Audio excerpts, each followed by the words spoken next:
Hello, hello. Hello, everyone.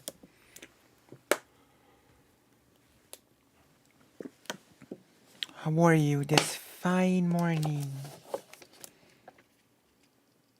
Wait, I should mute. Okay, that's done. I'm here. I'm here now. It's alright. It's okay. It seems like, um, yet again, the exhibition was not on today. Today, everybody was preparing for the exhibition.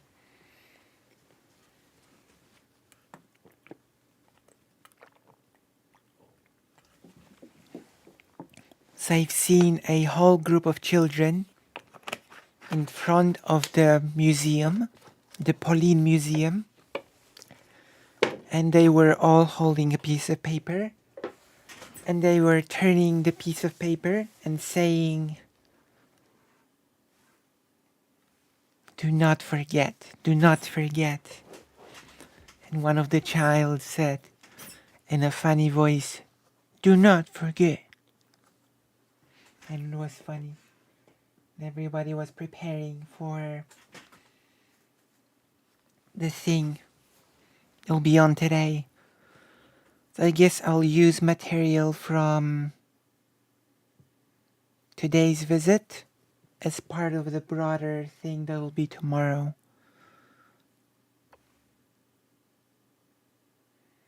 Yeah, sorry for being late. I took a bit of a nap, but when I take a bit of a nap, I end up sleeping like a rock. Oh, I'm doing a few essays as well. The Great Hunger one, the Holodomor, and a few others. It's true. I'll log in here. We're gonna do a little bit of a warm-up period, and then we're gonna jump into the, I guess, main topic of today, which is the grain crisis and the sheer incompetence of the Polish government, which is actually one of my favorite topics. It is the topic which sort of, you could say, connects many people in Poland.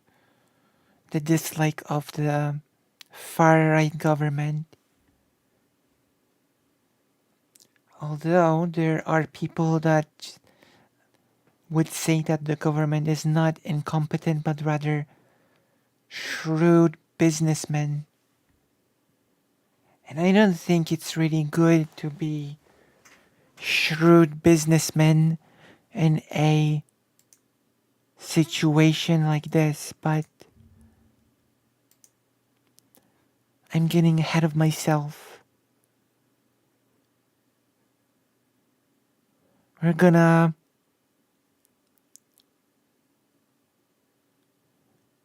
go ahead and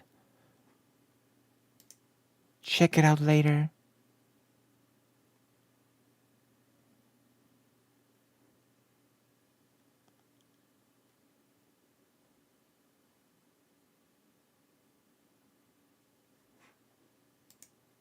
Alright?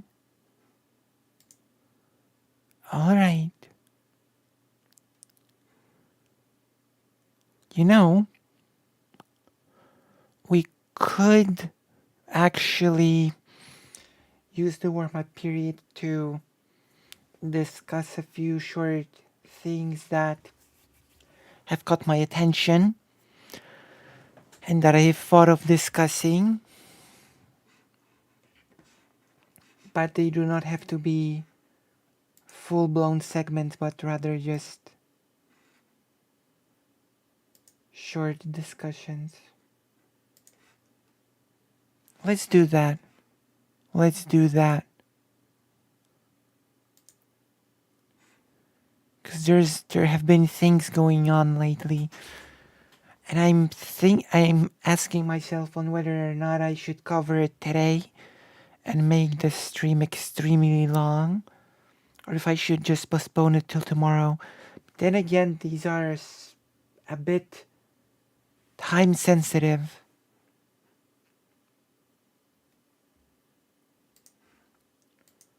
So not covering them now could be potentially not good. Let me pull up a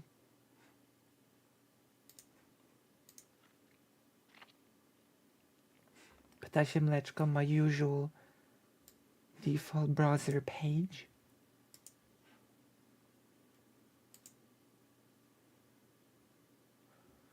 Let me set up the first mini topic.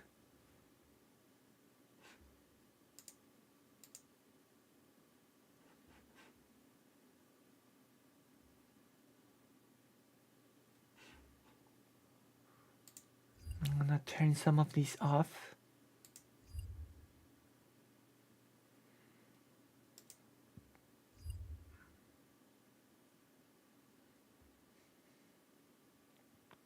Okay.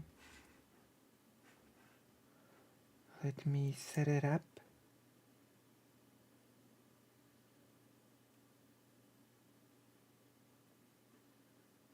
Browser.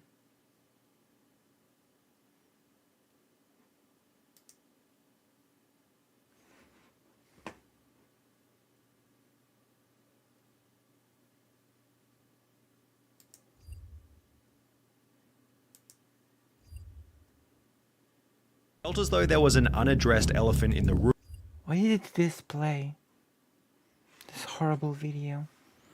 Alright. The first topic, which is a very, could say this is like a very positive mini topic to get us going.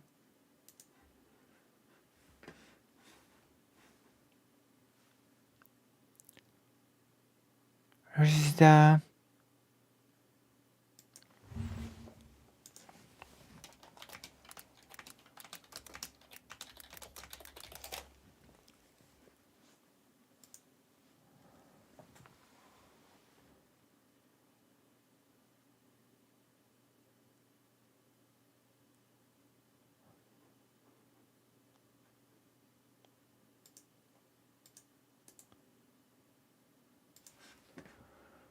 There's a famous writer,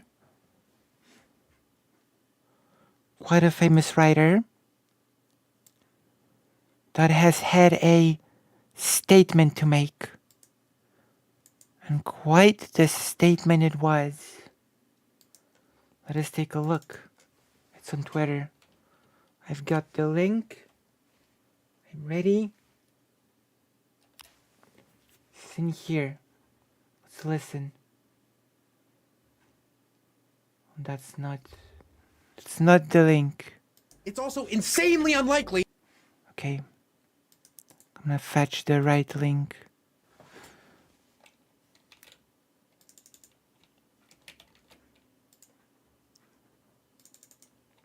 Not sure why I have this on.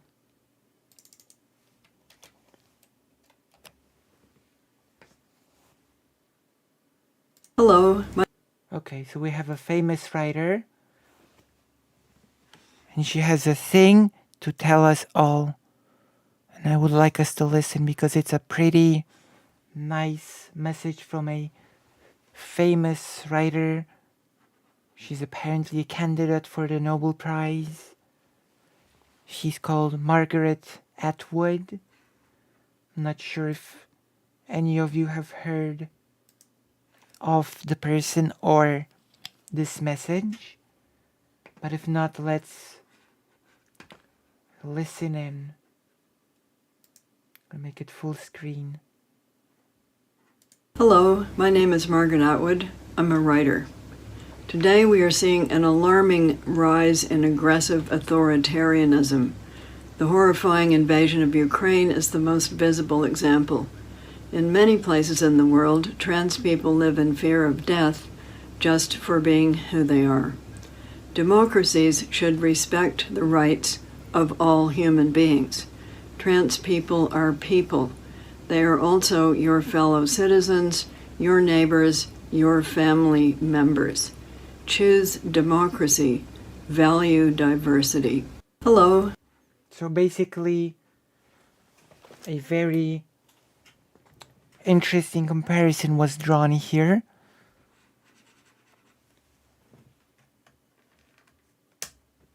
Margaret spoke of the Russian aggression on Ukraine,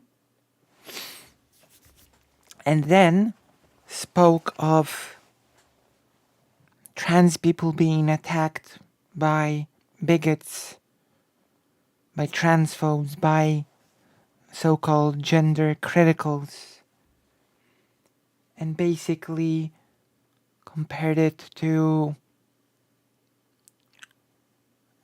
a transgression on democracy that is comparable to the invasion. I mean, after all, she has named those things one by one. And I think it's fair to do. I think what's happening now, especially with the whole, I think it's Missouri, like the place that has banned, or rather put very ridiculous restrictions on transition for adults. Taking away rights is basically normalizing otherization. I have spoken about it already. It normalizes the idea that it is okay to treat a certain group as lesser, and the more it is done, the less people care anymore, the less people feel like reacting, and then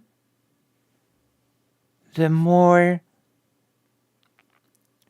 a government feels emboldened to go further, right? It's like in the famous speech that I keep talking about.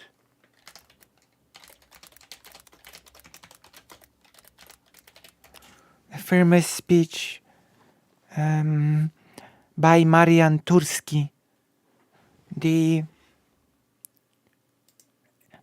former prisoner of Auschwitz-Birkenau. He gave a much more light examples.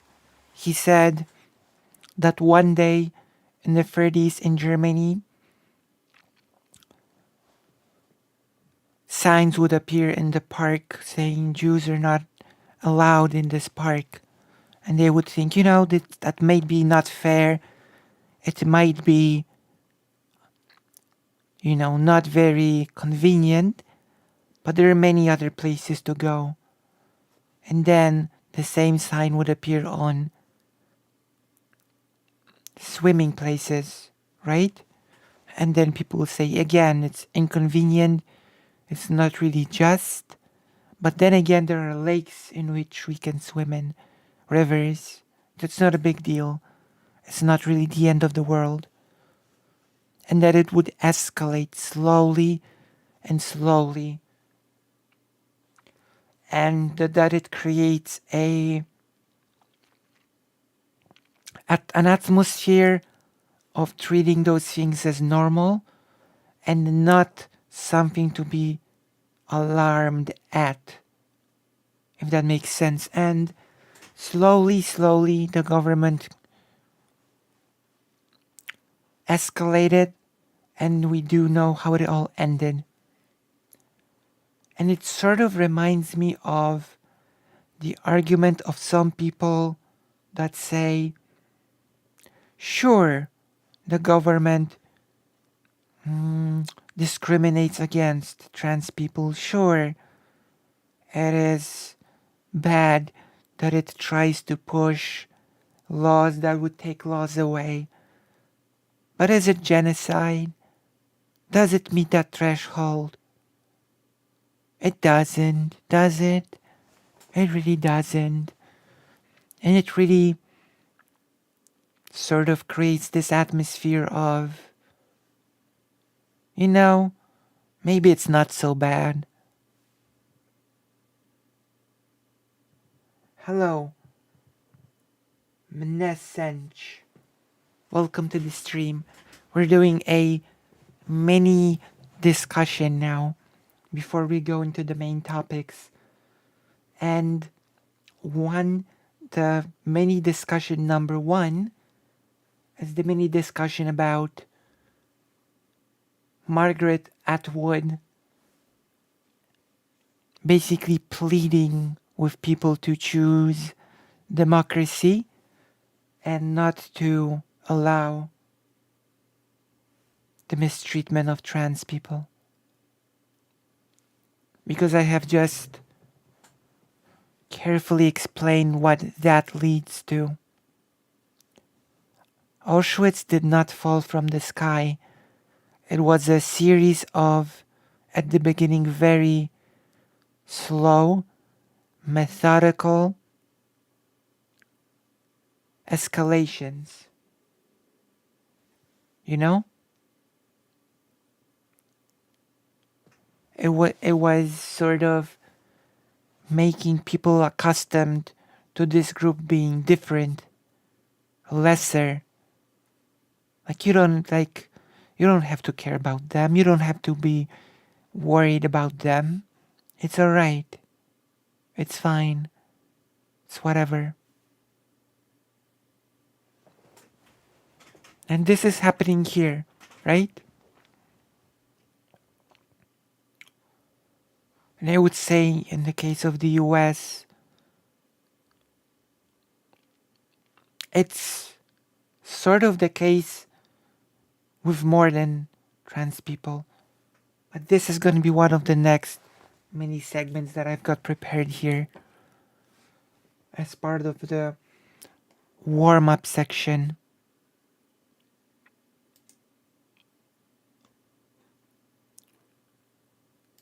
So we might sort of upload this as a thing, but we will see. Anti-Semitism was also a common thing in the early 1900s Austria and Bavaria, and had been for hundreds of years. Well, anti-Semitism was different before the 19th century. We actually differentiate in history between the old type of anti-Semitism and the new type of anti-Semitism. The old anti-Semitism being sort of based in religion, and the new type of anti-Semitism that was born together with the idea of nationality, together with the idea of a nation state, and nationalism. The moment nation states started to form, the moment states started differentiating between nationals and the outsiders, Jewish people became a group of outsiders infiltrating the quote-unquote nation in order to destroy it. And it was one of the very big cornerstones of Nazi Germany's whole propaganda system. The idea of the German nation being under attack by Jewish people.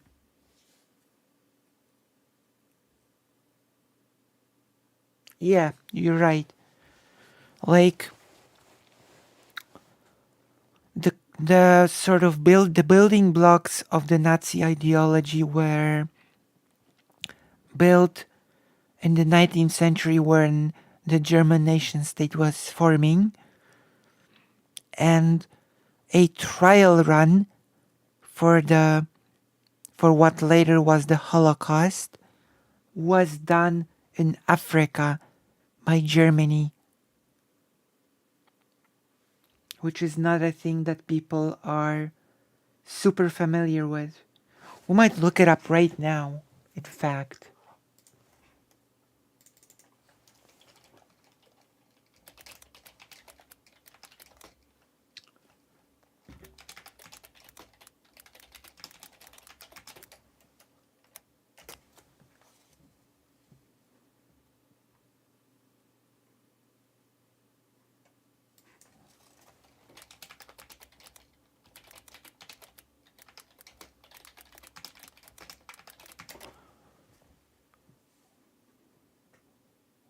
I think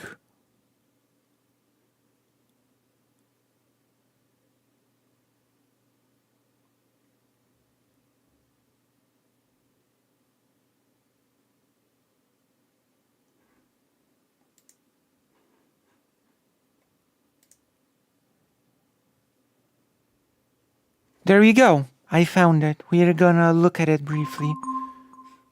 Oh my gosh.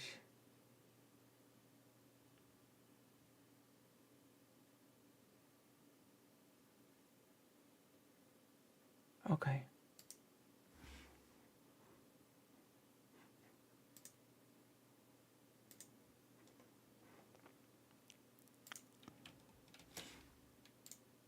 I'm gonna look at it here. Oh, don't worry.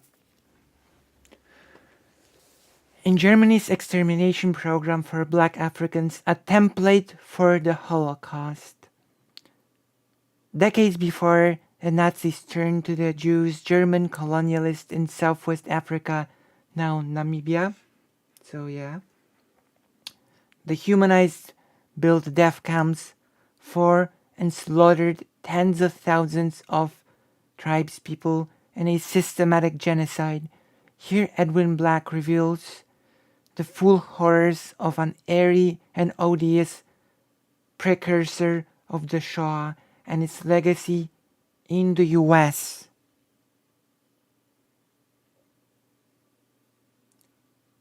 In recent years, some in the African American community have expressed a disconnect from Holocaust topics, seeing the genocide of Jews as someone else's nightmare.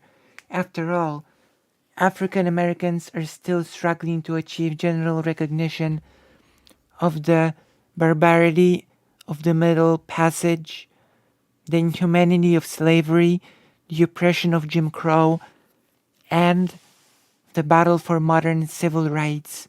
For many in that community, the murder of 6 million Jews and millions of other Europeans happened to other minorities in a faraway place where they had no involvement. However, a deeper look shows that proto-Nazi ideology before the Third Reich, the wide net of Nazi-era policy and Hitler's post-war legacy deeply impacted Africans, Afro-Germans, and African Americans throughout the 20th century. Americans' black community has a mighty stake in this topic. Understanding the German Reich and the Holocaust is important for black people, just as it is for other communities, including the Roma, Eastern Europeans, people with disabilities, the gay community, Jehovah's Witnesses, and many other groups, in addition to Jewish people.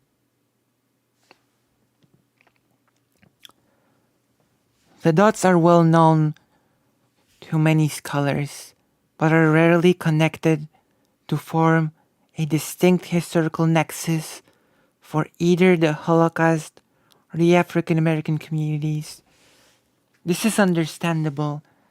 The saga behind these connections started decades before the Third Reich came into existence in a savage episode on another continent that targeted a completely different racial and ethnic group for death and destruction.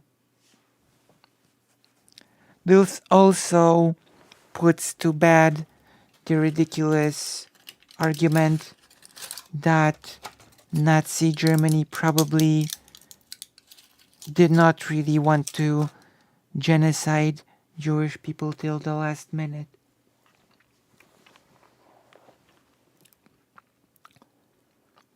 But the horrors visited on another defenseless group endured and became a template for the final solution. Students of the Holocaust are accustomed to looking backward long before the Third Reich and long after the demise of the Nazi war machine.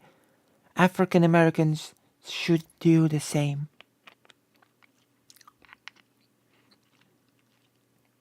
Germany comes to Africa.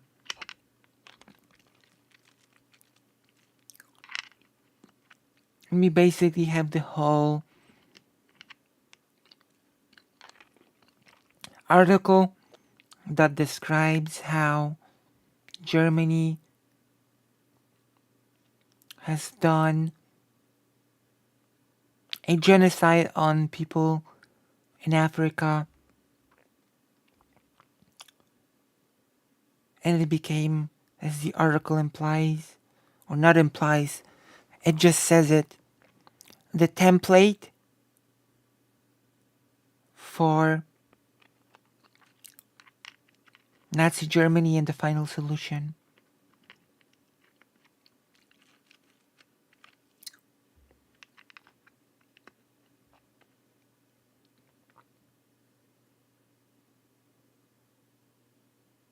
Yeah. You know, even Poland has a problem with this. Poland actually has a big problem with getting any Did you know that Poland didn't really get any reparations from Germany for World War II? Do you know why?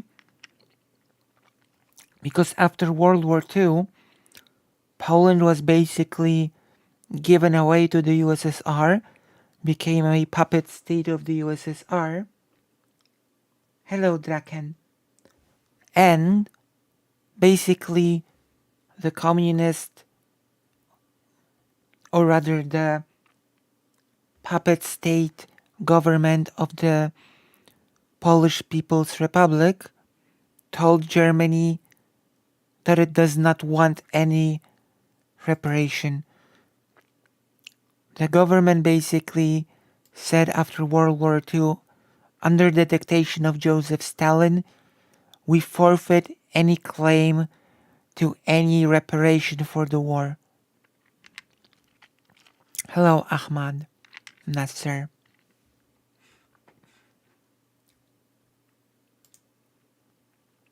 So basically it's a ship that has sailed, and Poland is probably never gonna get any reparation for World War II.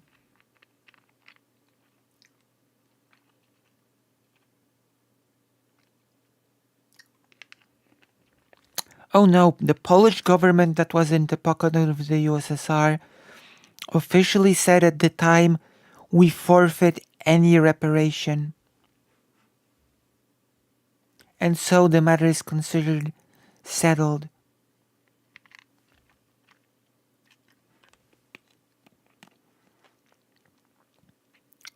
And the far-right government basically puffs its chest by saying that it will demand reparations from Germany.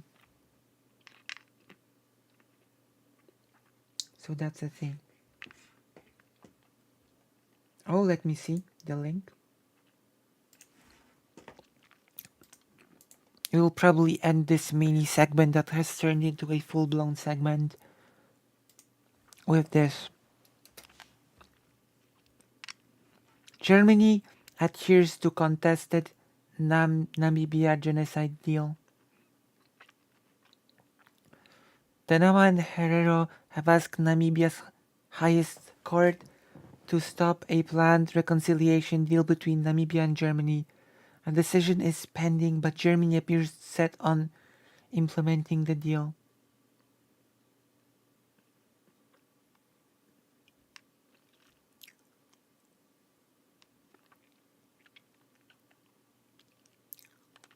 Government talks are ongoing.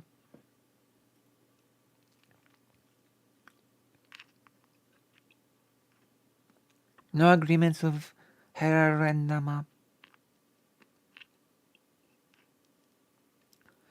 Tough stance on reparations.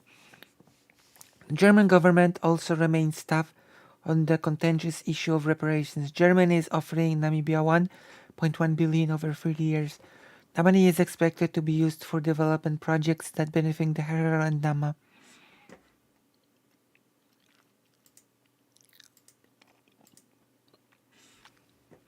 Some Herarendama are, however, demanding official reparations. It should happen, of course. There should be official reparations.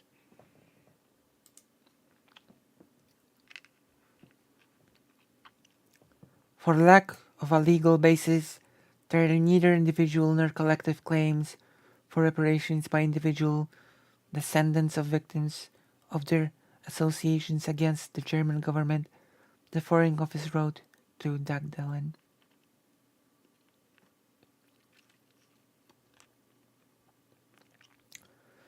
Generations of descendants of the Herarendama who were subjected to German colonial rule and atrocities have lived in abject poverty.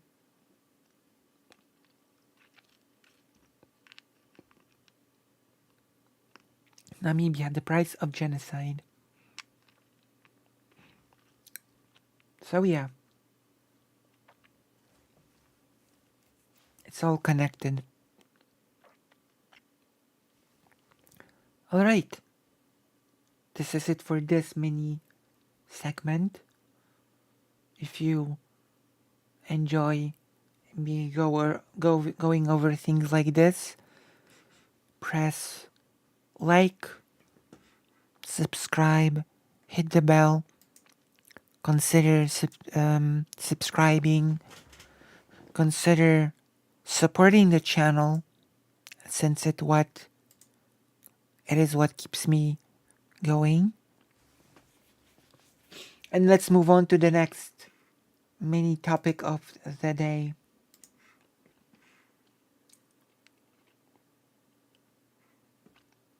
I love legalism if it gets me out of paying for illegal acts. Germany, true. True. The next topic is a little bit more lighthearted, but I think we deserve lighthearted topics as well, right? It's the topic of, interestingly enough, I think on the 2nd of May,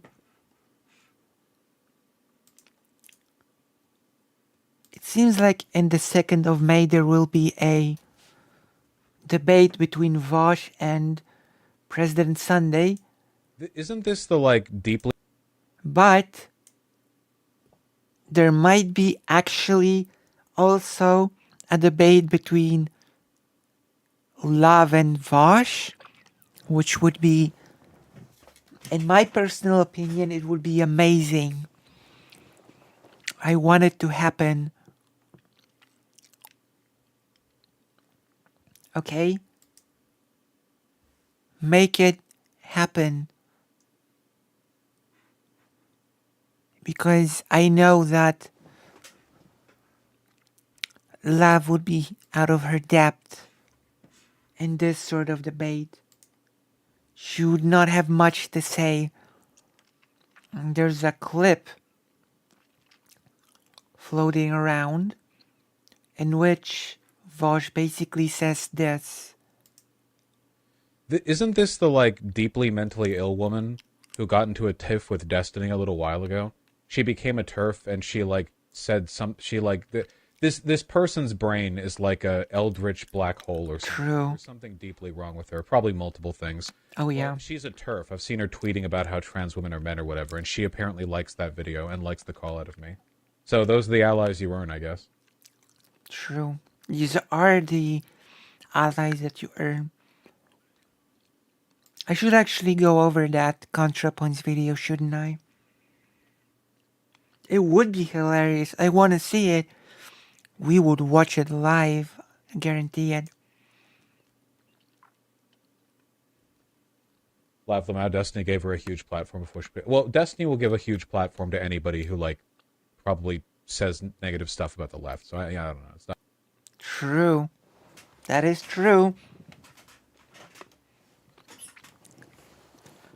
And, well, Destiny actually hates Lav now because Lav is in a father-daughter relationship with Mr. Girl, and they wrote that article together. Don't forget. That was something else. But the most hilarious thing is Lav's response to the clip. Yes, it's the deeply mentally ill women. Women who disagree with it. Women who you disagree with. I'm a leftist gender abolitionist. You know?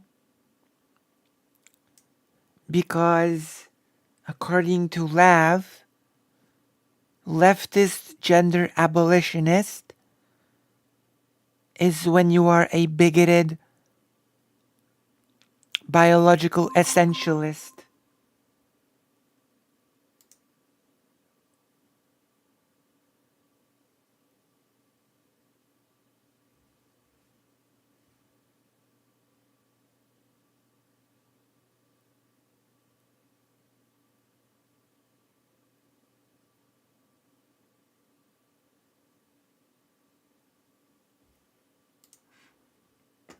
Oh, this is interesting.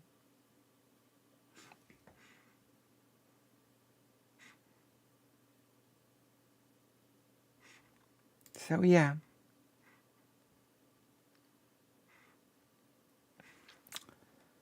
A leftist is gender abolitionist is when you're a biological essentialist. That's it, apparently. And you're a misogynist. I'd love to have a chat sometime if you're up for it, to talk about progressive gender politics. Imagine talking with Lav about progressive gender politics.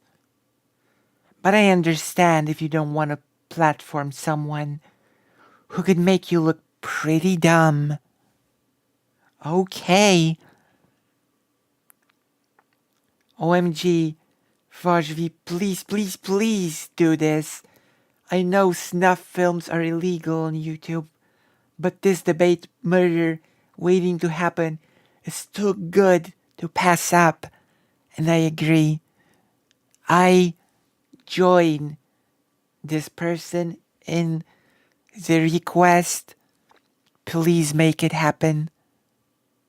It would be a slaughter.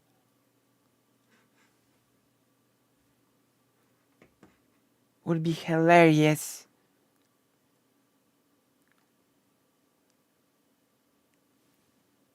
Vaj being complimented, I see. She thinks she's a Batman villain. This would be so amazing to see. Like, we would have two amazing debates back to back.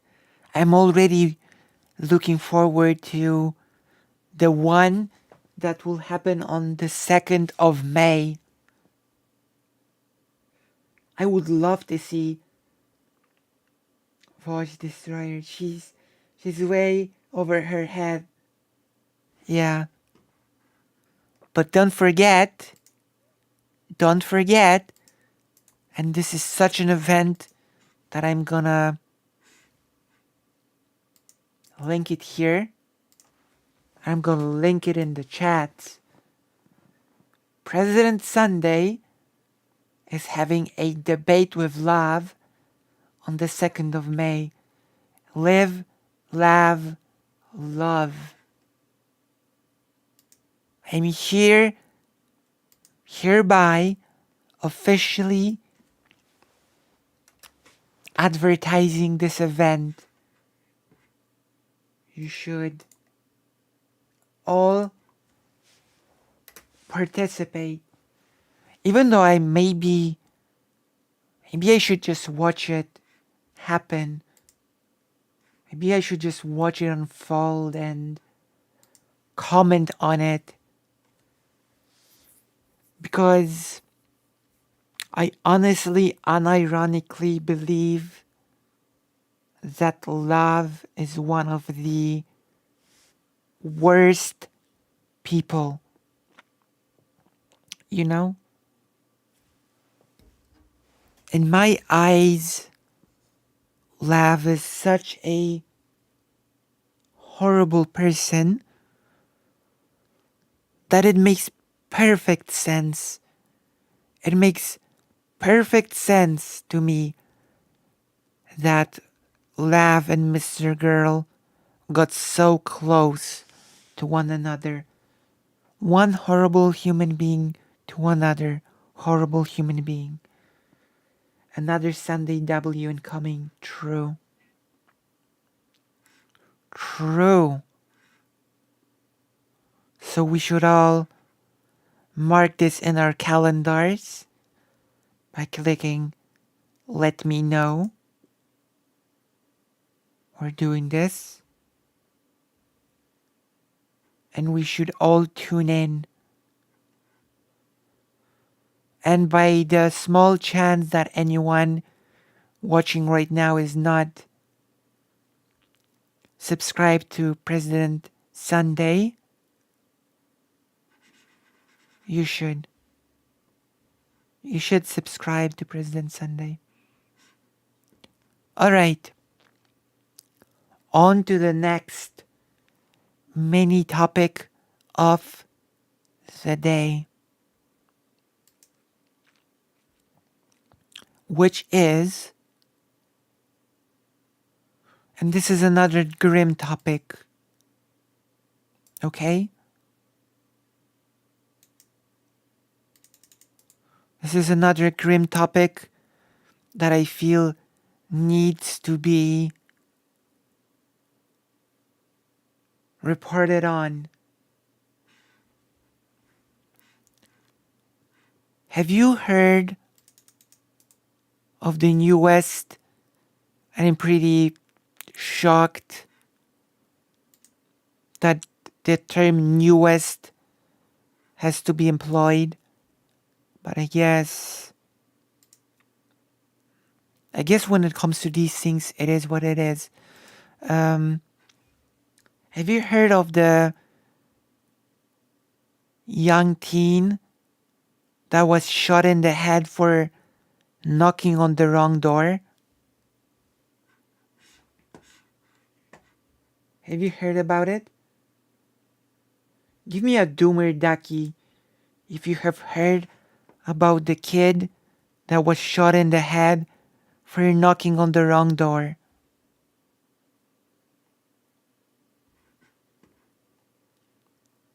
Give me some sort of a reaction in the chat. Hello, Arkyle. Give me a yes or no on whether or not you have heard.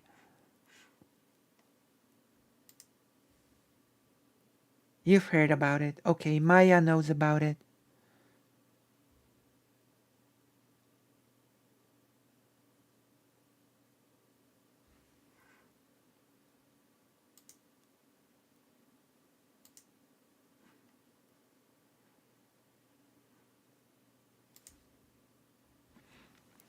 I personally just think it deserves to blow up. Because it does sort of indicate some things, you know?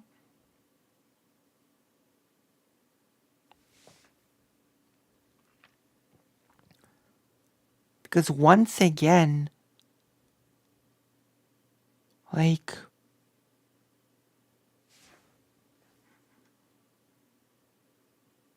that's once again was this racial targeting of a person.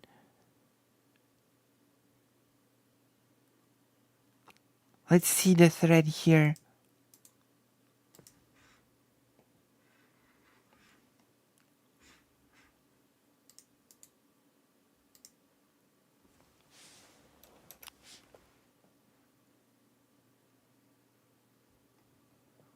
family in Kansas City is demanding answers after a white man shot their black child in the head when he accidentally rang the doorbell of the wrong home, and then shot him again. So they shot him once, and when he was on the ground, they shot him again.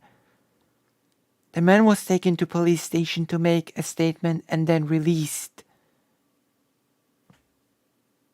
Like,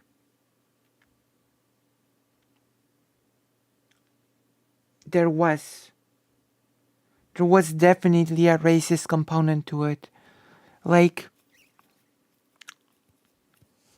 I know the US is, like, I'm actually, when I read about things like this, I'm afraid of ever going to the US. The kid basically went to a door and was shot in the head through the door and then shot again after laying down.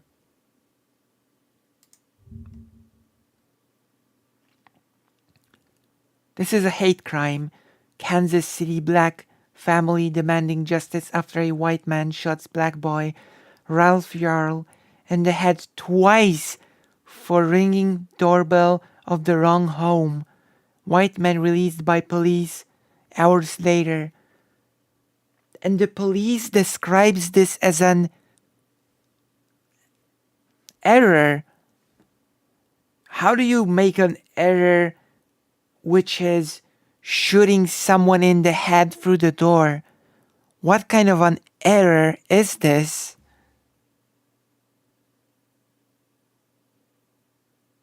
Like,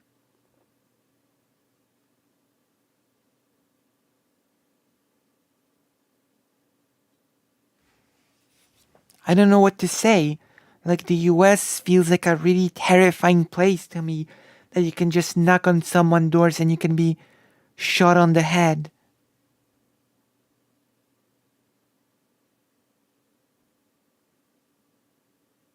Yeah, I think this should blow up as well, to be honest. Community members are demanding justice after a white man in Kansas City shot a black boy, Ralph Yarl, twice. Twice, not once, twice. You know?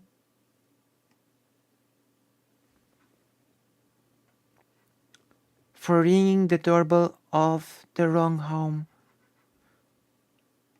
The amazing thing is that Ralph actually, I think this is the one good thing about the whole story, that Ralph actually survived the ordeal and is in the hospital.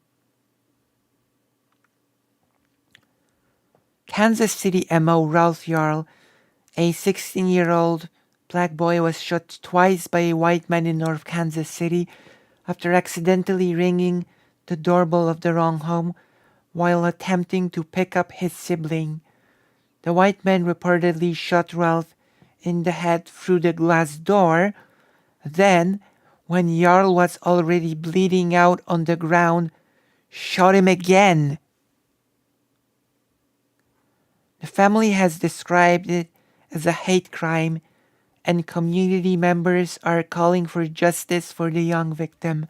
Like, this should not happen under any circumstance. This should not be allowed to happen. I felt unsafe jogging outside because of stuff like this. I would as well. Like, no, of course. Imagine like treating going outside as a weird lottery of sorts. Like, I know this sort of thing, statistically speaking, is probably rare, right?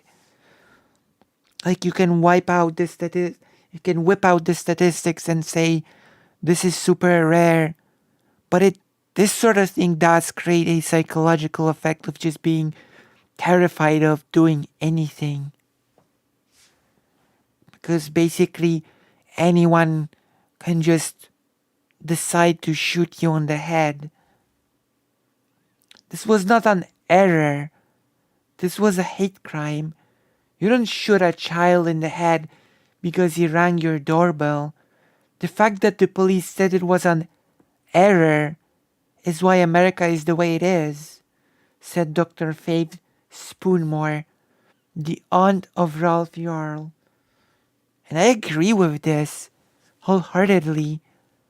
How do you call shooting someone on the head over a glass door an error? Why was the guy released? Yeah, I really prefer not to visit the US right now, right?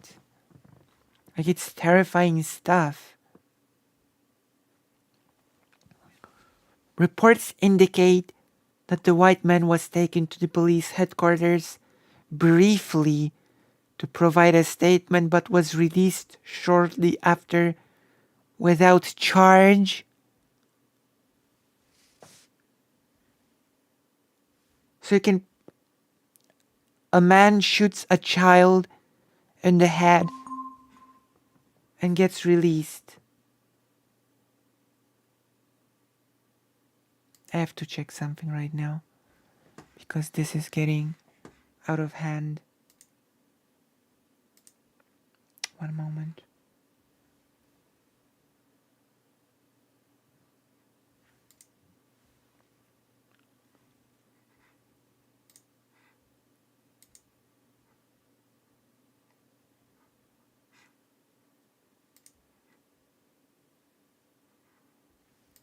I think this is something here.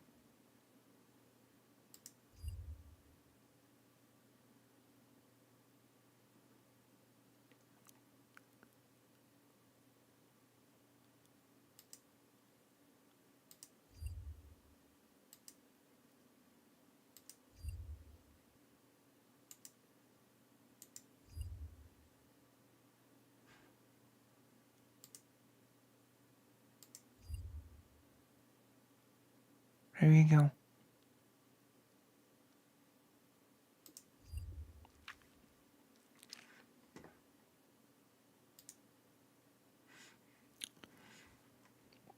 Here we go.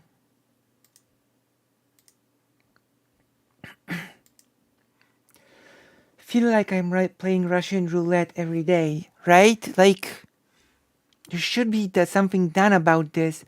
How can a guy just shoot a child on the head and just be let out without any charge? Jarl's family is outraged that the perpetrator has not been held accountable. According to Dr. Spoonmore, this man intended to kill an innocent child simply because he rang the doorbell of the wrong house. He looked him in the face and shot him, and the individual is free to go about his day as if he did a great deed. While my nephew Ralph Yarl is a great kid, an intelligent kid, a black boy is left with so many broken pieces. Like, this is ridiculous on so many levels. This would have been ridiculous even if the person was detained. But the fact that the person was just let go without any charges makes it all the more ridiculous.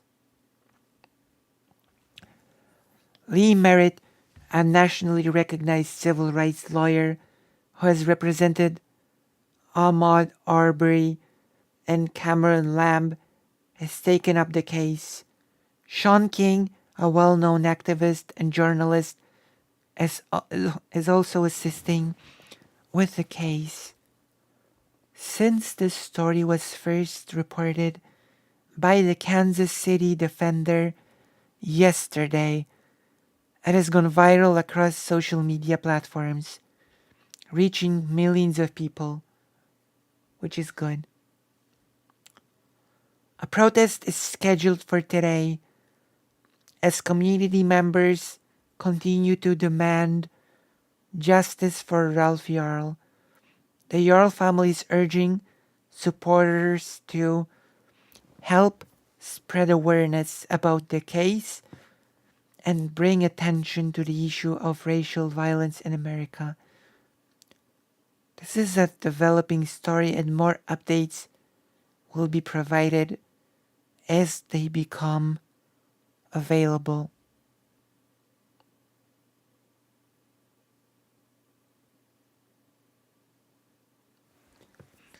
A major reason why this even happened the way it did is purely because the shooter is an elderly white man. Exactly. And this is why we should be talking about things like this. This should be unacceptable. Should be unacceptable for a child knocking on someone's door being a risk for the child of being shot. I think we all agree on that, right? All right.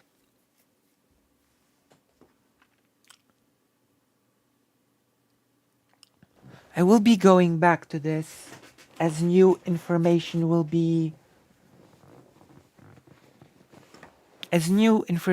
come out. I will be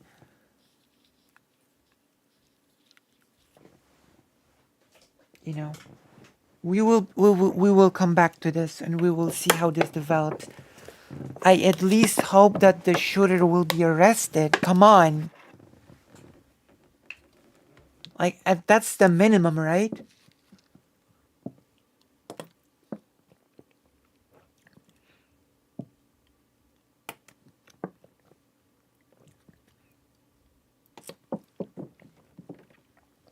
We could at least expect that to happen, right?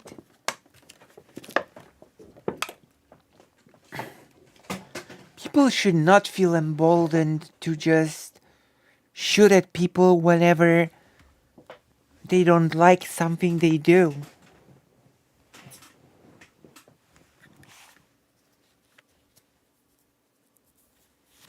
You know?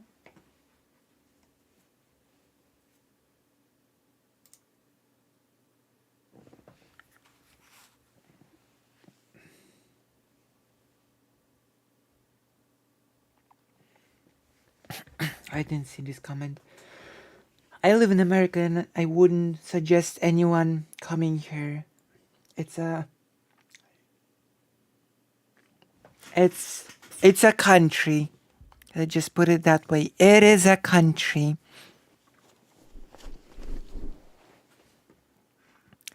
Alright. But I've still got another thing for you, I think.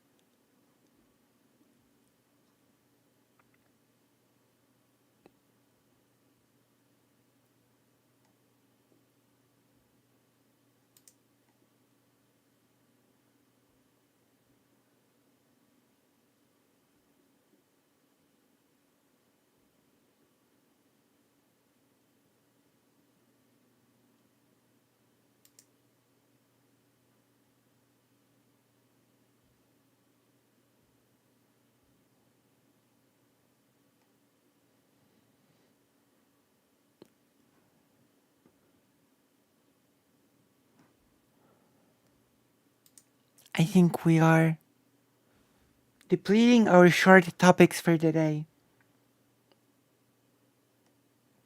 No, in America, no, you won't.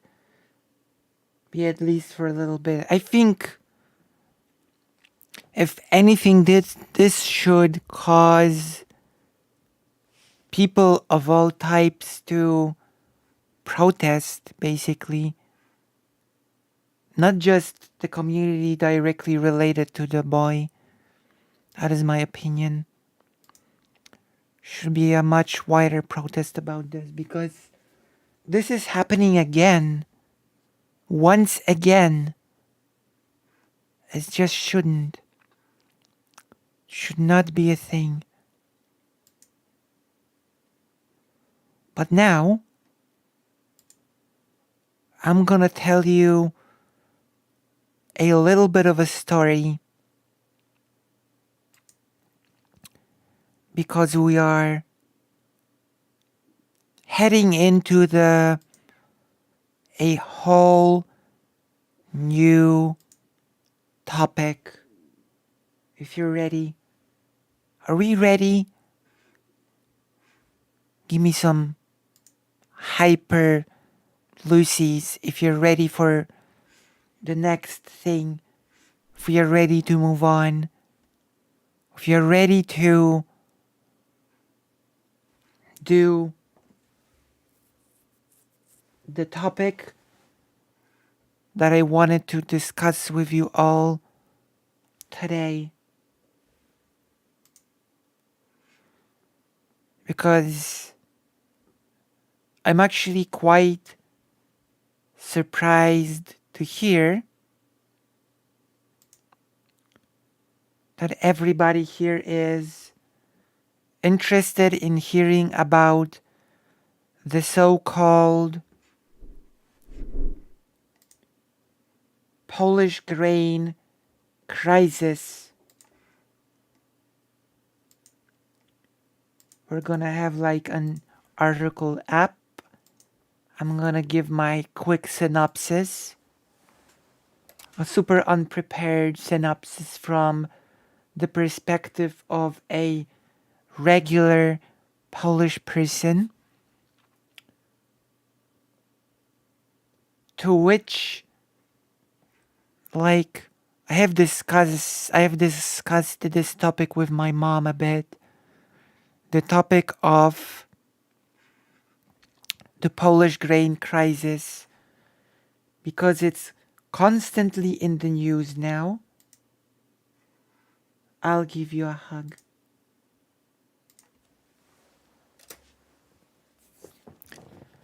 And it might potentially create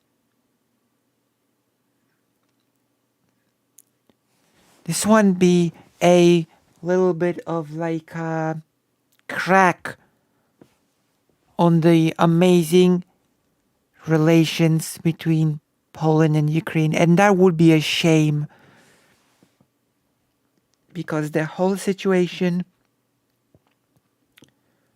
is fully created by the incompetence of the Polish government, or the opportunism of the Polish government. But let's start from the beginning. Let's start from the top. Because of the war, because as we know, Russia has decided once again that it wants to take over Ukraine, and so has invaded the country. And it is now blocking Ukraine from shipping out its grain because, as you know, Ukraine has some of the best soil in the world and is a huge producer of grain. So Russia is blocking the Black Sea route through which Ukraine could export the grain to places like Africa. So the European Union has agreed to allow Ukraine to pass its grain through the European Union countries and then through them to, well, places like Africa, right? And so things like duty, right? The duty payment on the border, the duty tariff has been lifted, right? So far so good.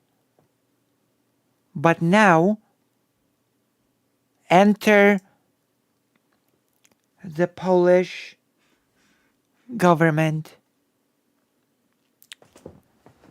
which, again, because of the war, there has been a bit of an energy crisis in Europe, right?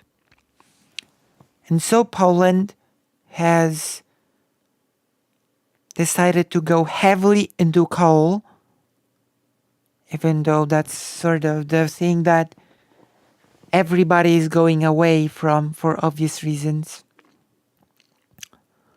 And as a result of Poland going heavily into coal, it has sort of choked out all of its shipyards with coal. And the infrastructure in Poland cannot handle shipping out Ukrainian grain further. It cannot handle the transit of the Ukrainian grain. That's one aspect of it. The second aspect of it is that together with custom, the Polish government has lifted any sort of quality control of the grain and let through any sort of grain, no matter its quality. All right? And now, the third component of the whole story.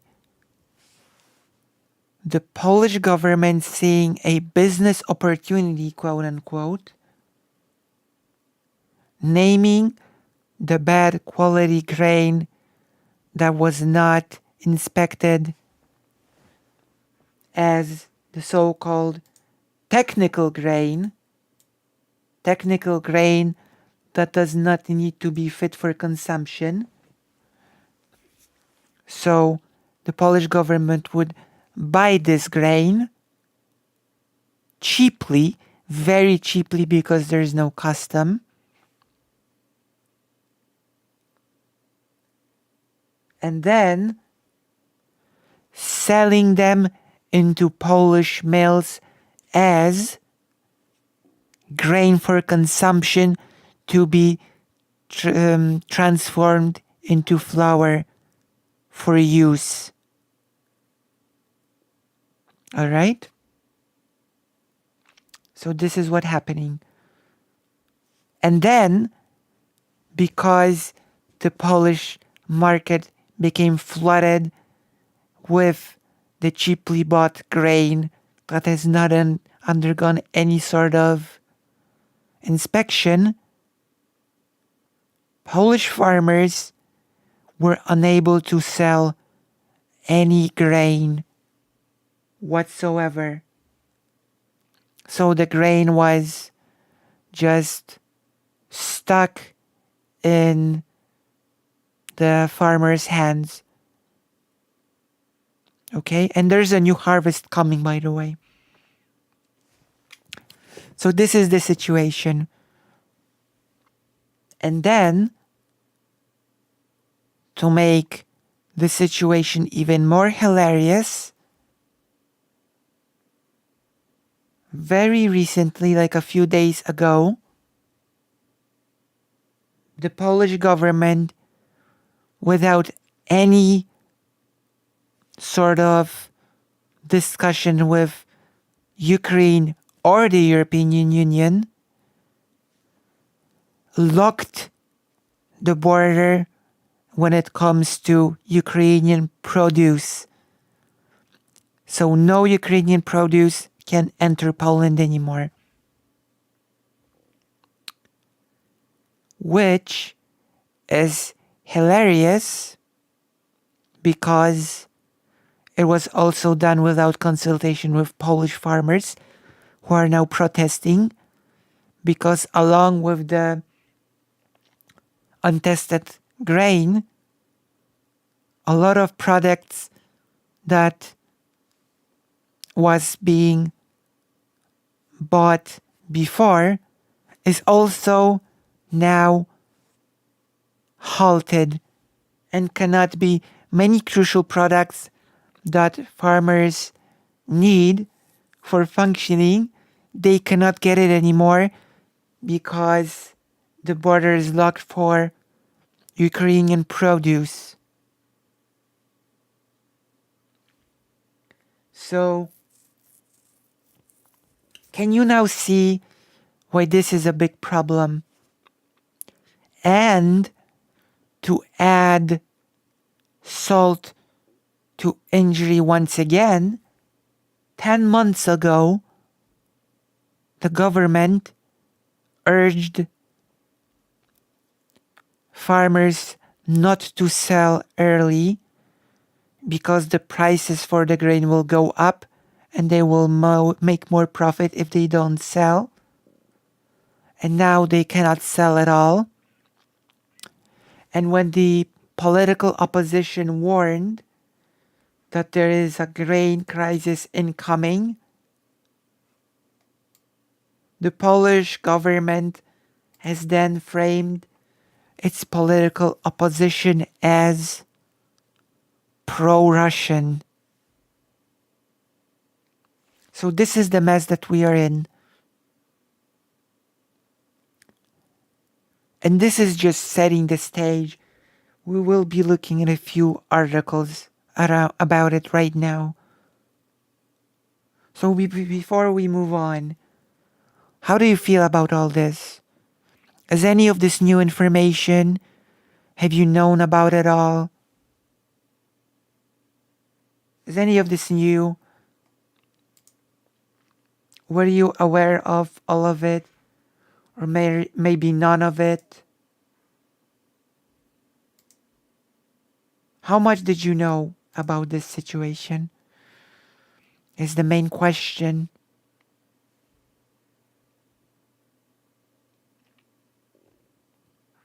How much did you know?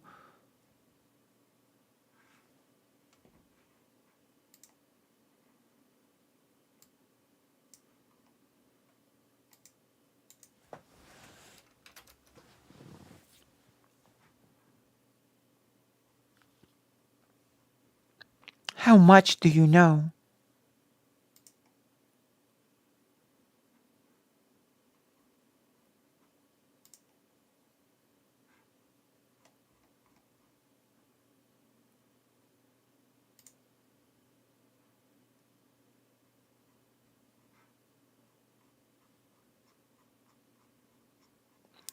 And keep in mind, this is an ongoing thing.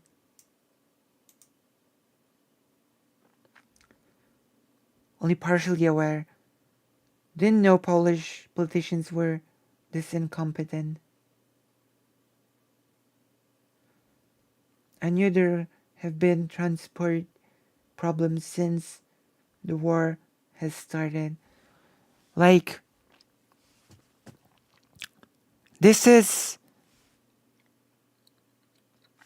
the moment when it is worth reminding everybody that Poland is ruled by a horrible far-right government. Alright? That when it comes to the relations with Ukraine,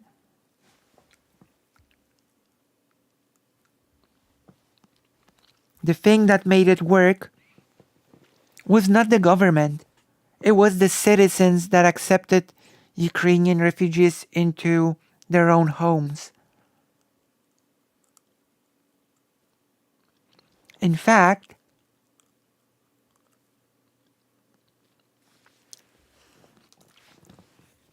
I'm convinced that the amazing Polish-Ukrainian relations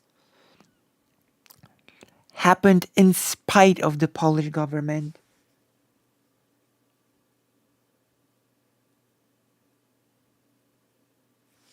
You know? And we will read an English language article. Polish politicians bicker over a grain crisis. I don't think this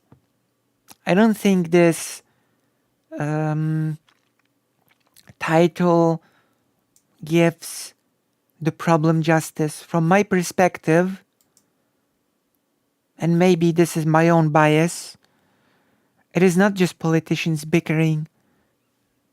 It is the Polish far-right government screwing things up in a major way, and then the opposition correctly pointing out, you know? I think it's fair for the opposition to point out when the far-right government is being horrible and when it's screwing over the farmers whose interests it's supposedly supposed to represent. Yeah, the article's title does sound very weirdly both-siding the issue. And there's nothing to both sides on this issue. Let's make it clear.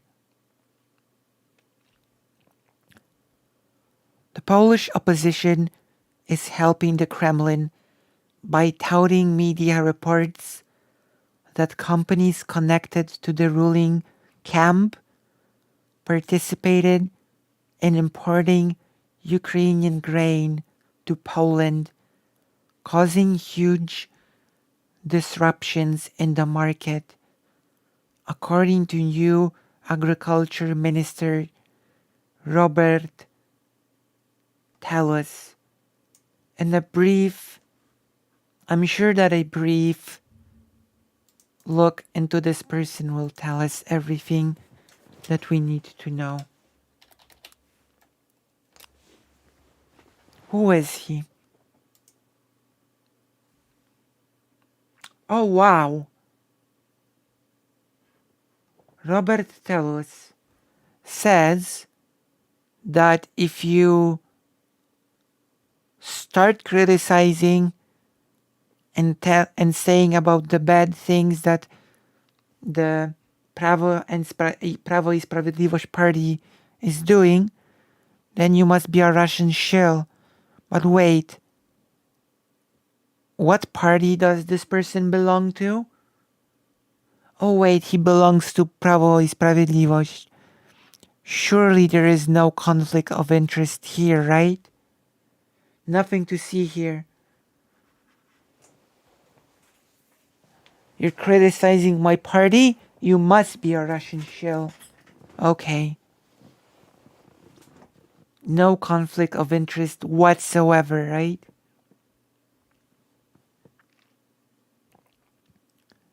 So yeah.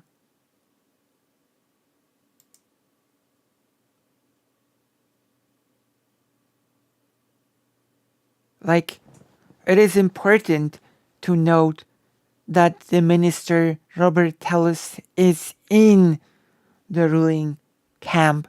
He is part of the ruling party.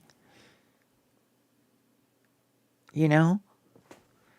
It's a little bit of a detail that is worth including, I think. To facilitate the transport of Ukrainian grain to third countries, the Commission launched the so-called Solidarity Lanes, which resulted in Ukrainian grain flooding the Polish market due to bottlenecks and many Polish farmers unable to sell their own products. But some companies that imported Ukrainian grain are connected to the ruling Law and Justice PiS, Prawo i Sprawiedliwość party, with one company's CEO and former advisor to another being former PiS members. Wirtualna Polska reported on Monday. Wirtualna Polska means virtual Poland. It's on internet page. The opposition took the controversy to Parliament on Wednesday, accusing the government of its links with cheap imports that disrupted the Polish market, for failing to help Polish farmers most hurt by the massive influx, and for not having imposed quality controls at the borders. We want to help Polish farmers, and their situation was caused by the war. It was caused by the aggressor, Russian President Vladimir Putin, and by making a fuss, you support Putin, Talis said in response, accusing the opposition of taking political advantage of the situation, which we sort of have discussed a bit, why this is clearly not true. Talis later declared he would meet farmers still protesting the inflow of Ukrainian grain into Poland. He also said he wanted to make public the names of the companies that imported Ukrainian grain for lower prices, and announced the introduction of stricter controls of quality at the borders. The minister also said he would discuss the steps to sanction companies that wanted to cheat the Polish people on grain with Justice Minister Zbigniew Ziobro. Spoiler alert, this did not happen. For me, it does not matter whether it is someone connected to this piece or that side. Whoever cheats will be punished, said Talis, the member of peace. Okay? Last week, Warsaw and Kyiv agreed to dramatically reduce grain imports and completely halt them until the next harvest season. There must not be problems between such close partners as Poland and Ukraine, said President Vladimir Zelensky during his visit to Warsaw. Well, the Polish government is certainly doing its best to screw the relations over. I'm gonna say that much. Agro-Unia, the leading Polish farmers' movement, is calling for an investigation to explain peace ties with the companies that contributed to the massive grain inflow from Ukraine. It also wants the peace government to resign. I mean, I'd like that as well. But that won't happen. There's no chance of that happening. Agro-Unia's leader, Michał Kołodziejczak, is skeptical about the results of Thursday's meeting with the new minister in an interview for Tok FM, a radio station. He accused the government of trying to use farmers in its campaign for the general election later this year. The farmers have long been perceived as peace key electorate, and now they are protesting. And now let's look at this.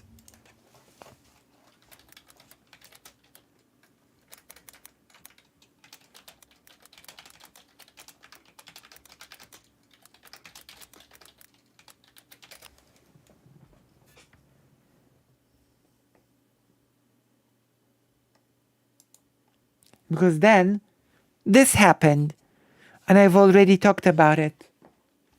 Let's look at another article which will describe in greater detail the thing that I have outlined for you. Then we will look at some Polish articles as well. Poland bans import of Ukrainian grain, other produce to protect local farmers. And keep in mind,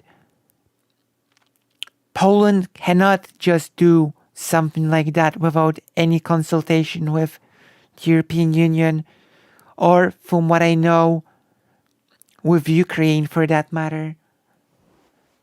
A truck waits at a grain terminal during barley harvesting in Ukraine's Odessa region. Poland has banned the import of grain and other food items. This is crucial because some of those other food items are crucial for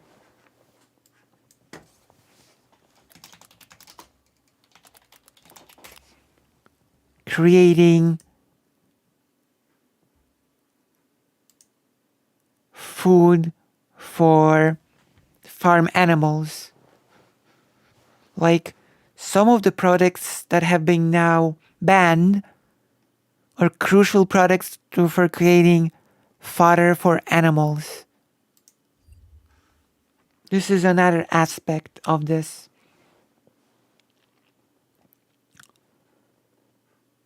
Poland has banned the import of grain and other food items from Ukraine after farmers said their income were cut by the duty-free movement of large quantities of Ukrainian produce. However, Polish leaders were quick to say the issue would not impact its political and military support for Ukraine. Poland has been one of Ukraine's staunchest allies since Russia invaded in February 2022, handing over tanks and pledging jet fighters. But the restriction of cheap Ukrainian produce westward due to the war has slashed the earnings of Polish farmers. Their anger forced Henryk Kowalczyk to resign as Poland's agriculture minister earlier this month. And Poland has not just banned the food and grain entering Poland. Poland has also banned transit. So Poland has banned moving those products through Poland and taking them further, which is also an important thing to remember. Right? We have more. We have more.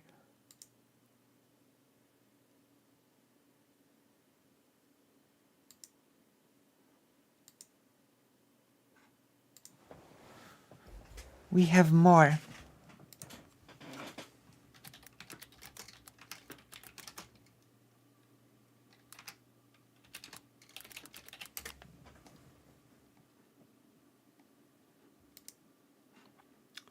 I'm gonna look at the newest sources.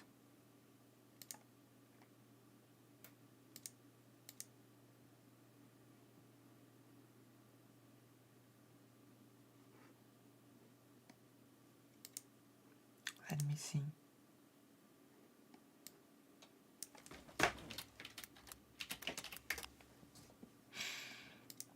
Here we go.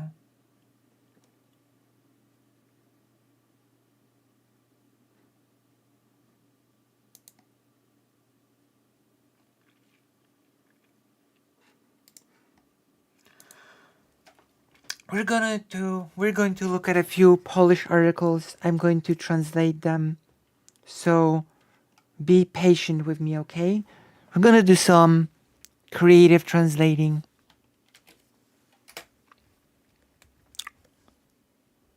Oh, baby!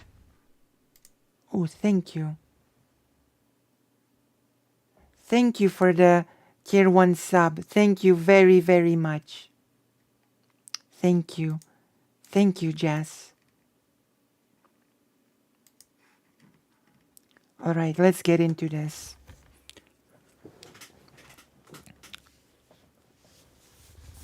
The Polish country does not believe in the success of the Polish government. Bad news for peace, law and justice. Even though the government has banned the transit of Ukrainian food products Polish people have serious doubts if the Polish government can handle the so-called grain crisis.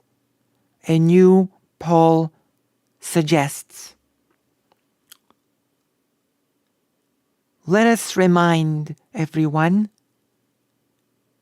that in reaction to the uncontrolled flooding of the Ukrainian grain into the Polish market, the Polish government has constituted a ban on Ukrainian grain and many other products. They have banned them from entering the country and transit.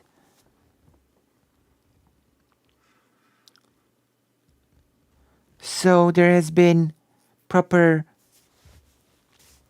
decisions have been put in place. There's a whole list of products that are banned.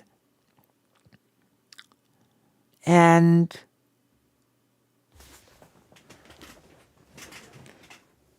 this is supposed to last till the 30th of June. It started off the 15th of April. It'll last till the 30th of June. Can the government handle the grain crisis? I sort of agree that it can't. But I'm as you can imagine, I might have my little biased reasons for distrusting and quite frankly hating the far-right Polish government. I mean, let's be frank, the government hates me. The Polish government hates me. That's a whole different topic.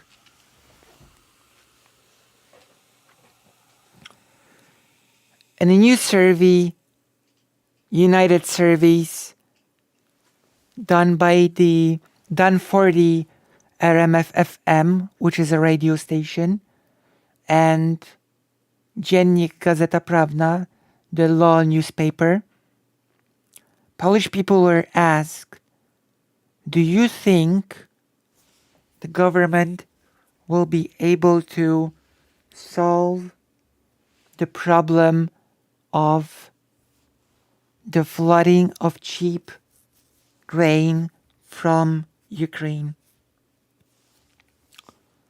Most of the people asked, 15.4%, answered, no, the government will not be able to handle it. 27% said, we doubt it. And 23.4% said absolutely not. So this is the break. Like the 27% saying no and 23.4% saying absolutely no. This is the breakup of the 50.4%. 42.2% of people believe in the success of the government. 5.3% said absolutely yes. And 36.9% out of that 42% said, we think it might. Yeah, probably. Probably, yeah. So, even those who agree are sort of, wishy-washy about it. This is interesting because this is interesting when it comes to where the people live. 67% of people living in villages and small in the country, outside of cities, do not believe that the government can handle the crisis, like at all.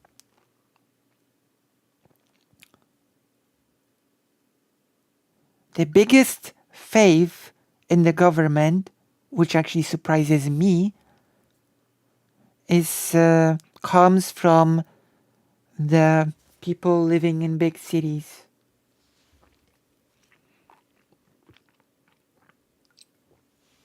"57% of people living in big cities say that the government should be able to handle this crisis." The grain crisis is a problem for the Law and Justice Party.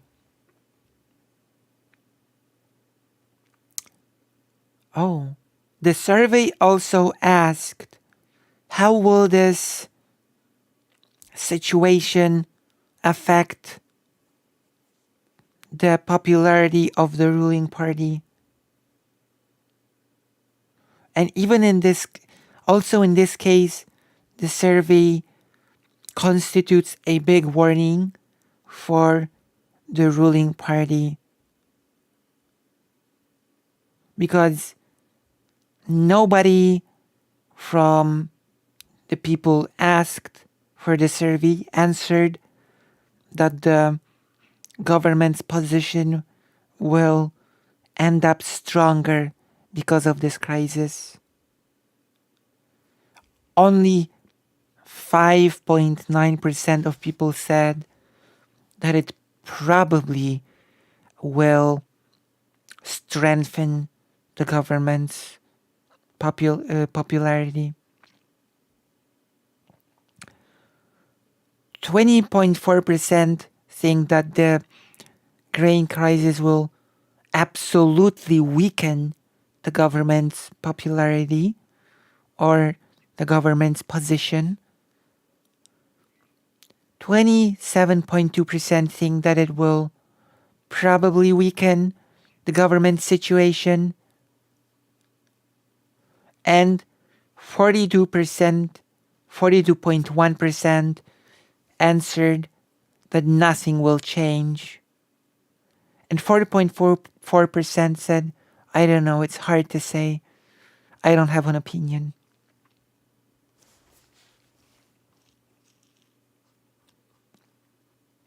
So, that is the thing.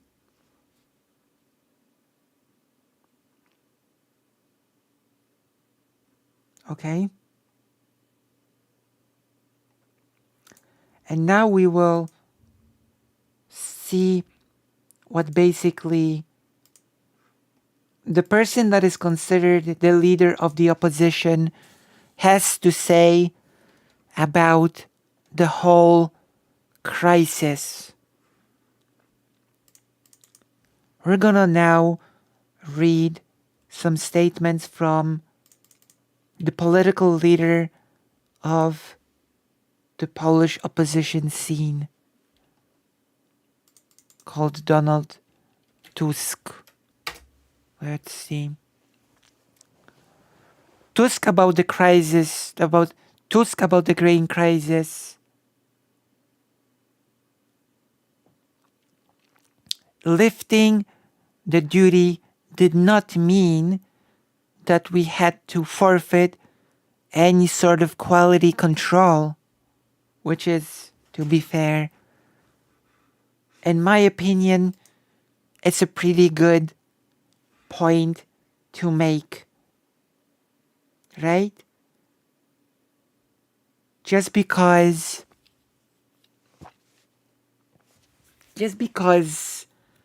the country doesn't pay custom, it doesn't mean there should be no quality control involved,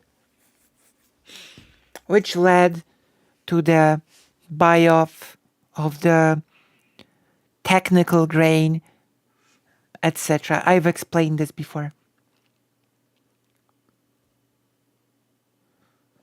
So this is a repetition of what was said before. Just because the custom was cancelled didn't mean that no quality control should have been in place and that we should have just let all of the grain into Poland, said the chief of the PO party, Donald Tusk, on Tuesday. The farmers say they want serious talks and not media chest puffing.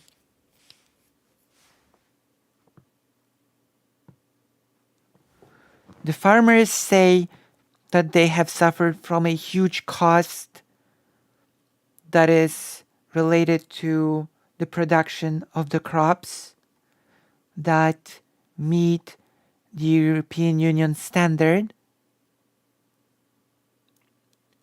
And now we are flooded with grain of which the quality is basically unknown. And the farmers stress that they have nothing against Ukraine, but the flooding of produce from that country, not only grain, should be controlled in some way. Okay?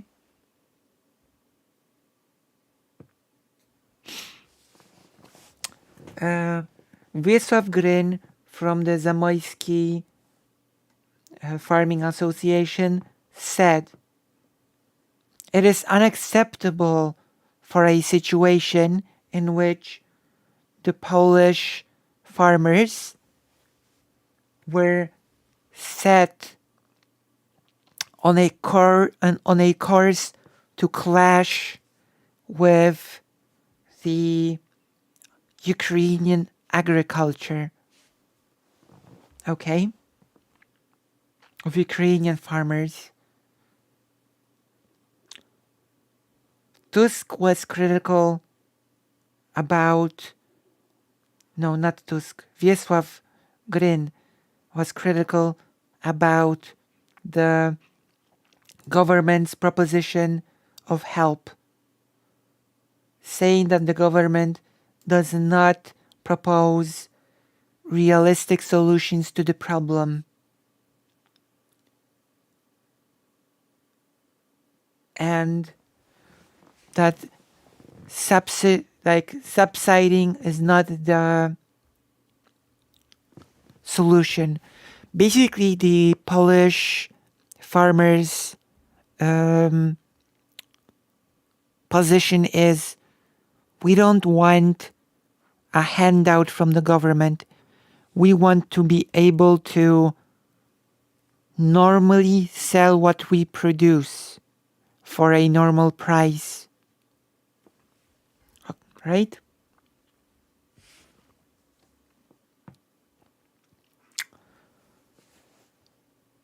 And the meeting took place on the farm of Janusz Szewra, who told the media that after the last harvest in his silos, he has 1,700 tons of grain. And he says that nobody wants to buy it. And if nothing is done, the Polish agriculture will be flooded with Ukrainian grain.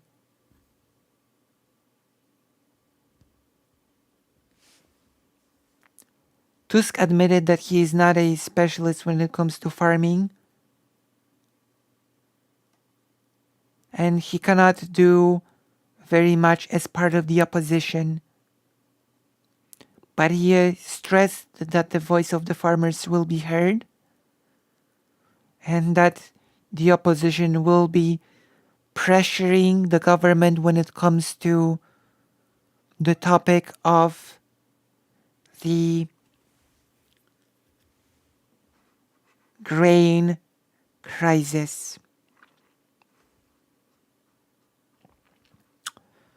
And that is the situation. The situation is ongoing.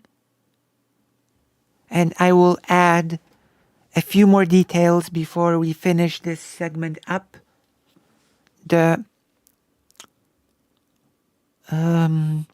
few more details are European Union is reminding Poland that it is actually not a decision that Poland can just do on its own, locking and banning produce like this.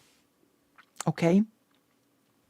And also, the Polish opposition is accusing the government of secretly moving Ukrainian produce, even though officially there's a ban.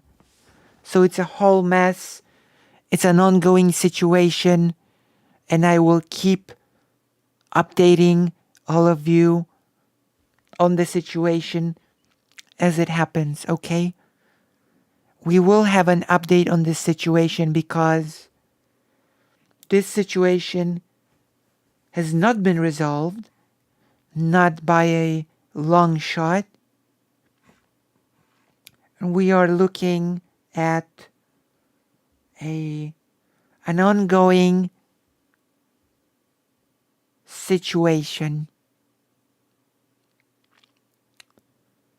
So, if you have enjoyed this segment about agriculture, consider liking, subscribing, hitting the bell, becoming a Patreon. There are actually commands in the page chat for this now, so you can check all of these things out. And that's it. That's it for now. The situation is ongoing. I'm probably gonna hear some new things about it very soon. And we might do a short update on it next time that I stream. The Polish government should treat farmers with respect. Well, the problem is that the Polish government has expertise at not treating anyone with respect, especially minorities. The Polish government especially despises minorities. And out of all the minorities that the Polish government despises, it despises the LGBT the most, which is why it upkeeps the so-called LGBT ideology-free zones. Thank you for watching Squid for Hire. Squid for Hire is your name because you're a President Sunday watcher? Is that where your name comes from? From President Sunday? Okay, so that's the end of the segment about the grain crisis for now, because it's a big ongoing crisis. Okay, I will add one more thing before we move on.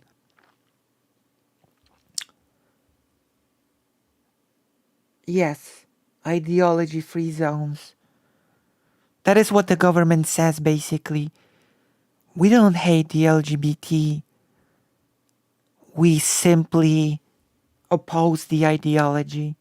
You know, it's a classic argument that bigots use all around the world. It's hardly a Polish government original, but as I've said multiple times, the far right is an international project.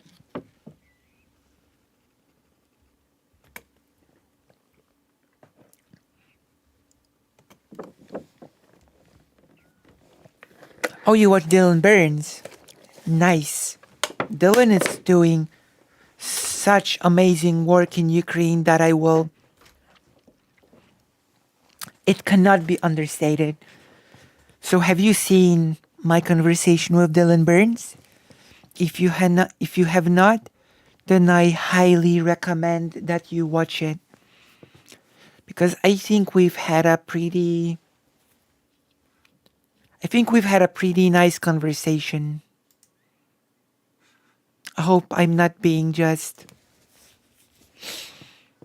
arrogant. If we don't see it, it doesn't exist. I mean, that is the Polish government's attitude. So I highly encourage anyone who has not seen the conversation to watch it. And I also highly recommend, or rather highly ask that you leave a comment under it to drive it into the algorithm, and leave a like and a like. Nice. Very nice. Today is the 19th already in Poland. Thank you. Thank you very much. Today is the 19th already in Poland, and it marks the anniversary of the 80th anniversary of the Warsaw Jewish Ghetto Uprising. And we will be doing a lot around that topic. Tomorrow, I will be going together with my mom to Polin, the Museum of Jewish History in Poland, and Żych, the Polish Jewish Historical Institute. It's just the Jewish Historical Institute. And we will check out the exhibition called All Around Us, a Sea of Fire. The title alludes to the fact that when the uprising fell, the Nazis burned the ghetto to the ground. One building by building, the ghetto was torched. And this title basically alludes to that. I will do a whole pre-made video that I really hope will stand on its own as educational material, which will explain in great detail what the ghetto was, how it functioned, and it's placed within the broader picture of the Holocaust. And right now, when we discuss the ghetto, the easiest way to describe what it was is it was basically those are the regions of Warsaw where the most amount of Jewish people lived before the war. And during the war, 400,000 Jewish people were crammed into this fairly small area, and then the Nazis erected a wall surrounding the whole ghetto, and the Jewish community had to pay for this wall, which I always say reminds me of a certain US president that also had an idea of building a wall against a people and demand that the people pay for it. So I guess, you know,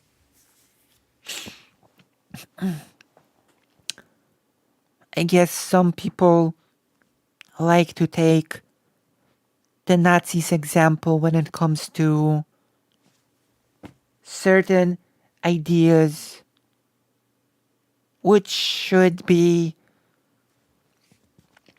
an indicator about what sort of person we are dealing with those things. Right? Yeah. So, we won't be talking a lot about the 80th anniversary yet because it will officially start today, and I will be doing a lot of filming. Maybe even I will try to grab some people and interview them. We'll see. We will see if I will have that opportunity. But one thing's for sure, this is going to be a very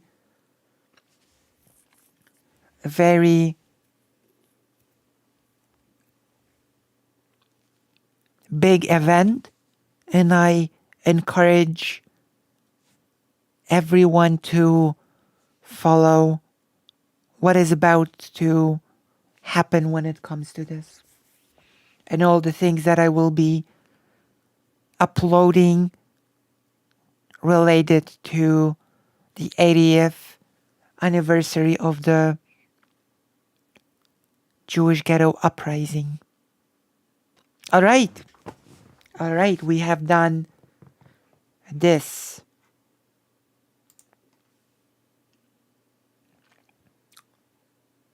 And now we have a choice. Now we have a big choice. A choice is coming up. We might relax a bit and play a video game together, or we may do a bit of a check on our favorite bigot streamer, Nazi employer, ChatLogic. Which one are you in the mood for? Tell me in the chat. Are you in the mood for some chudness, or are you in the mood for some survival horror?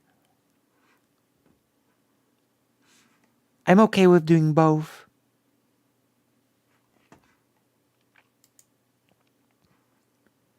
What is your choice?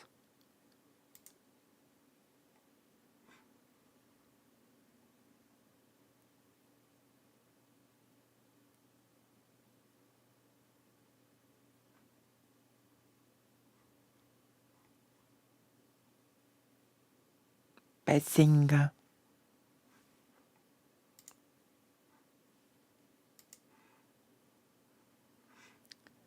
Bazinga. And then I will change the title appropriately to the having a hard time choosing. You know what? Maybe we will do a chud check. Especially, maybe I will sweeten the deal for you.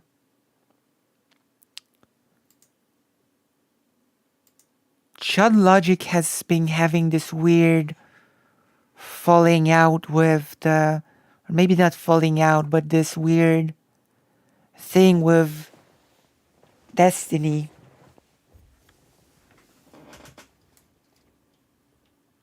And the thumbnail, as always, reflects this.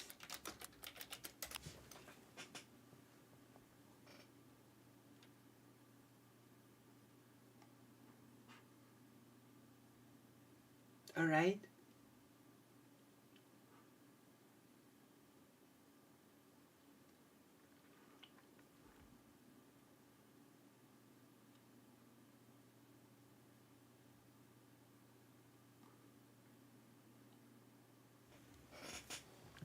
So,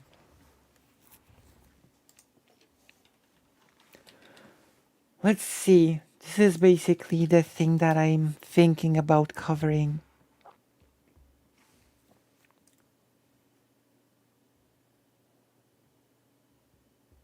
Love drops huge bomb on Destiny. Goes uncontested in interview. And the whole, we had a deal. Destiny bomb dropped. What a shocked face. What a shocked face. What could this be?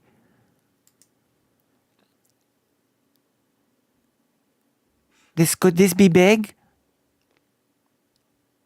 Oh, I will do Saga Frontier 2.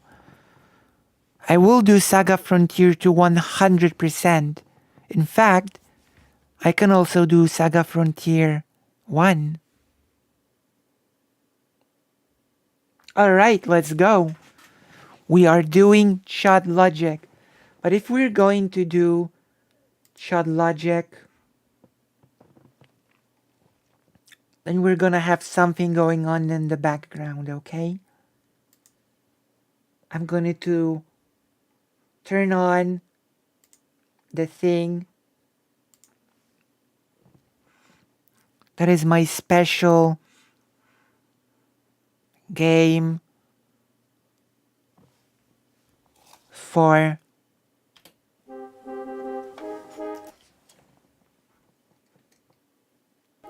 Board book of Octavius, captain of the... This is my favorite game for reacting, okay? I'm gonna make it quieter. Don't worry. It's not gonna be this loud. Here we go. We're setting the stage for the reaction.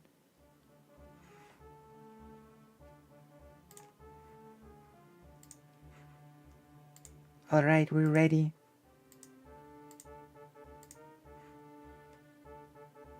I'm gonna make the browser smaller. I'm gonna change the title.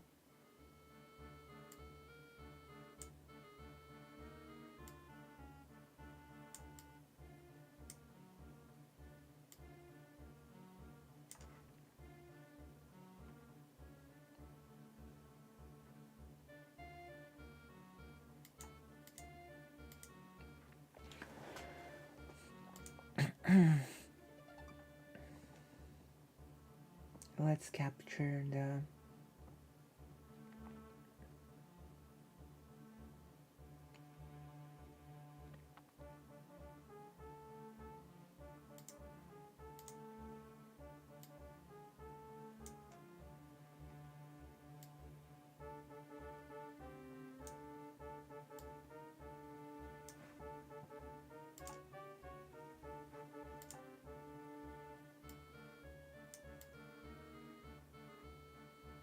Okay.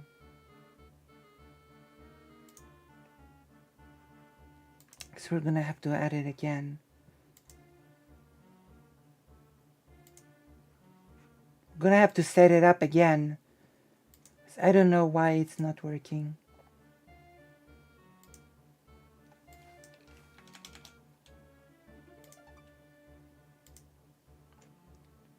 Back. There we go, it's working now.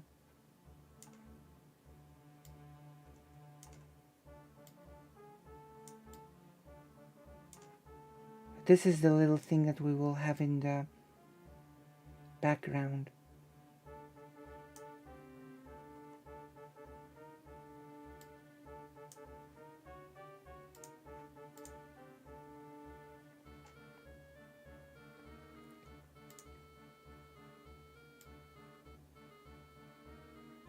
All right, we're ready. You're ready to go.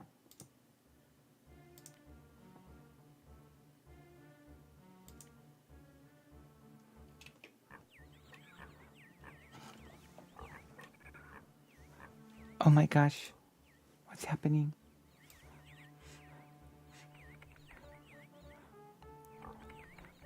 Oh, thank you. All right, let's go. We're jumping in. Lav drops huge bomb on Destiny. Goes uncontested.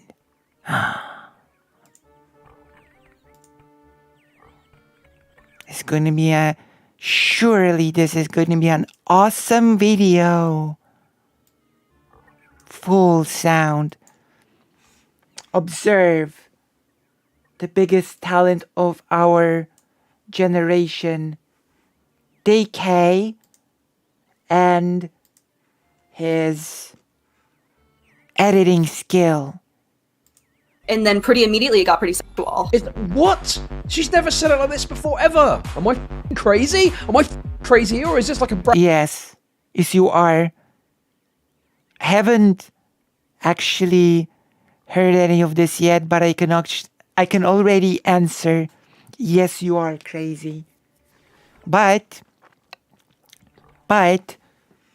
enjoy the cringy music, courtesy of DK, the #1 editor You think that she's saying? in the universe.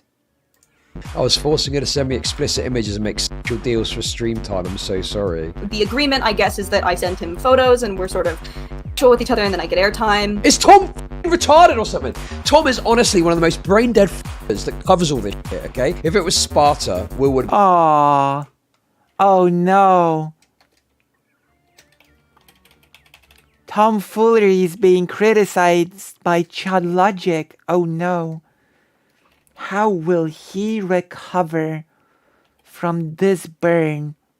Ay, ay, ay. I didn't see this coming. Why does Chad Logic hate tomfoolery so? What has tomfoolery done to you, Chad Logic?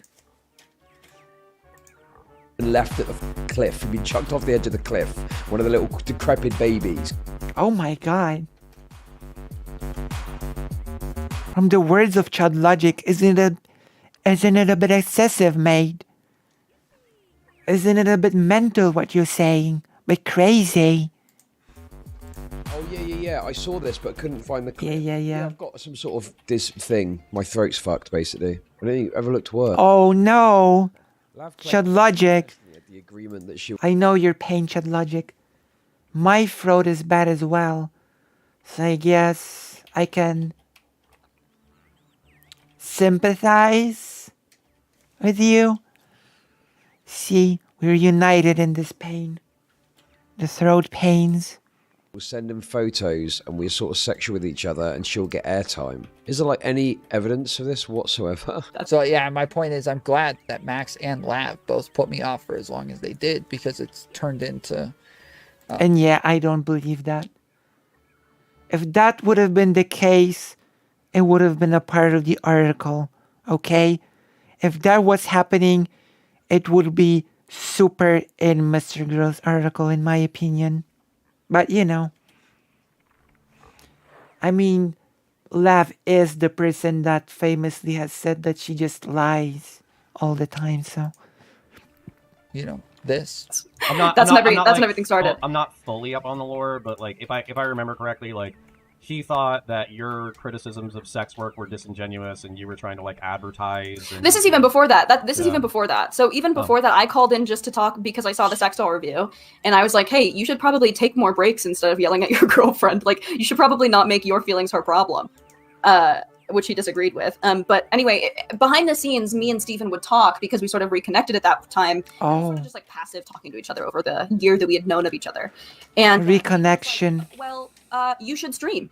You should stream. Like, you're interesting. And I would talk to him about how much I hated sex work and how much I couldn't stand it and I didn't want to be in it anymore. And so this sort of became like my out. Mm-hmm. With Stephen being sort of like, I have a following and, I'll take you under my wing and I'll take you under my wing. Is Lav interesting? Lavis. I'm not sure. Interesting is one way to put it. That's for sure.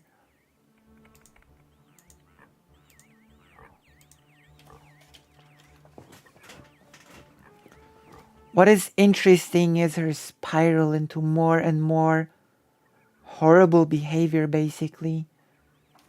I guess that's a thing. You can stream with me, and then pretty immediately it got pretty sexual, like asking for nude photos. And I remember being like down with it, but also just being like, God, I'm doing sex work. Like, I remember thinking like, this is sex work, but if I have to just what this is like a new claim. Then why wasn't this part of the article? Very interesting that a huge thing like this would not be part of the whole Mr. Girl article.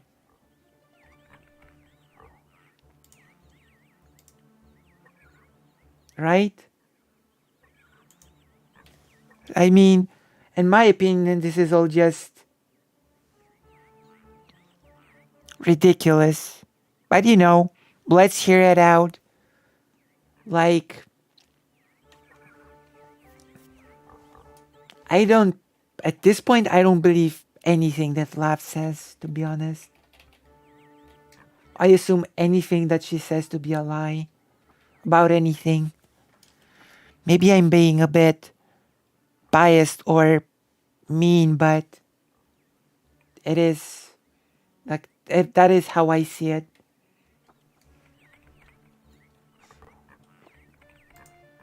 Like new information. What about the chat? Do you trust in what Lav is saying? That's being claimed now.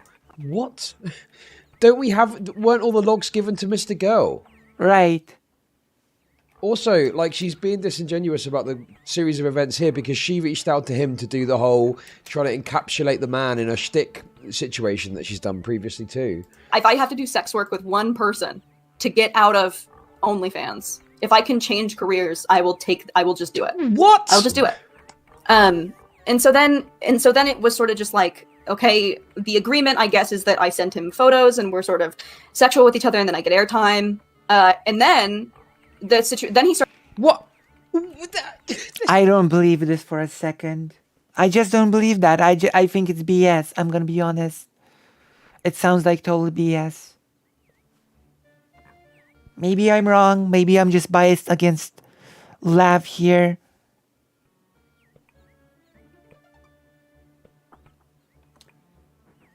If she tells me what color her hair is, I won't believe it. At this point, yeah. I'm basically the same about her at this point. Like, at this point, I'm gonna trust Destiny's word over hers about this whole thing. It's like brand new fucking revelations. Started like messaging me, and then that's when he told me the secret, or that's when he told me he had an affair with his wife. Pretty out of nowhere. So then he decided to become friends with me, is what he said. So then the lines were blurred. So then we were friends, and then we had also this compartmentalized sexual relationship in which it was like payment for stream time. But then we were also friends, and then it was just sort of, I just was constantly sort of confused, but also I was pretty happy with the deal, right? I get exposure and whatever. So and I was happy with it. This is like these are brand new claims that are being made. These claims weren't even made in Mr. Girl's article, and yet she's just saying them. I mean, that is what she does. She just says stuff. Cowboy said anything. Like, this video might be me more criticizing Lav than Chud Logic here. Like, I'm pretty sure that in this article will just be, like, I don't know. We might end up just agreeing with Chud Logic throughout this video because this is ridiculous. I know probably some of you might have not seen this coming, but, you know, life is full of surprises. What's going? What is this? What is going on? And then After all, Lav and Mr. Girl are known as the bridge builders, you know? and then we met up. And by that I mean they build bridges between people, they unite them against them.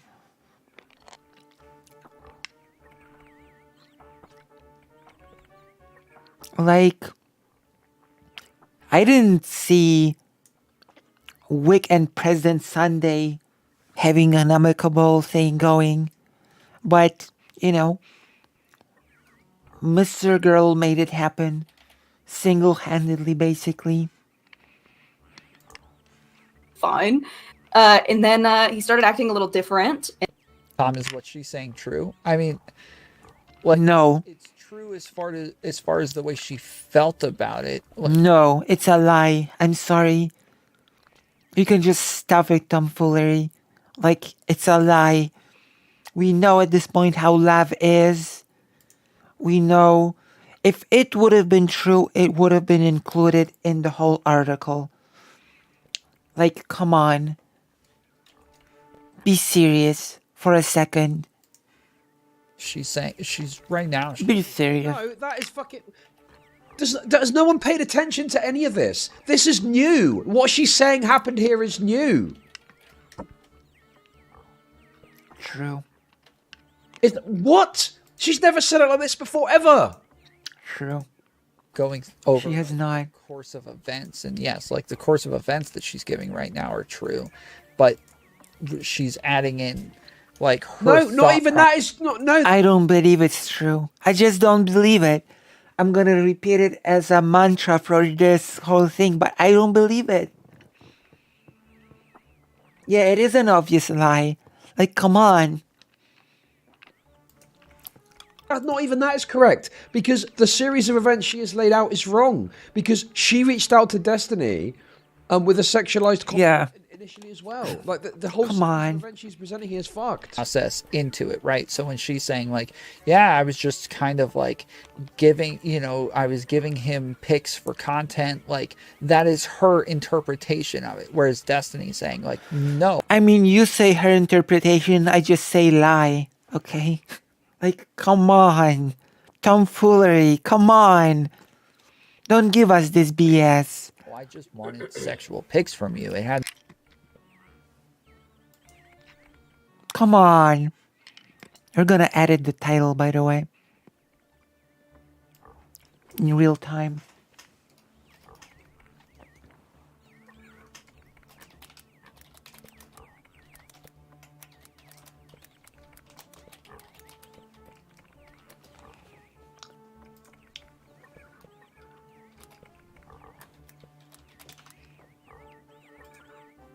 Let me go. Let me see. Yeah, I am changing the things a little bit.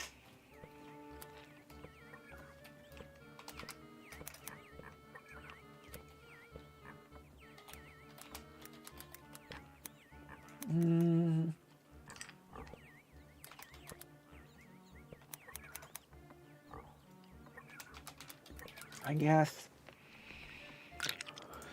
Here we go. I've changed the thing.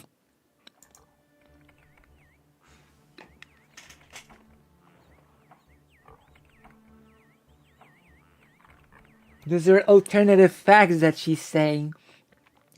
And Tom seems to be dumb enough to believe them to some degree. Yeah, I don't just how does that happen? How do you believe love about anything at this point? Anything.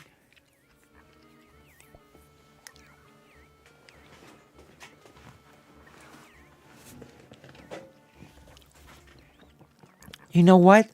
I would sooner believe, when it comes to believing, I will tell you how much I don't believe love. I would sooner believe that me and Chad Logic would become best friends than I would believe anything that love says. This is how much I do not believe what love says about anything. Okay? And nothing Like, love is one of the worst people out there, in my personal opinion. with the content. Like, they never had like some sort of verbal agreement to where this was going to be the case. So when she's adding this in, she's adding. No, but what I think is being missed here is that this framing that Lav has put it is new. The idea that she was engaging in sex work whilst talking to Destiny Yeah. is a new claim. And ridiculous. That, to my knowledge, this is like a new thing. And ridiculous one at that. Okay? It's not just a new claim. It is also important to say that it's also a ridiculous one. She's saying, am I fucking crazy? Am I fucking crazy? Or is this like a... You know what? I retract what I said at the start of the video. You're not crazy on this one. Okay? I retract what I said when the whole intro thing was playing. You're not crazy on this one. There we go. See, Lucy can change her mind. Lucy is not stubborn in her ways. There we go. My gosh. She's fucking saying. in like her own narration. Tom, it's not true. What's not true? What do you mean it is not true? What is it? I can't do this, man. My voice is too fucked. I can't, like, there's a lot here. You guys drive me nuts when you just say something like, that is wrong. And also, Chad Logic seems to be earning empathy points from me because I seem to be having problems with my throat that I cannot shake off. It's true. I am an open-minded individual. So I really can sympathize with having a throat problem.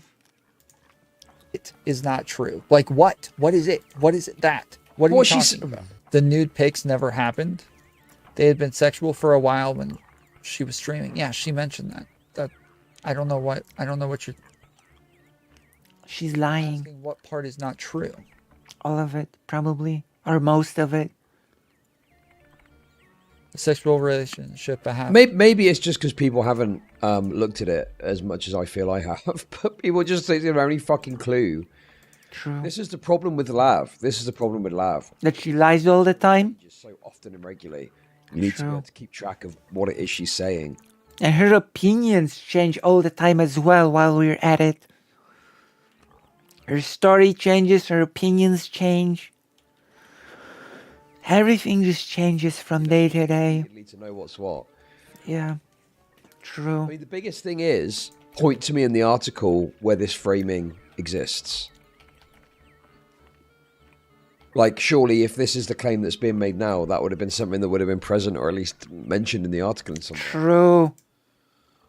Agreed, actually. Other post I can't. My voice is too fucked to fucking shout and shit. So, PowerPoint's going full mask off and admitting he doesn't care about it. Why didn't you ask for proof for such a huge accusation? Because I don't give a shit. It's probably something she inferred or felt like the timing was convenient that you showed sexual interest in around the time she wanted to start streaming. Destiny can easily explain that, though, that just the time of their relationship and there could be a perfectly innocent explanation, actually just don't care. I don't think he's going to mask off. This is a bit of a hysterical framing of Counterpoint's comments, but I mean, yeah, it's obviously a bit cringe because the thing is Lav is someone who relishes in being able to change reality to her liking. So True. if you're just going to let her come on and wax lyrical, I mean, it's up to you at the end of the day. It's your fucking stream. That is a lot of words to just say that love is lying. That is a lot of words to use to basically say that love is lying. I think it's a bit cringe. I don't think you can take a centrist position with Lav. And yeah, I just, I think that, I mean, if it is such a big claim that she's made, it's like it's big, Jesus, man. Go roast thought slime. Listen, I'm trying to take it easy. I was supposed to just chill, but then I heard about this. The pushback meme is a bit cringe, but there's nothing wrong with just him going, okay, well, hang on a second. You're making a pretty big claim there that goes beyond anything I'm familiar with. Like, what is this you're saying? That can you, do you have anything to back this idea up? I don't know. That'd be my. There is. But then obviously, imagine if you did this with the sea. I'm betting there's nothing. I'm betting there's nothing. Am I mistaken in thinking there's probably nothing there? Armor. I mean, I don't want to suck myself off. You do. You do. But yeah, I mean, if someone makes a big claim, I think you've got to just put a pause on it and go, hang on a second, that's like, pretty major to just throw out like that. Like, she's claiming that essentially the Harvey Weinstein thing is true when there's no evidence that I've seen that backs it up at all. Happened before she was on stream. Yes, I'm aware. So they had not what? Oh my gosh. It's not like he has to fucking push back even. All he has to do is go, hold on. That's a pretty big claim you just made. It is. Not a claim I'm actually familiar with. Do you have anything to show me to back this idea up that it was, sexed for exposure? Oh my gosh. Oh, man. I just think people just aren't as invested in it all. That's my guess. I think you guys are confused. Hold on. Let me go back. Doing sex work. Like, I remember thinking, like, this is sex work, but if I have to do sex work with one person to get out of my gosh. OnlyFans, if I can change careers, I will just do it. Also, the timelines on this, you need to double. Also, the whole framing of I was so desperate to get out, and then I was once again trapped, this time by Steven. This would have been 1,000,000,000% in the article if it was true. Get the timelines too, because when she was leaving OnlyFans, that was when I met her, and then she ended up going onto Destiny's stream, and I thought, oh, did I end up putting Lav on Destiny's stream? But they'd actually spoken prior to her going on Destiny's stream for the first time over the OnlyFans sex work stuff. So there's like a massive timeline discrepancies here as well that, even without knowing from looking into it, I would know of because of my experiences dealing with Lav. So there's massive discrepancies here. No kidding. No kidding. No kidding. I was in fact virtually prostituting Lav. I was forcing her to send me explicit images and make sexual deals for stream time. I'm so sorry.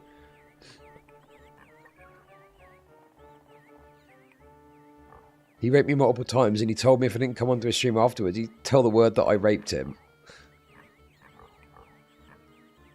The thing is like, listen, a meme or whatever is one thing, but this is like a very serious claim that's being made that's in excess to any claim that's been made prior. And everyone, including Tom's just there like, well, from her perspective, well, what is true? From her perspective, it's true. Like, bro, what the fuck? I can't believe I'm saying this, but I agree. And so then, my goodness, it was sort of just like, okay, the agreement, I guess, is that I send him photos and we're sort of sexual with each other, and then I get airtime. And then She's what? from my point of view, the Jedi are evil, I guess. Kind of deal. This is new! What's going on? My voice! Fuck! Then he started like messaging me, and then that's when he told me the secret, or that's when he told me he had an affair with his wife, pretty out of nowhere. So then he I guess after today, will be fair to call Chud Logic the squeaky Chud. It's okay. decided to become friends with me, is what he said. So then the lines were blurred. So then we were friends, and then we had also this compartmentalized sexual relationship in which it was like payment for stream time. But then we were also friends, and then it was just This is insane. sort of. I just was constantly sort of. See, whatever you guys heard there is not what she said. I guess. You know what? I only accept the trilogy. I don't accept the extended universe. There you go, my hot take for the day. She didn't say we had sex after I started streaming. That part never happened. So I don't know where you guys got that from, but that didn't happen. She didn't say that. Is Tom listening to a different fucking conversation? True. All these people are retarded and incapable of covering this. That's what I've decided with it. Oh no. It is not a thing. Go back more. nude photos, and I remember being just like passive talking to each other. She is claiming that she was sending sexual images to Destiny and trading sexual images for time on stream. That's the claim she's making. She's making like, you know, and that... I mean, that doesn't require much of an interpretation. That is what's happening here.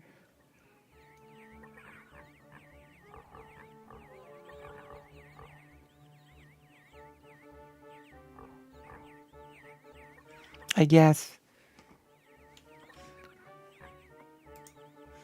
She's not saying, you know, from my perspective, or I interpret it this way. She's saying that's what happened. She's framing it as fucking sex work. Yeah, she's not...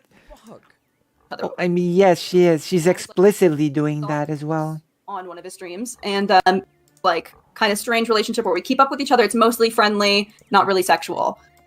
It was like vaguely sexual. Reach out to literally at that. This is what happened. 2-3 years ago, I think I reached out to Steven because I viewed his stuff, and he's released those. I think just like the I like to hear the sound of your voice, whatever, kind of flirty, whatever. At that point, I had 100,000 followers on Instagram, so you could reach out to literally at that point you could reach out to anyone you want, and they'll pretty much respond. I could reach out to any celebrity, and they see you, especially because I'm verified chat mark from music. So it was just sort of one of those things. And then we started talking about politics and stuff like that, and it was like vaguely sexual, but not really. And we were flirting, but it was like whatever. And then that kind of continued on and off. Without, I never wanted to stream at that point. I didn't want to stream, and the person who put it into my head to stream was Steven. And so for a year, it's just sort of this. It's all Steven's fault. It's mostly friendly, not really sexual. And then I see Max on one of his streams, and Max made Steven seem more interesting, and also made me think that maybe, I don't know, that I wanted to be involved in some way. So I called into Max's stream, and then, you know, that's how everything started. I'm not fully up on the lore, but like if I remember correctly, like I'm so not surprised that a person like Lav is close to a person like Mr. Girl. It does not surprise me at all. I think she's sped up. I think this video is just sped up. he thought that your criticisms of sex work were disingenuous, Really? and you were trying to Yeah, it's sped up. It's all just sped up.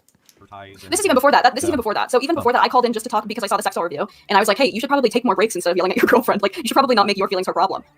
Which he disagreed with. But anyway, behind the scenes, me and Steven would talk because we sort of reconnected at that time because we sort of just like passive talking to each other over the year that we had known of each other. And Steven was She's just repeating the thing from before. and I would talk to him about how much I hated sex work and how much I couldn't stand it and I didn't want to be in it anymore. And so this sort of became like my out.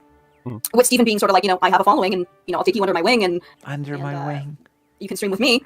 And then pretty immediately it got pretty sexual, like asking for nude photos. And I remember being like down with it, but also just being like, God, I'm doing sex work. Like I remember thinking like, this is sex work, but if I have to do sex work with one person to get out of OnlyFans, if I can change careers, I will just do it. See? This is basically the framing of I was so desperate to escape from the sex work that I took this devil's deal with Steven. If I could just take this deal, even if it was pretty bad, but it was not as bad as this, then I would do anything. It's basically what she's saying. Even though, on many occasions before, she said that she didn't actually need Steven or his streaming because she had a flourishing TikTok and a great music career. So make of that what you will. Just do it. And so then it was sort of just like, okay, the agreement, I She's guess, so is that I full of sent him shit. photos and we're sort of sexual with each other and then I get airtime. And then So did she need Steven to switch careers and quit sex work? Or did she have an established TikTok and a music career? Which one is it? then he started. Is it sped up or something? It is sped up. The agreement, I guess, is that I sent him photos and we're sort of. It's clearly sped up. The agreement, I guess, is that I sent him photos and sexual photos and I get airtime. Like, it's clear as fucking day right there. This is a new claim that she's making, Yeah. which has not been made previously, which is a very specific claim, which would need some fucking evidence to back up. Yes, she's claiming that there was a agreement between the two of them that she would send sexual photos for airtime on stream, which is, you know, the Harvey Weinstein shit. But everything that we've seen is opposite to that. That Destiny didn't do anything like that with her. I don't believe that. And then the situation. I don't believe her claims. And then he definitely told me the secret. What do you mean there? She didn't say they had sex yet. Is Tom fucking retarded or something? Tom is honestly one of the most brain-dead fuckers that covers all this shit, okay? Just stick your fucking nose out of it, Tom, you retard. You clearly don't know what the fuck you're doing, okay? What fucking planet are you sat on? Sat there going, oh, what's the problem here, guys? Oh, they're not talking about sex, so what's the problem? What a fucking retard. Chad being Chad, but Tom is being pretty strange here. Tom is being pretty strange here about the whole thing. What are you talking about? What are you talking about? What's the What do you mean problem? there? Fucking Mr. Magoo. Oh my gosh. Again, There it is. there. Fucking Mr. Magoo. I don't even know this Mr. Magoo thing. Tom, she said she was doing sex work. Yeah, like, tomfoolery is such a wacky character. That's the only way that I can put it, to be honest. I don't even know this Mr. Magoo character. I don't think I've ever seen any movie or show that was about Mr. Magoo. I can't watch Connor's stream because it's fucking gone. I don't know where it is. But I'm guessing Mr. Magoo is supposed to be this clueless character. I shouldn't be Was watching the this, agreement man. in My writing? voice is- No, that's again. This is what I'm saying. She's adding in like her own narration to it. She's adding in like her own perception of things. Get it now? She's not just adding in her own narration and perception. This is a brand new thing she has said. She has not commented it on in these terms. I would also claim that it's a lie, but you know, a Looney Tunes. All right, okay. What Looney Tune is Mr. Magoo? Before. This is the first time she's ever commented it on it in this way with this fucking framing, ever that I've heard. I've Yep. not heard her speak on it like this ever before. That there was, you know, nudes for airtime. Yep. Trading nudes for airtime didn't happen. Hold on. Nobody's even talking about that. Nobody said that. What? Like nobody said that again, I said this earlier that yes, I had already said that there was not agreement, that she was just adding in her own narration to this. No one said Thanks for anything the about them $5, having Henry. sex. What do you Sounds mean? like an unspoken perceived agreement. What? She said that the agreement Quid was pro that she quo. sent pics for airtime. that Are you mean? guys seriously? You made me rewind this just to I hope that was the meme, Henry. just for me to see what There's I a lot already to this said. drama. Are you kidding me right now? Is this a joke?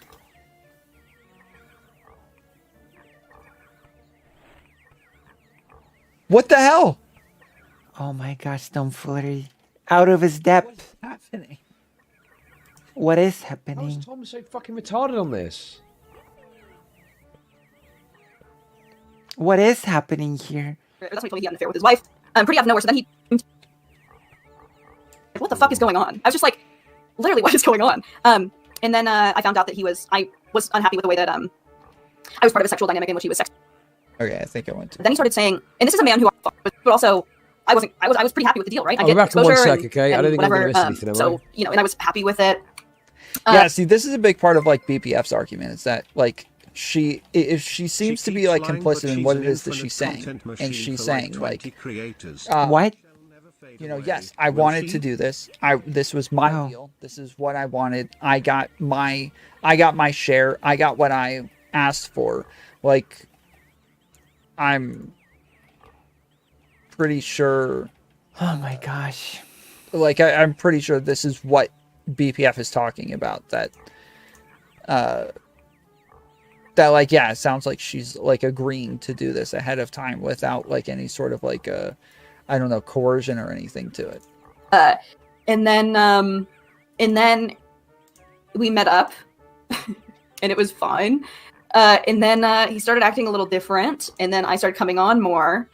And then he started saying, and this is a man who already knew that my reputation was completely in his hands, because that's why he wanted me to stream with him.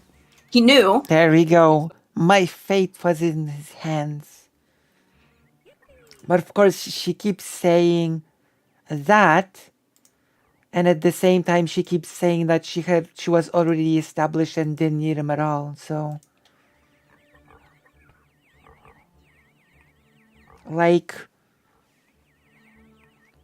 does she really think that people don't keep track of what she's saying? You know, the whole thing about this is incredible.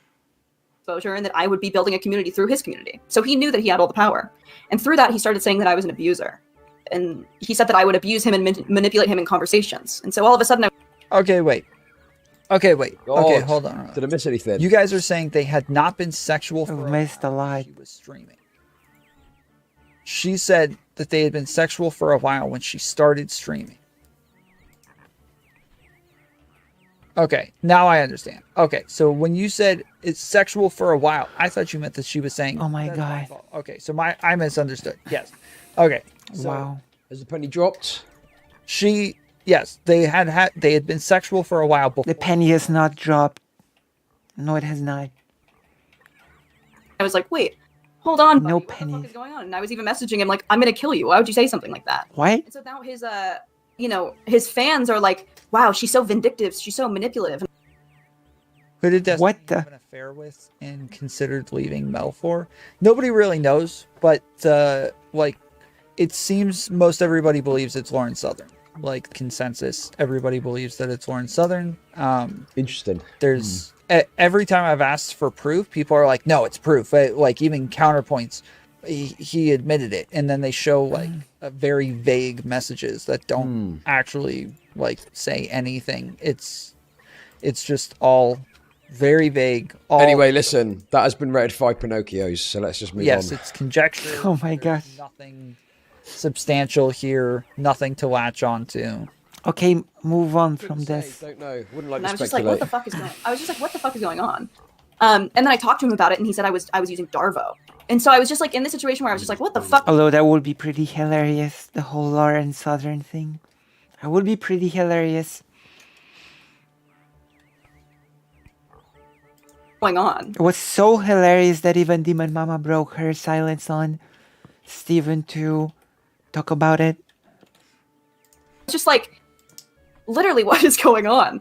And then I found out that I was unhappy with the way that I was part of a sexual dynamic in which he was sexting Cherry and trying to sext me or trying to meet up with me and trying to meet up with her. And then he'd message me being like, Cherry's on right now, like time to get her.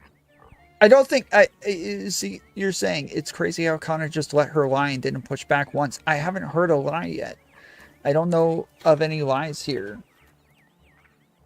Oh my gosh. Retard. Why is Tom taking this fucking insane charitability line with Lab? That is wild.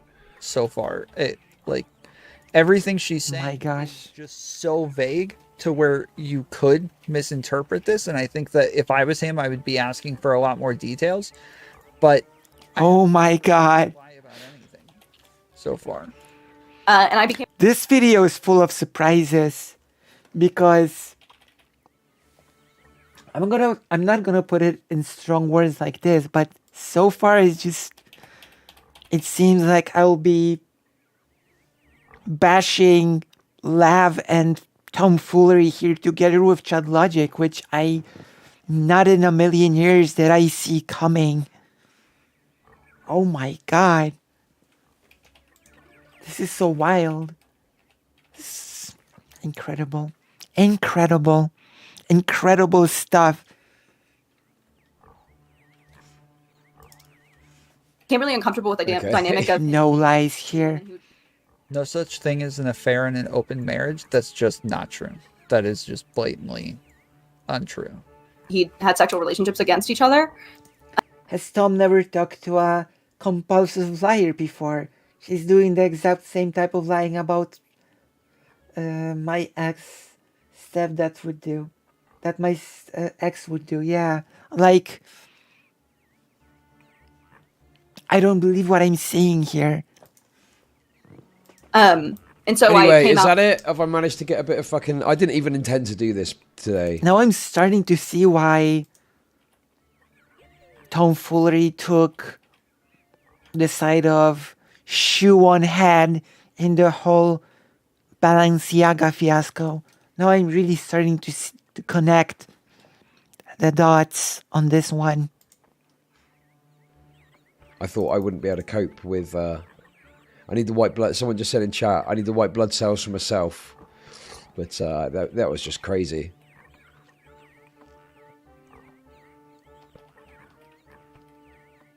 You don't have to unsub from anyone involved. Don't be... I mean, if you... It's up to you. I would never say you need to unsub from anyone. I mean, I think that's probably it, right? I mean, is there anything else? Just that claim and people like, oh, what's all? Oh my gosh. What's the lie, though?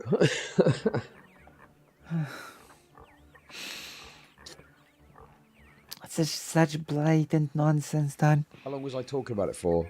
No, is that enough for a YouTube video?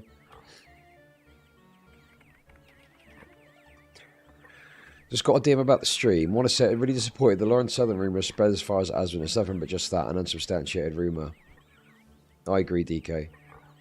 Wasn't it you that was saying it in my chat on the night of the event? The DK has made an appearance in the video. The DK has made Anyway, listen, I just look. an appearance. Is that enough That's- for Lav? Is that enough for the fucking Lav segment? That's right, Archive, but this video is wild. You do not suspect what a turn this has taken. You do not suspect, Archive, what turn this whole thing has taken.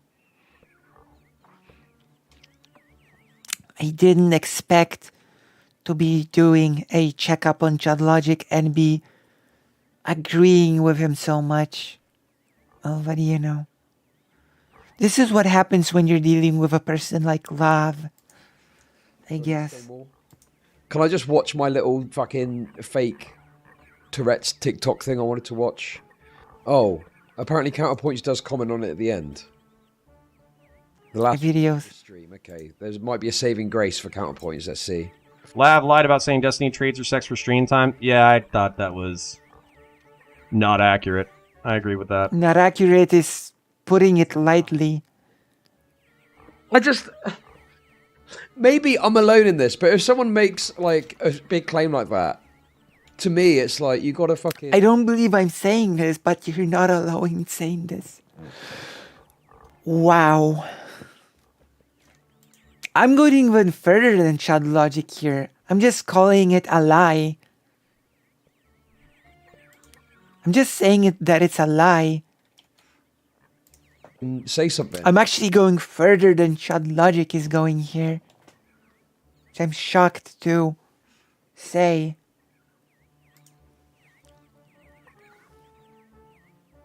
I am in shock.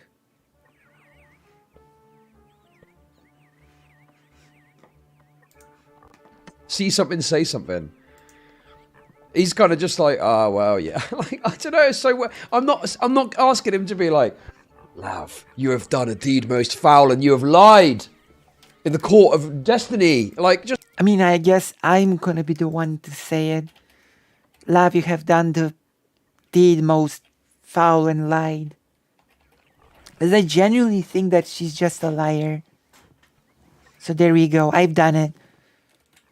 Here's me doing it. Just say, hey, that's a pretty big claim. Like, where are you getting that from? That's new. Do you know what I mean?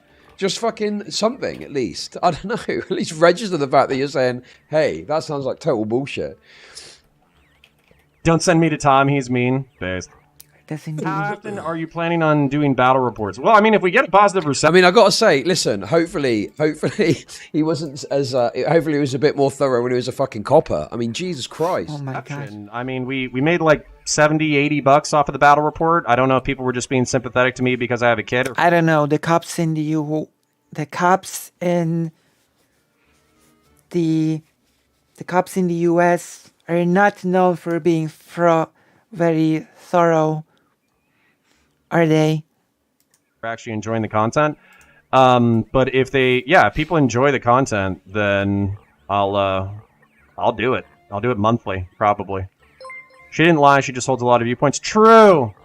The female brain holds many viewpoints at one time. Mm-hmm. I've got to be honest with you, right? Listen, I love look. Thank you very much for the 4.99. I love a bit of anti. It does. Jokes as much as the next person, okay?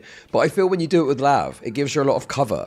It's not because she's a fucking woman, okay? Lav is a particularly pernicious, disgusting piece of shit that goes beyond her just being a woman, you know? It's not just to do with being a woman. Like, there's plenty of women out there that I'm going to fucking just concoct this story, whole cloth, about, nudes for screen time allegations. Like, what the fuck? Aw, thank you, Michael Chiazon. I appreciate it. Thank you. Oh my gosh. I appreciate you. You're a classic. All right, so Eugene Peterson, I answered your question. Oh my god. Anyways, all right, parasocial love to you. Have a beautiful night. I appreciate you. Catch you later. Bye. Damn. I didn't expect this to happen, but here we are. I mean, yeah, I don't know what to tell you. Like, that's pretty wild. I do know what to tell you. I've got a bit of extra juice on because as we're talking about Lav, I might as well throw in some Mr. Girl shit as well while we're at it. What's this? Oh no. Mr. Girl.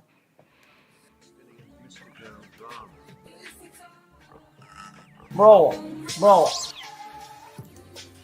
The guy is mentally deranged, ill, and cringe. His entire life is about trying to take somebody down for some made-up bullshit. I do not care. He looks like a bum, and he is a bum. I don't care. I do not care. I am fully open about my deranged beliefs. He's the type of people, okay, that even if... I know I watched this clip yesterday, but look, there's more apparently. Apparently Mr. Girl cries. Oh my god, it's the Will interview! No way! It's the fucking Will and it's channel fucking glazing session. He was right about something. I would still argue he's wrong, and die on that hill that he's wrong, and be wrong on purpose. Just Chad Logic really hates Will in his channel. to annoy him. Or it seems to, for some reason. Well, just some Disney drama like but it's crazy that people try to go at... Bro, you know what sucks? Who is this, Briz? Who is this?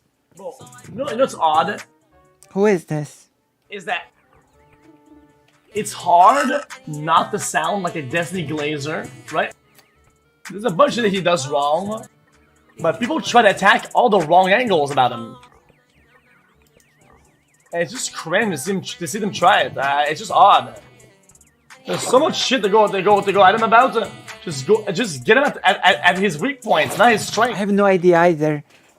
It's just odd that he was... Who is this person supposed to be? I know what they're trying to do. Yeah. An XQC today just said on stream that I'm ontologically evil. XQC? Got the XQC shout out. Wow. Yeah, he said. Will is like subhumanly retarded, man. I swear to God. If it was Sparta, Will would have been left at the fucking cliff. He'd been chucked off the edge of the cliff. One of the little decrepit babies, because he's so fucking retarded. Jesus Christ, Chat Logic, calm down. Is the Arthur the only word that you know, and you just repeat it all the time because you don't know any other words? Come on. Calm down. Oh wow, you got the XQC shout out? Yeah, it's fucking based on a massive streamer just fucking shits on you, isn't it? What the fuck? Oh my gosh. That I'm on. He said he's so sick. I mean, that is pretty weird to say, but that is a pretty weird thing to say, but calm down, Chud Logic. Because I'm starting to think that Gyarsler is the only word that you know. That I would disagree with him no matter what, even if I was wrong. Something like that. But yeah, it doesn't matter what he did. He didn't read the report. Absolutely Definitely not. Definitely not. Definitely like you don't even know what you're talking about. So it's just that. It's just yeah. If you defend, If you want to comment on it, you've got to read the 100,000 word report, guys. Good one. What the Me. fuck? or even clarifying something I said, then you can be lumped in with the bad people. Chad is trying to outdo Vosh by a long shot. It could be positive or negative. I'm just curious. Like, do you feel like you've maybe boosted?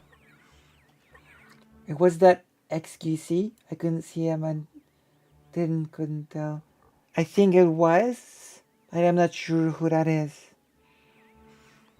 But yeah, I think it was. Others. I'm curious, like, what your read is on it. I don't know. People signal about my credibility, but You have no credibility. I don't know. You have no credibility. I'm ontologically evil. Does that mean anything? Does that affect me? Is that really what he thinks? I don't know. I have no idea. Did he even watch what XQC said about him? Like, that wasn't even the thrust of his point. The main point he was making is that he feels like, you know, Max is going after him for retarded reasons and is like a weird, obsessive guy. I don't think I can really judge that. I don't have a sense of that. I have no idea what my credibility is like. Oh. I know that What did they debate about? When it comes to like talking to academics Girl's and Revenge. professionals, that they immediately find me What did they debate on? just in general. That feels like what I experience. There we go. Got a little bit of bonus Max content in as well. Into that segment. Yay. Jesus Christ, man. True. Failed streamer industrial complex cope session. Well, unlike Max, I mean, Will is just a complete black hole of talent. Like he's a fucking retard. Sheesh. My gosh. He did this thing. So he's obsessed with like, oh, I'm leaving the space, guys. I'm leaving the space, but constantly continues to engage with it, you know, and stuff like that. Like the fact he did a Mr. Girl interview saying he was leaving the space. Oh god. But he had this like thing where like it's some gay like AI thing, and he's created a fake image of a box and is doing this ARG, and he's like, "Oh guys, I've been sent a box. What's inside?" And it's all AI nonsense, right? But he brought on like Smeth and Eldrazi onto a stream the other day. Guess what the conversation became about? Indecent images of kids, and that might be what is in the box, basically. And what was funny about it? What? There were more people watching in my Discord than there were watching his live stream. Kind of tragic, really, but anyway, just a little couple of. I have no clue what that's about, but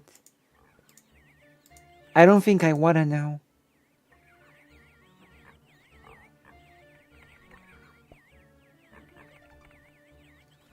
Socialism, the classic debate. Okay, now, if you've enjoyed this unexpected Chud Logic related segment, press like, smash the bell, and consider becoming a Patreon. Consider subscribing. Consider throwing any sort of support you can my way. And that's basically it. Now we have another choice. Another choice, everybody. The another choice is either we look at a new video, or we can jump into the Resident Evil.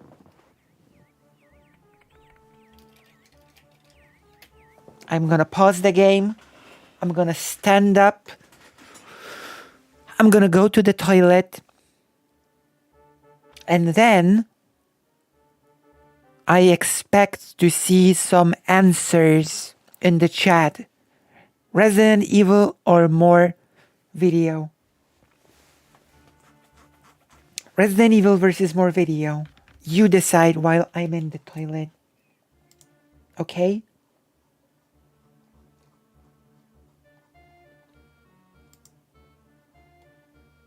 Alrighty? I'll be right back. Don't go anywhere. In fact, bring more people in.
I'm back.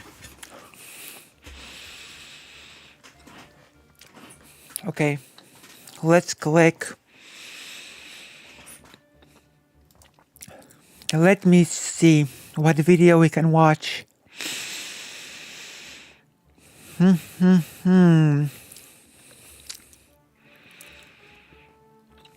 Something spicy. Mm-hmm.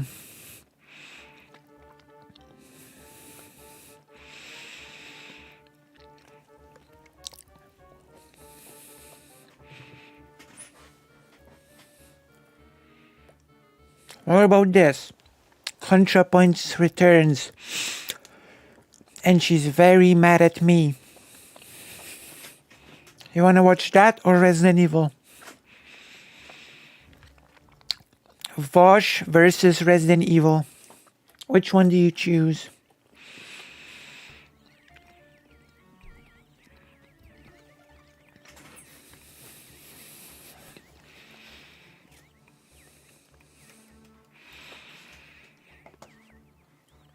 Vosh versus Resident Evil.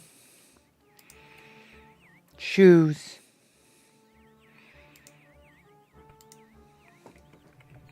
Vosh. Alright.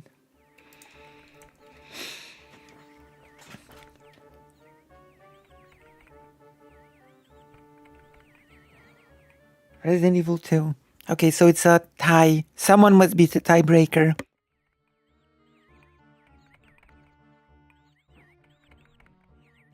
Someone here must serve as a tiebreaker. Squid, are you saying you want Resident Evil? I'm not sure what.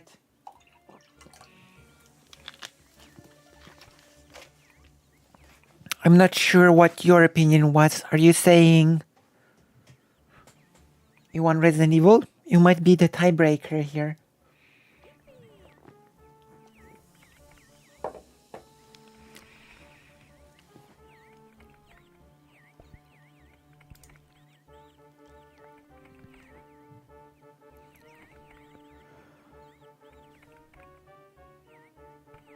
I'm worth 2 people though. Oh no. I mean, the Vosh thing is fairly quick. Oh no, it's not very quick. It's 50 minutes. I was about to say that it's quite fast, but...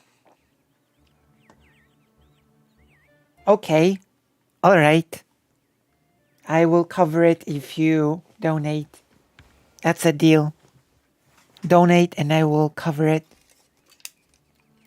I will even take something for my throat.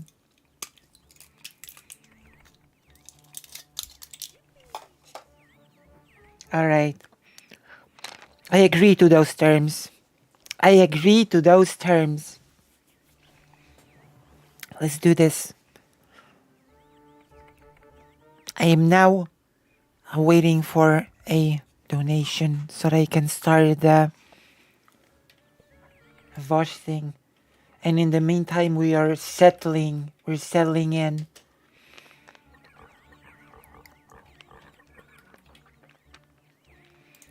Oh. That's a flag. I cannot buy it. I cannot build a mine here.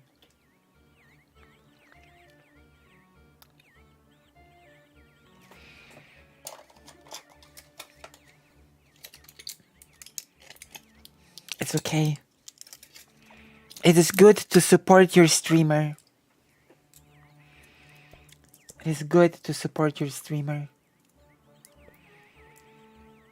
Because it allows me to do a lot of things like living.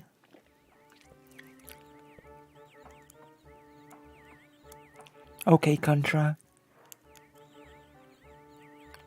Time to rehash old drama.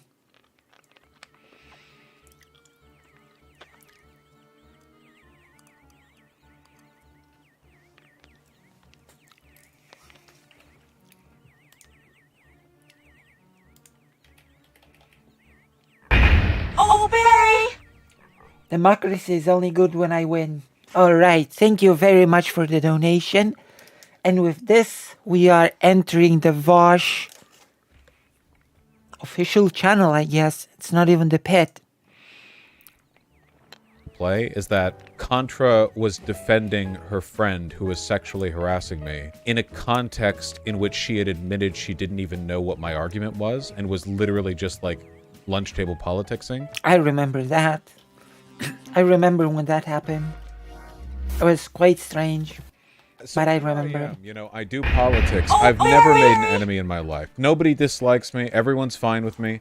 And then out of nowhere, you know, today Contra drops a video, and I think, Oh my god! Did you outbid? Wait. Okay. Now I have to start preparing Resident Evil. They said not this time. Oh my god.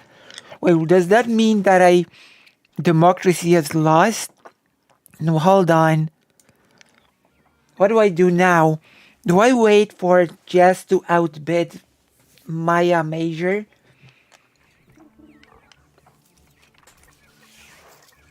Are you now paying for me to play Resident Evil instead of watching Vosh? Are you outbidding the democracy?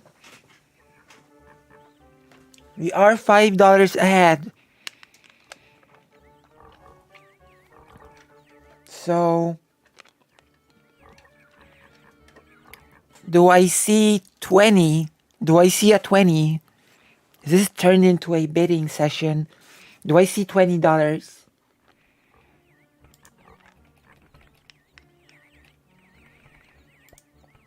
Do I see $20 for Vosh?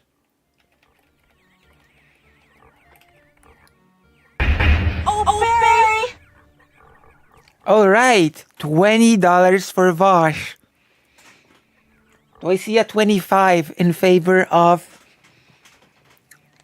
Resident Evil 2? Do I see a 25?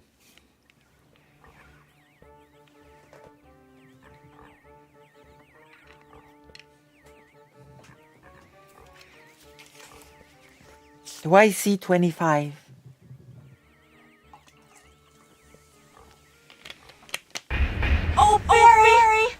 All right. Do I see 30? Do I see 30 in... Oh my gosh. Thank you so much, by the way. But do I see 30? Do I see 30 for Vosh? So far it's 25 for Resident Evil 2. Do I see a 30?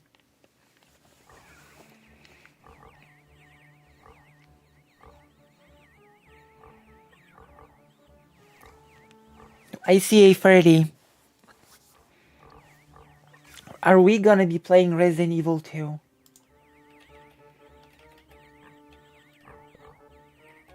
Do I see $30 for Vosh? Is Vosh worth $30?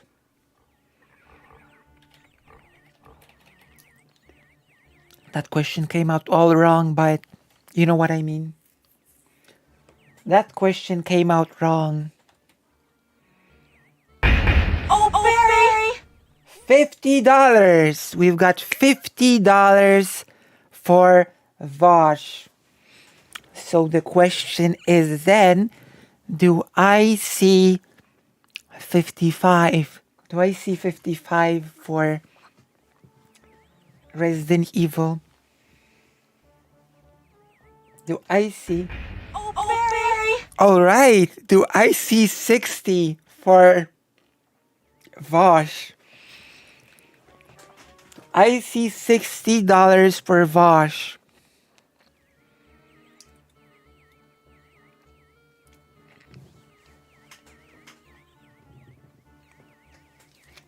Do I see $60? Is that gonna be becoming a $60? Or are we playing Resident Evil?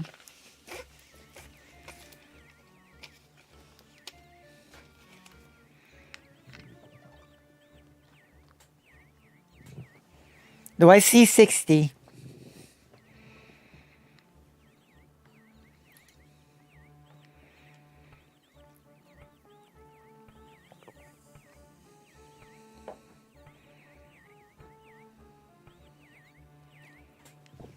True. A real democracy. Do I see a 60 for Vosh? Is Vosh worth dropping $60?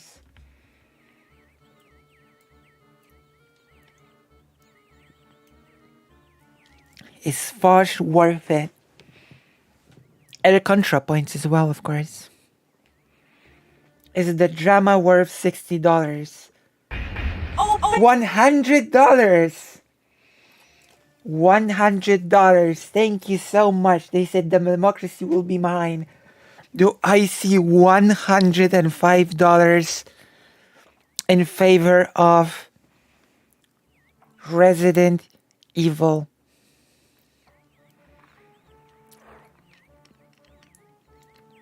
Do I see $101? All right. Resident Evil is ahead again. Do I see $102? Do I see $102 in favor of Vosh? Do I see $102?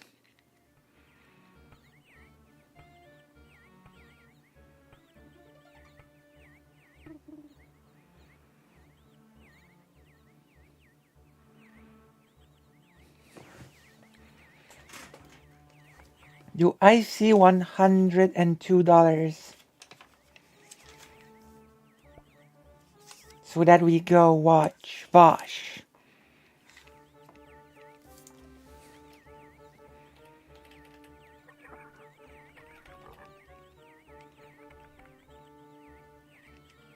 Or are we playing Resident Evil?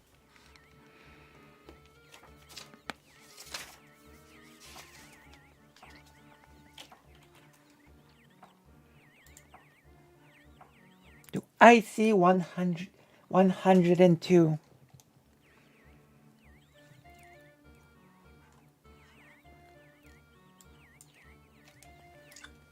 Or is the bidding over?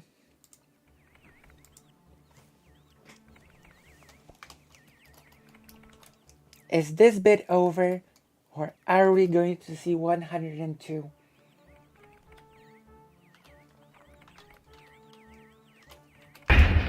Barry! 105! I really thank you so much for this. Thank you so much. But do I see 106, or are we watching Vosh after all?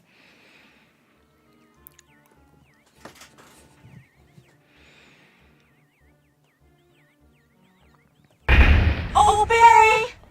110. Do I see 111?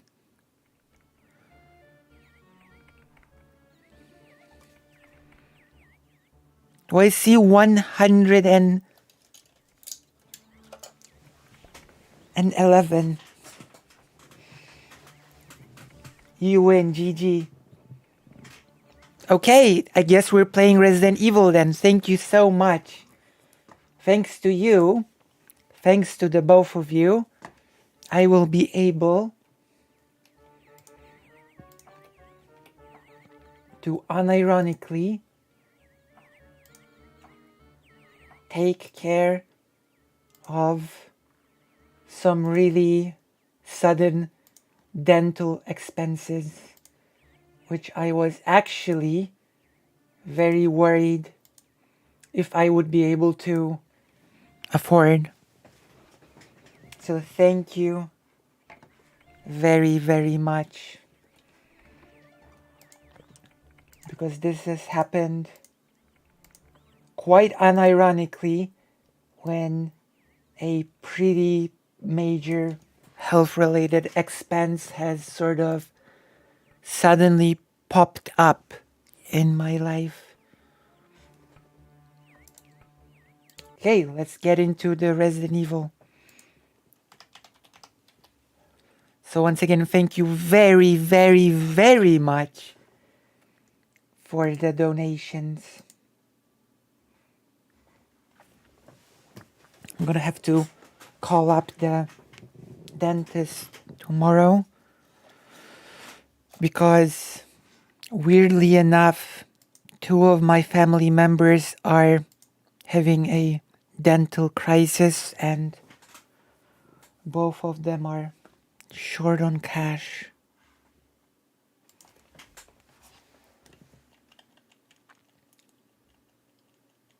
So it is up to Lucy Hazet to help them. And thanks to you, I will.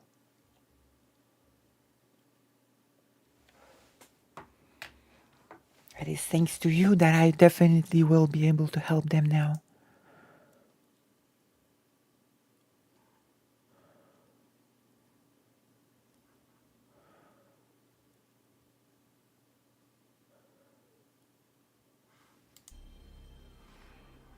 Wait, well, let's make the game a lot louder.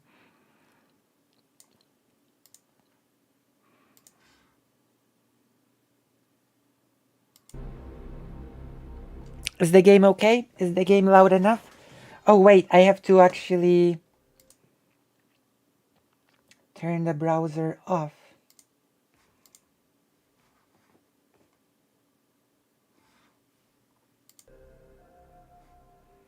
Is the game visible?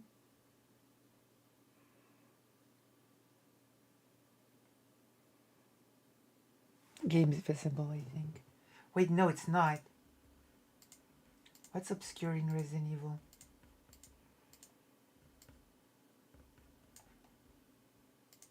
There you go. Something was obscuring Resident Evil. Thank you so much. I cannot thank you enough. This will help me in a lot. You know what? Okay, now I would like you to vote on this one. Should I make this into a mini segment and add chat logic?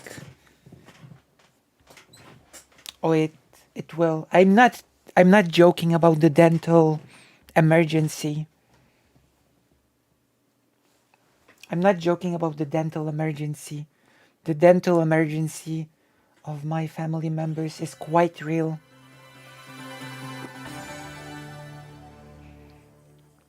And we were actually worried on the money for addressing it.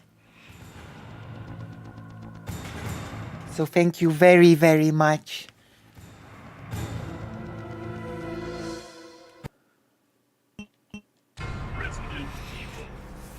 This happened like a miracle. Just as the medical crisis arrived. Okay, I will do it.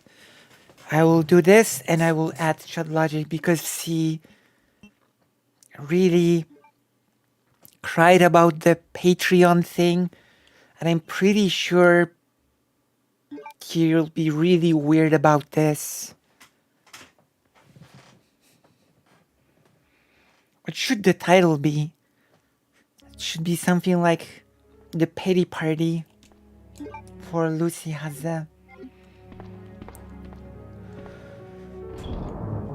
Okay, let's see.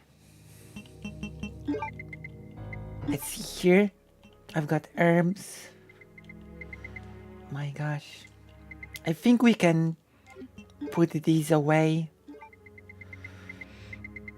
Maybe it's better that we're not watching the Vosh thing.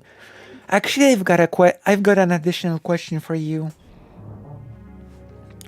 Would you rather I watched the Vosh video, or would you rather if I actually covered ContraPoint's video essay first? What is your preference?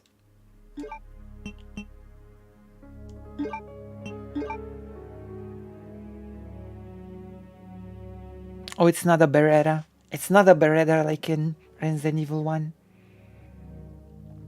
Yeah, I think so. I think so as well. I think we should just go over her essay first. Yeah, I think so. I do believe that would be the best. It should be a shortcut for the map, by the way.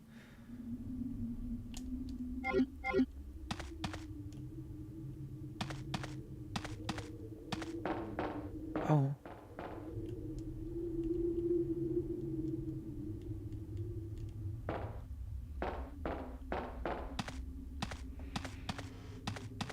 Yes, we're already here.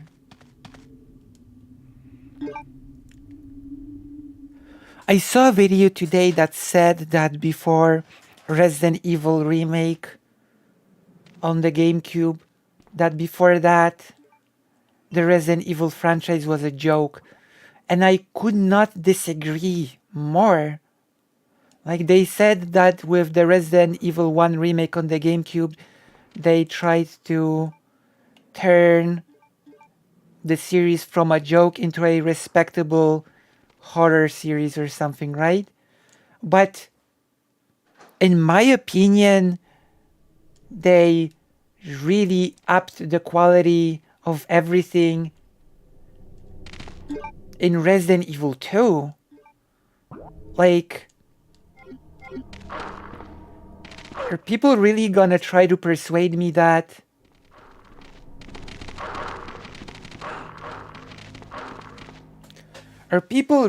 gonna try to persuade me that Resident Evil 2 was goofy? Like, come on.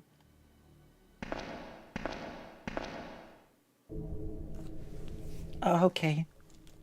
Like, come on, Resident Evil 2, Resident Evil 1 had a lot of goofiness, but Resident Evil 2 seriously got rid of most of it.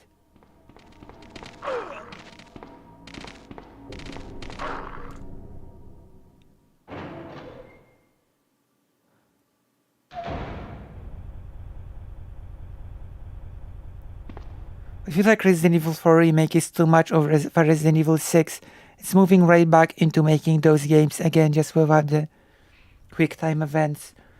I think Capcom is smarter than this now. I don't think they're just gonna make Resident Evil 4 and 5 type games. Like, they seem to be going in a few different directions with Resident Evil. They seem to be going in the directions of games like Resident Evil 2 Remake and 3. Resident Evil 4 Remake is its own thing. And there's the whole new direction with Resident Evil 7 and 8. The first person perspective Resident Evil.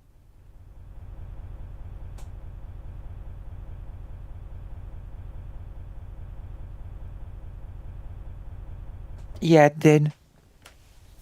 Like, let's be honest, like, oh, did you know that Resident Evil 1 was supposed to be first person?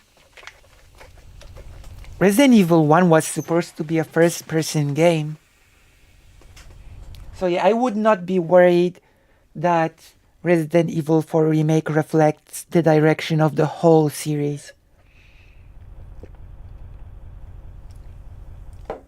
I sincerely don't think that is gonna happen.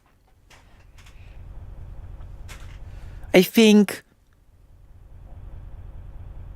the most that Capcom will do with Resident Evil is that it will branch out Resident Evil into a few different directions, more action oriented and the more super horror oriented.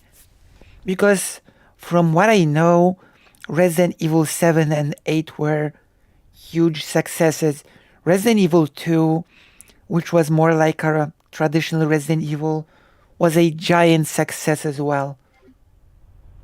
So I don't think they're gonna abandon their course in favor of doing a purely action shooting Resident Evil. I think that ship has sailed. Does that make sense? Am I making sense to you?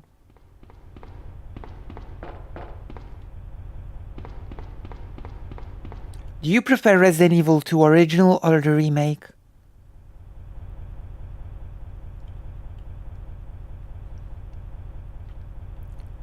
Because playing Resident Evil 2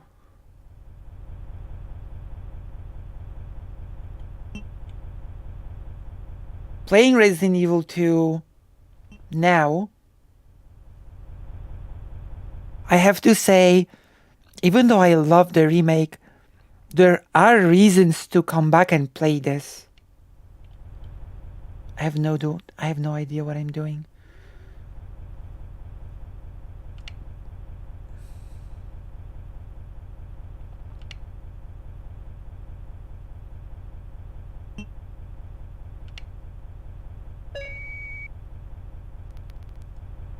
Oh, have I messed up?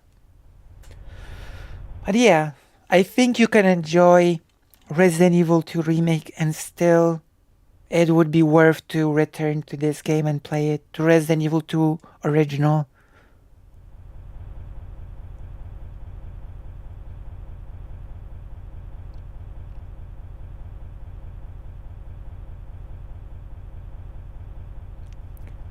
I think the best classic Resident Evil is Code Veronica.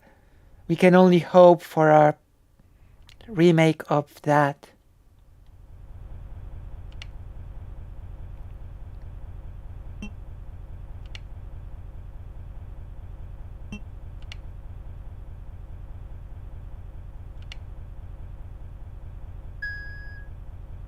All right.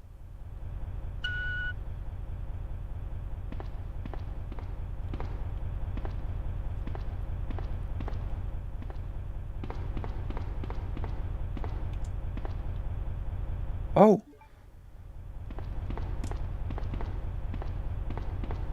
A basement map. I've got a map. Now we're gonna move out. Let me see. I can try to go for the door that's right next to this door. I only played bits and pieces of it, not on Dreamcast. I had a Saturn. Oh, Saturn was a very troubled console because it had a complicated architecture. Because Sega Saturn was initially made to be a 2D games console, and then the 3D graphics chip was sort of Frankenstein on top of it, which made the architecture pretty complicated to navigate. They should turn Resident Evil books into games. Do you actually recommend reading Resident Evil books? Is that like a jokey? Or was that like a joke thing? Or are you saying that books are actually good and worth?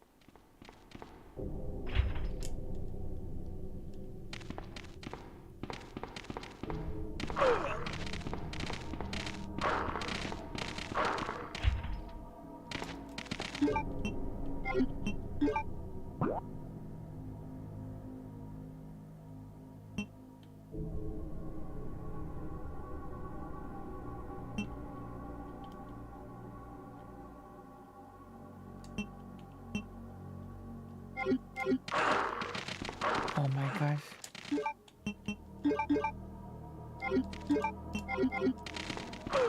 I might have to redo this part. The books were good. I actually enjoyed the books. I read them as a kid, so they are probably corny, but it's Resident Evil, so that's true. Okay, are they better than the... Oh my gosh. Oh, the dogs are always so annoying.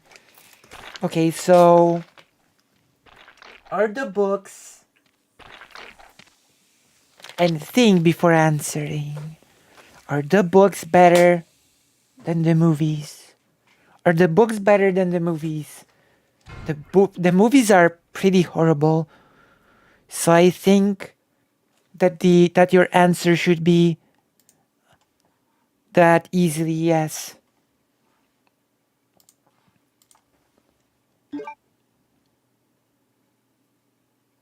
Oh yeah? The books are better than the movies? Are they better than the animated movies? Are they better than the CGI movies? If the books are actually good, then I might actually read them.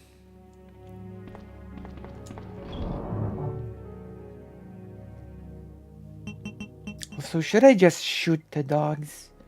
It really feels like a waste of ammo to shoot the dogs.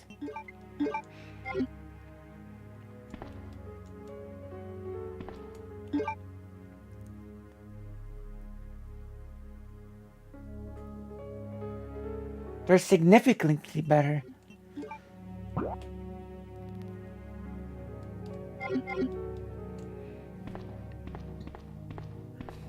Books are 1,000,000 times better. Ooh. So how do they... Okay, that's not a fair comparison that I'm about to make because...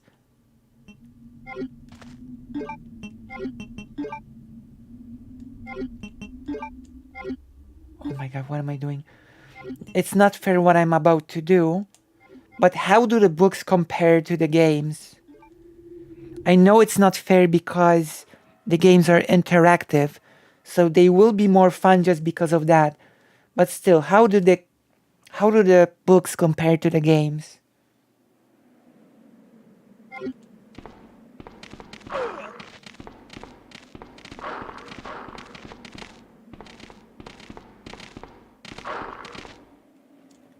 Also, there's a trailer for a new Resident Evil CGI movie. And the CGI... Am I being wacky? I saw a trailer for a CGI movie, Resident Evil, the new one.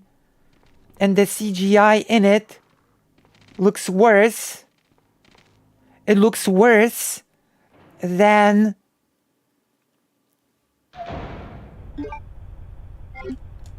I swear it looks worse than the graphics in the games.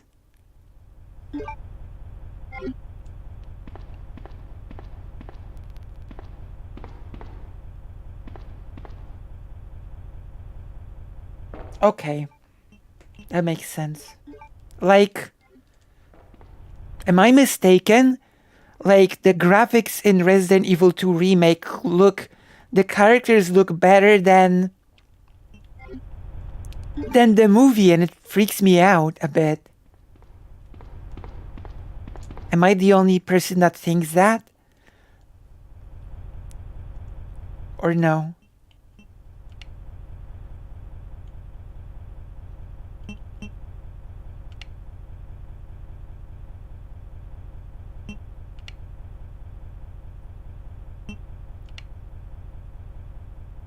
Am I wrong?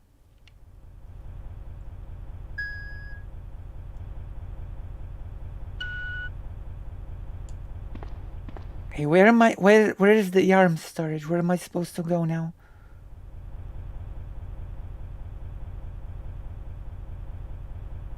It blinks green.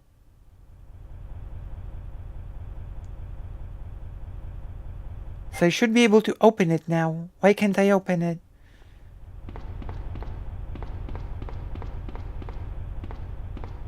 What's up? Why can't I open the arms storage? Yeah, we've already beaten Resident Evil 1.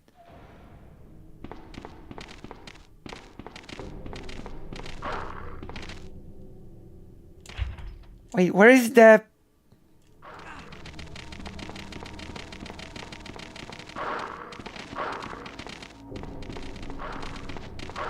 Where's the arms storage? Where is it? Oh my god. Wait, it's here. Wait, what? A card reader?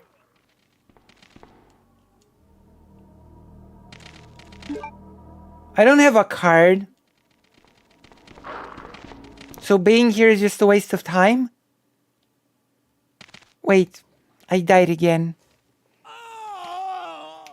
If one were to take the books and make games out of them using these PS1 graphics, I don't know, You'd be able to tell they weren't just part of the story. Maybe they would stand out a little for being more character focused. Okay. Am I wasting time in this basement?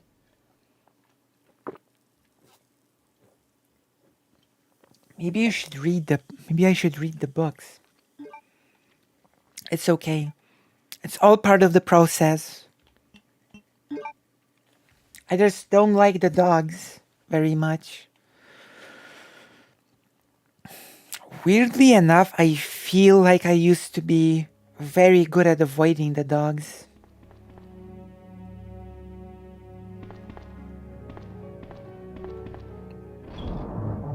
Oh, okay. Wait, are you saying that me playing Resident Evil is boring? Are you saying that it puts you to sleep to watch me play Resident Evil?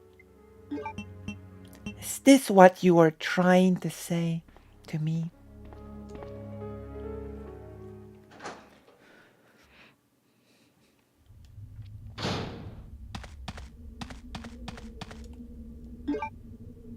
Is me playing?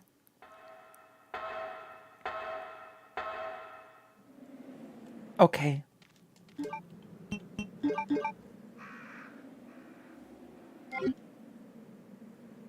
Gonna take them out.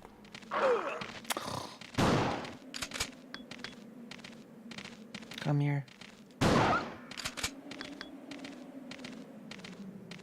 Come here. Come here.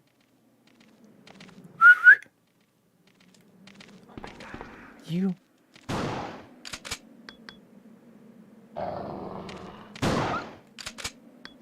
Alright.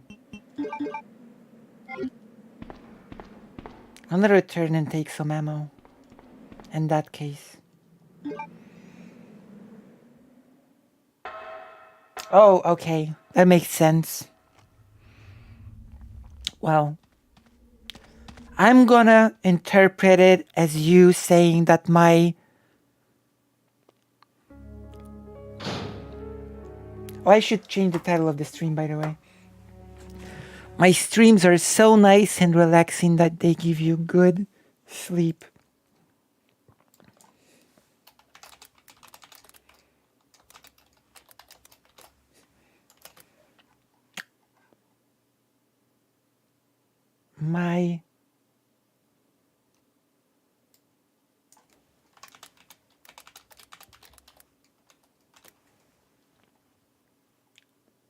My streams just give you a lot of relaxation. Resident Evil's dogs love you, Lucy. They do, Justin, Eddie. Well, maybe. I'm gonna return the love with my shotgun. Oh, thank you. Okay, we are gonna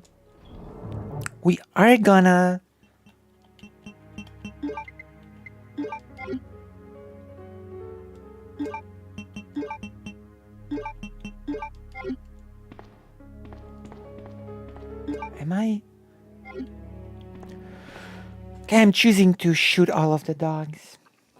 So it's okay. We might as well do the puzzle in that case.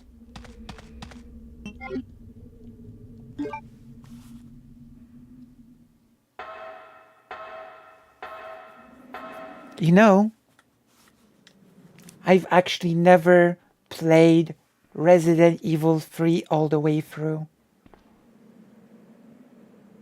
It's true, we have to. We have no choice. The dogs are in our way. It has to be done. It has to be done. I don't really have a choice.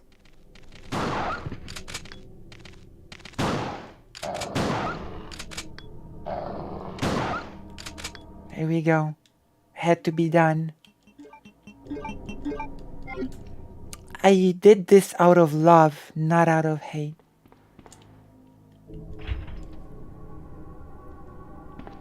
Yeah, the original. Look, it was a filler title. I should tell you, Squid for Hire. Code Veronica was supposed to be Resident Evil 3, and Capcom basically mandated that they make Resident Evil for the PlayStation, and that is how Code Veronica became Code Veronica instead of Resident Evil 3, and the new PlayStation title became Resident Evil 3.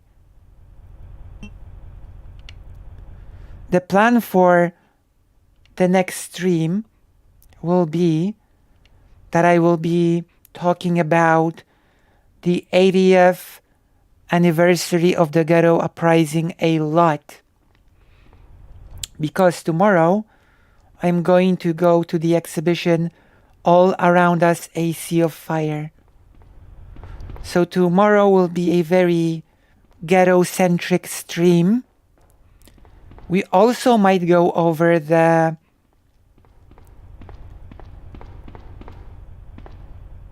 ContraPoints video. And if I get any new information, I will update you on the situation with the grain crisis.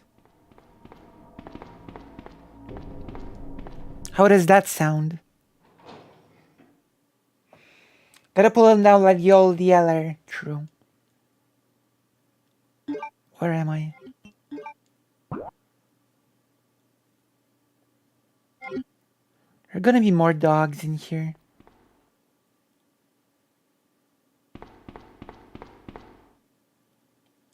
I remember this place. Oh my gosh.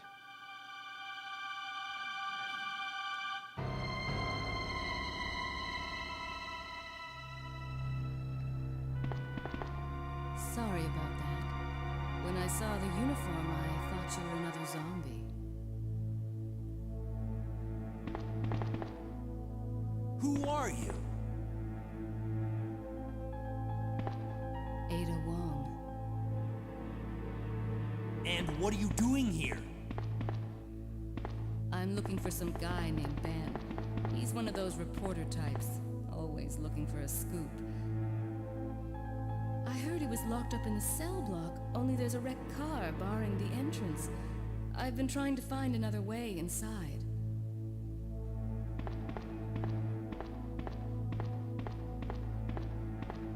If we work together, we can move this thing. Give me a hand here, will you? Okay. You want a hot take?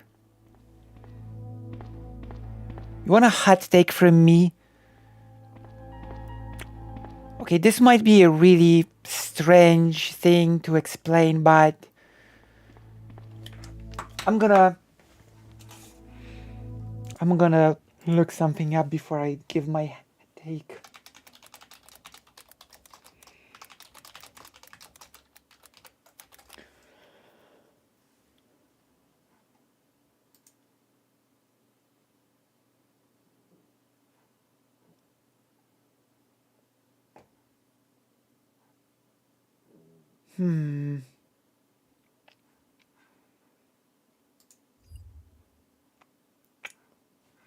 I think I like her more here than in the way she's depicted to look in some other Resident Evil games.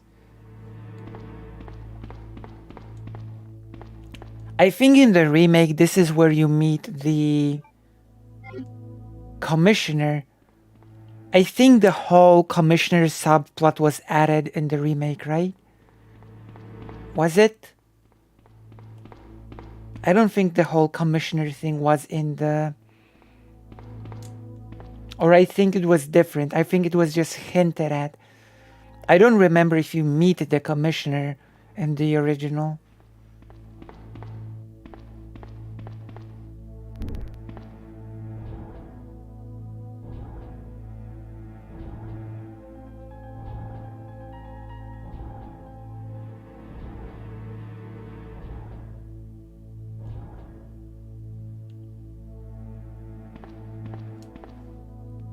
Hello, Dexmex Bella.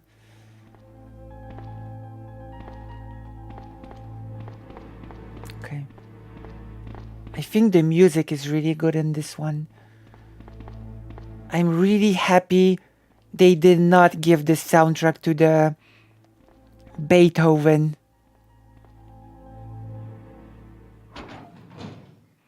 This soundtrack is really good. Ada, wait! Yeah, I swear, the voice acting is Resident Evil 2 compared to Resident Evil 1 is actually not bad. It's actually not bad.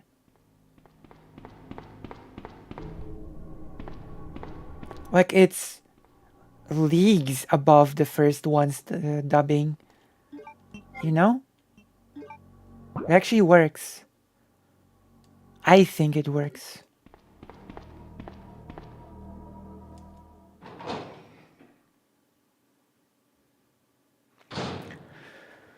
Although something's weird about... Oh my gosh.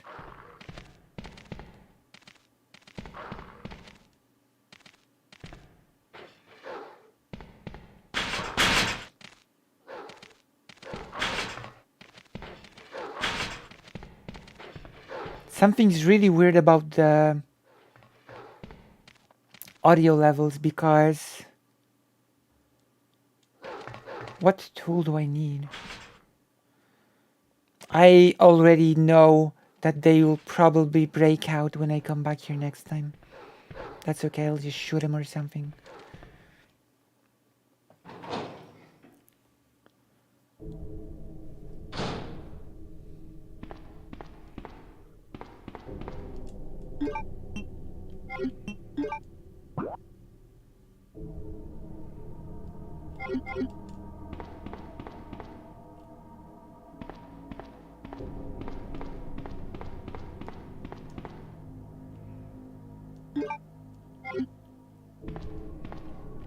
Control panel to release the lock.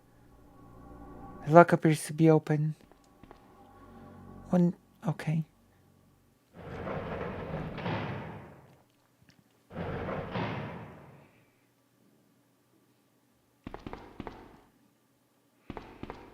I think there was a person here that in the original game, like, oh my god, this is the original game.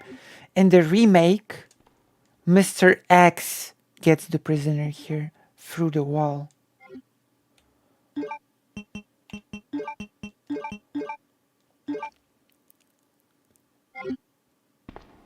Oh. Paul Haddad, the original Leon, yeah. Oh, did the voice actor die? I think he did a pretty good job here.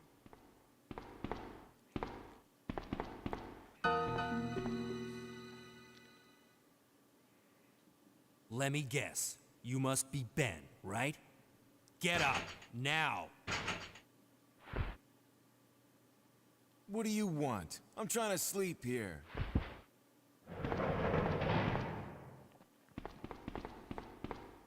Is this the guy? Ben, you told the city officials that you knew something about what's been going on, didn't you? What did you tell them? And who the heck are you? I'm trying to find my boyfriend. Oh. His name's John. He was working for a branch office of Umbrella, based in Chicago, but he suddenly disappeared 6 months ago. I heard a rumor that he's here in the city. I don't know anything. And even if I did, why would I want to tell you? Okay, I say we leave him in there. Does anyone know where they put the key to this cell? I have it right here, officer.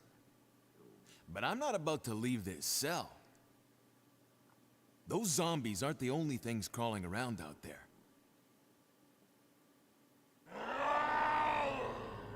What was that? Like I said, I'm not leaving this cell. Get out of here before you lead it right to me. Hey, I'm not going anywhere. I'm the only cop left alive in this building. What? Look, if you want to live, then you're gonna have to leave with me. But do you even know how to get out of the city? There's a kennel in the back. Damn. Inside the kennel is a manhole. Go through and it'll lead you to the sewer entrance, but it won't be easy. All right, I'm going.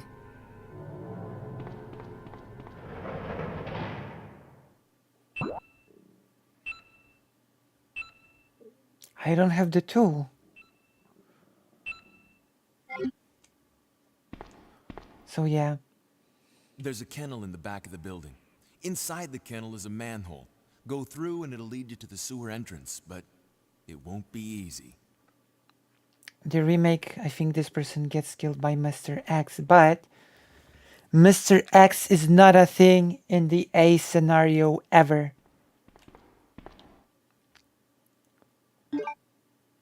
Scenario A is Mr. X-less scenario.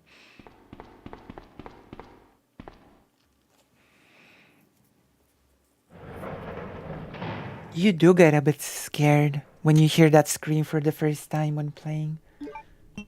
This is such a good game.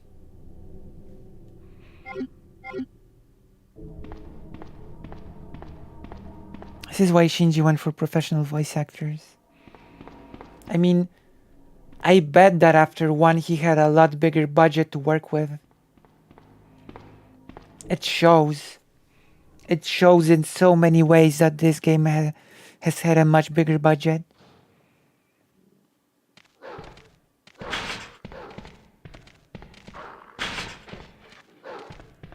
I thought they would break out now.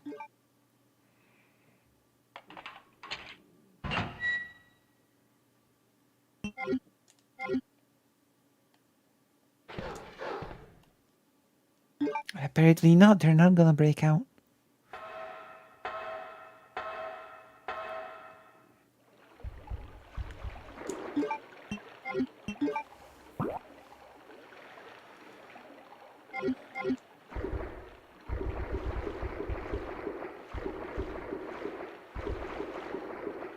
Also, apparently, I don't remember, but apparently spiders were cut out of the remake. Spiders are not in the remake.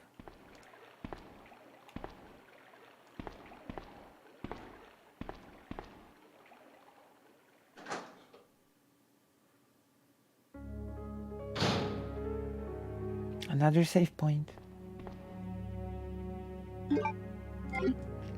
You know what? This game is extremely generous with the ink ribbons. It's a lot more generous than Resident Evil 1 was. In Resident Evil 1, I sometimes actually ran out of ink ribbons. And I feel like in this game it's basically impossible. It's basically impossible to run out of ink ribbons in this game. It feels like.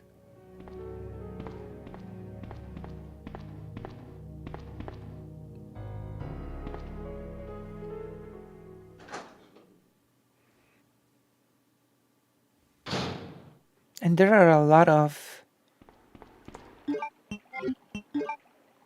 of save rooms in this one as well.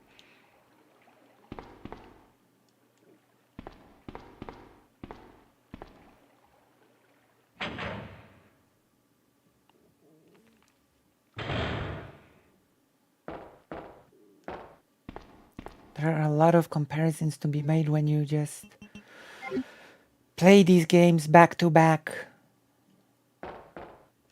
Is there gonna be a boss fight here?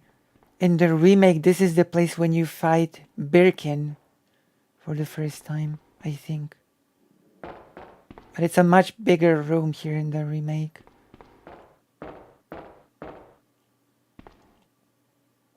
Oh. Okay. Let's go. I've got all 4.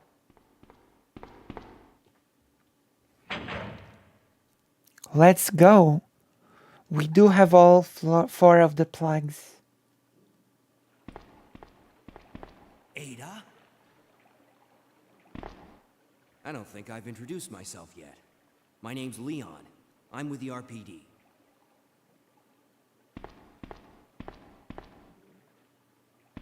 It's a dead end. You think we can get upstairs through this shaft? Give me a boost. I'll go and check.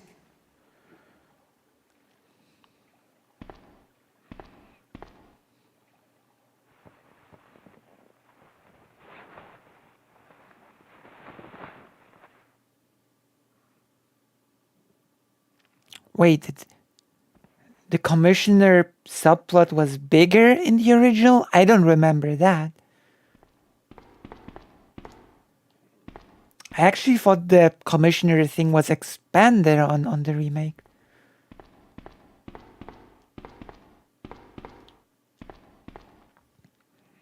For example, I'm not sure if you visit his office in the original, like in the remake.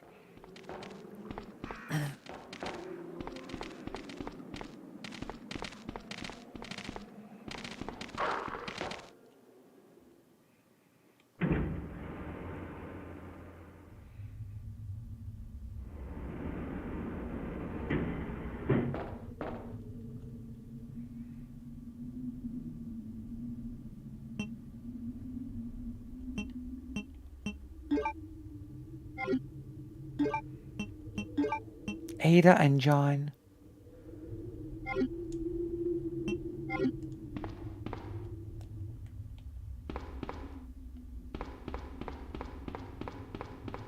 What is in here?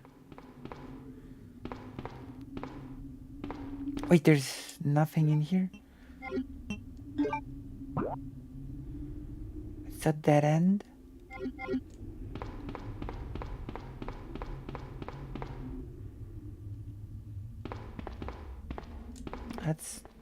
That's strange. That's strange that it's a dead end.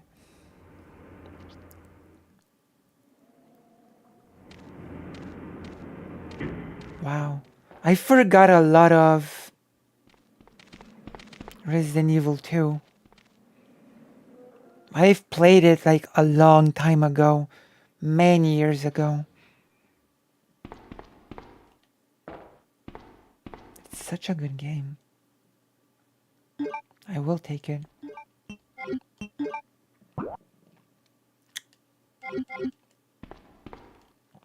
So what now?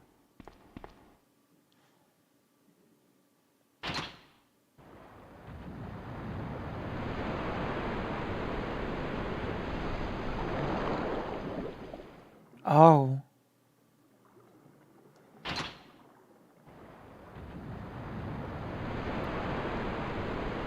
Wait, hold on. Since when? Can I get down? Holy moly. Do you even get that much gameplay as Ada in the...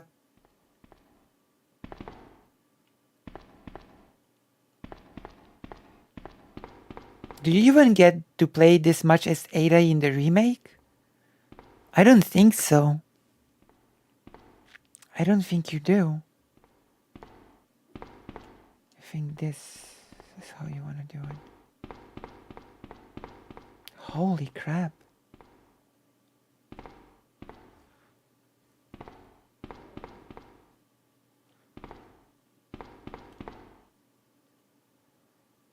How do I do this?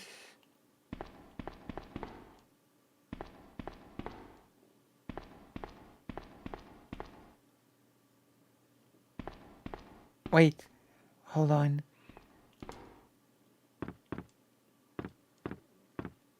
All right. Duh. Well, duh. For a second there I was like, hey, wait, how you do this? And it turns out to be easy.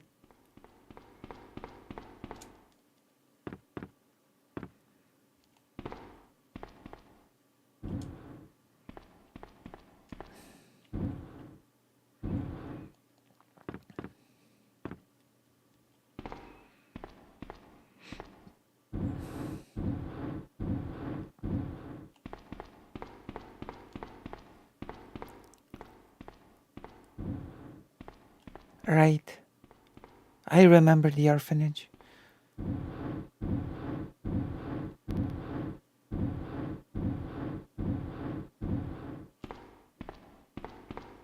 I remember.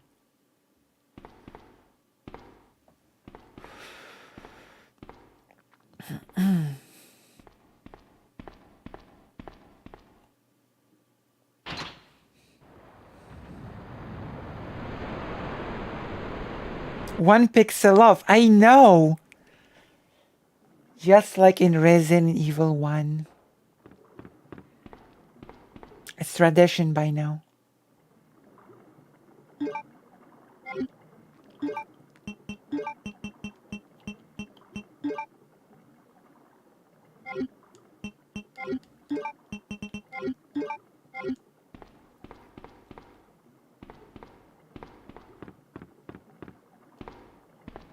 I guess I'm going back now.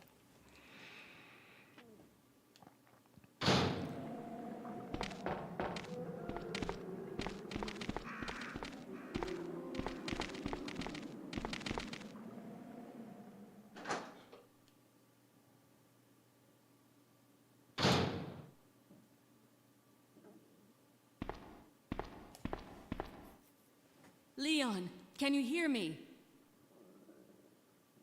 Ada, did you find anything? Yeah. Right here.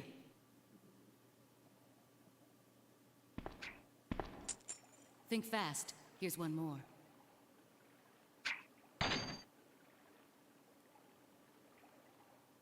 Hey, I can't reach the ventilation hole. I'm going to have to find another way around. I'll catch up with you later. Okay. What? Ada, wait! What? Alright.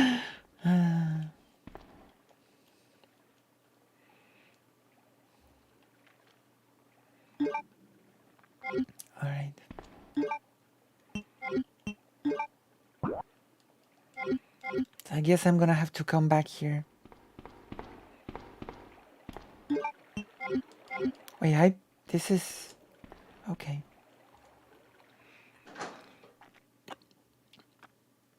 We're actually doing pretty well for ourselves right now.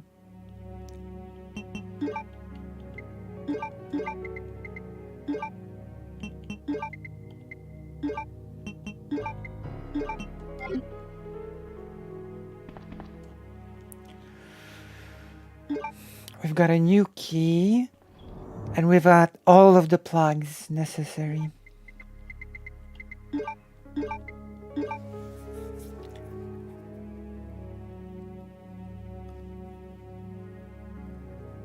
So I'm gonna put away the key for now. Oh wait, I have to take the...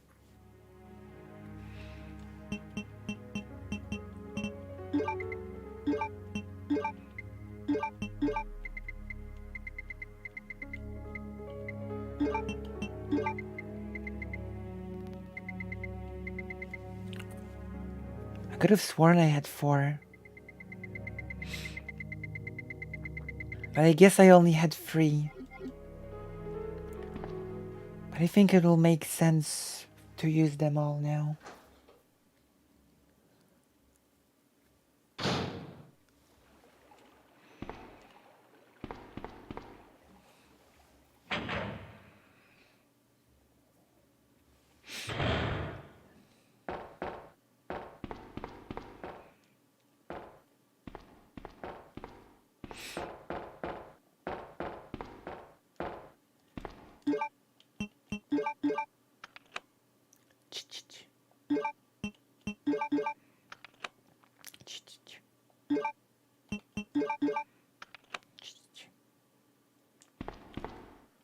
Okay.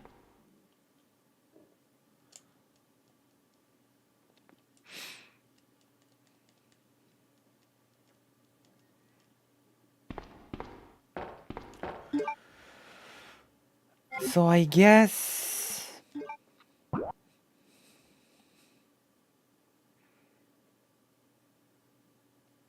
we don't need to be here anymore.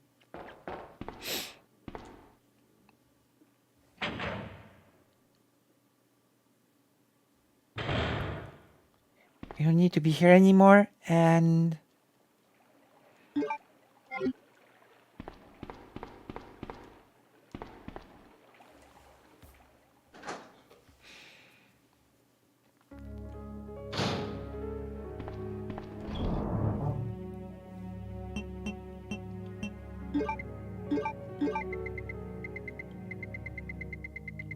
now just let's do some cleanup. Will this item ever be needed again? I don't think so, but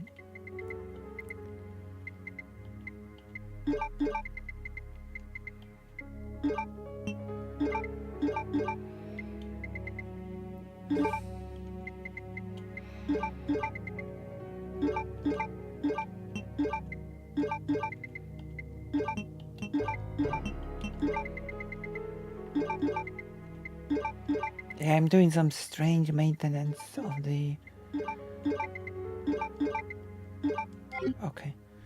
of the box.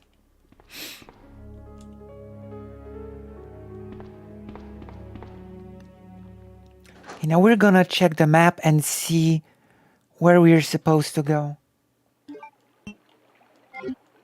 Or maybe let's just get out of here first.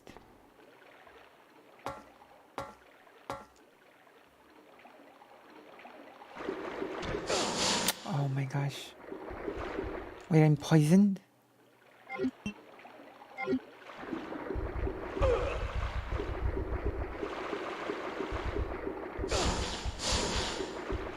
Oh, I screwed up now, big time.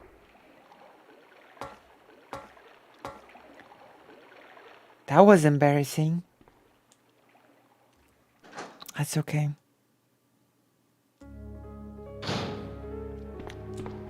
Even the biggest genius makes the silliest mistakes.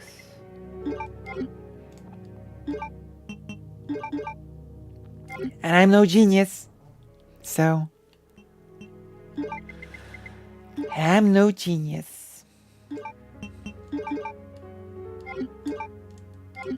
2 herbs and a blue herb wasted because I messed up with a enemy that you're just supposed to run past.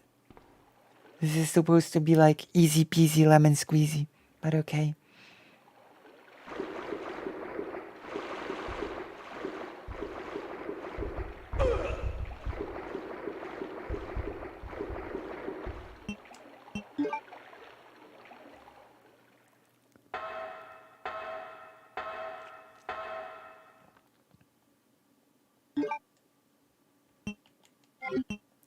So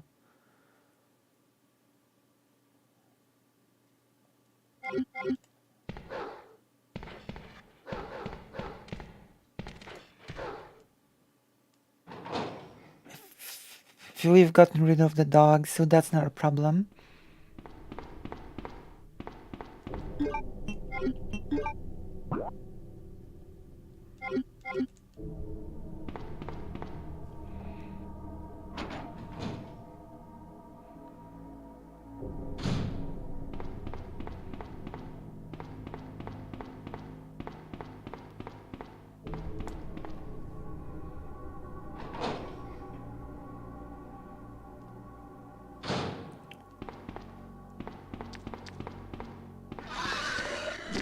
A liquor. I see. 2 liquors!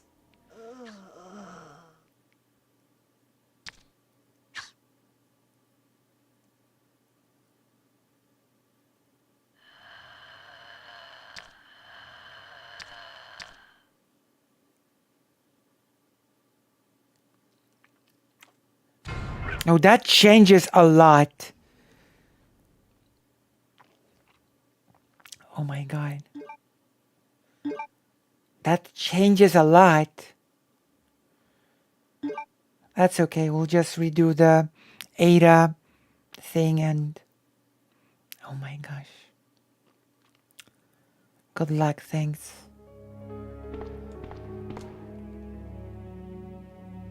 I know. What happened?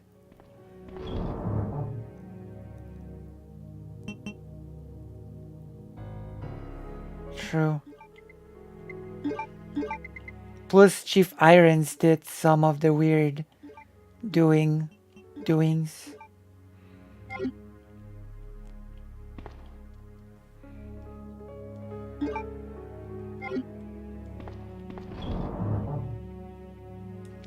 He sort of set some of that stuff up, so.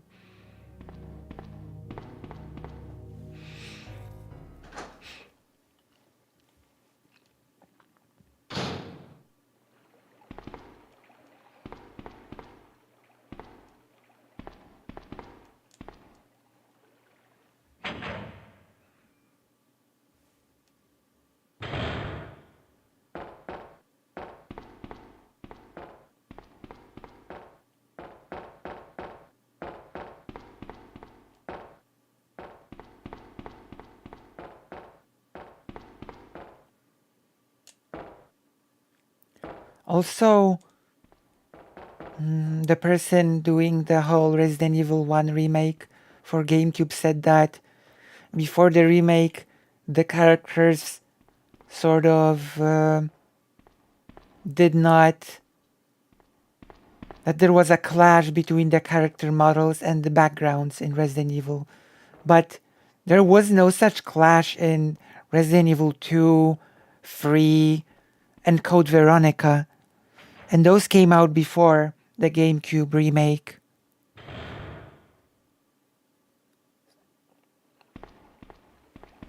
Ada? Ada? I don't think I've introduced myself yet. My name's Leon. I'm with the RPD. Okay. It's a dead end. I sort of assumed from what the game tells you that they rescued the wounded, the police people, and the wounded just turned into zombies and attacked the policemen and, you know, and then it went on from there. Right?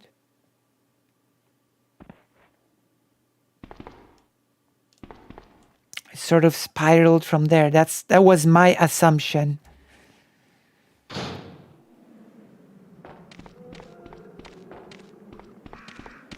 That they got sort of screwed over because they were rescuing the wounded. But the commissioner letting the zombies in on purpose actually makes sense. So maybe I should read the books. Maybe that's a fun time. Maybe I could give my review of the books.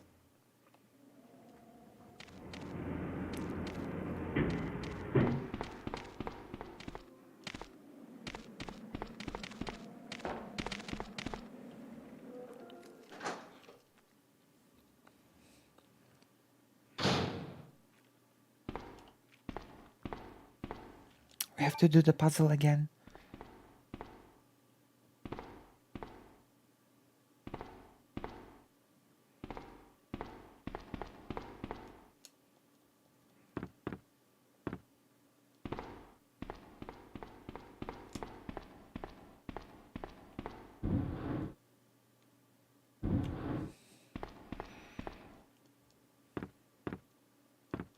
I will.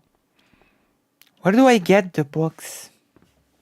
I wonder if you can get them. Can you recommend any book titles? What's the... Oh my god. My leg. My leg is cramped. So, what are the titles? Are the books just titled Resident Evil 1, 2, 3? Hopefully. Or do they have like confusing titles of The Dawn of the Mansion, The Crimson Leaf, and then you have no idea how they go in, you know, and you have no idea what order you should read them in because of the confusing titles.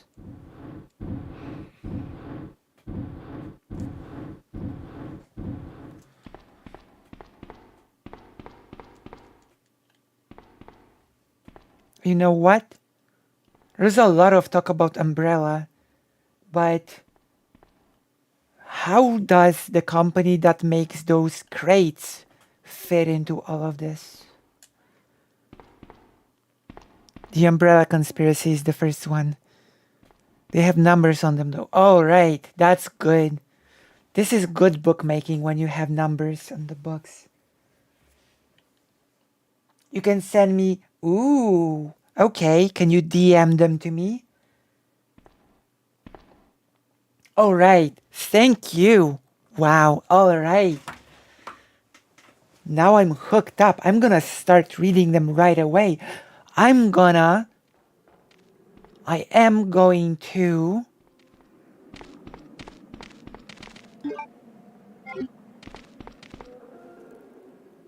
I'm going to copy them on the phone.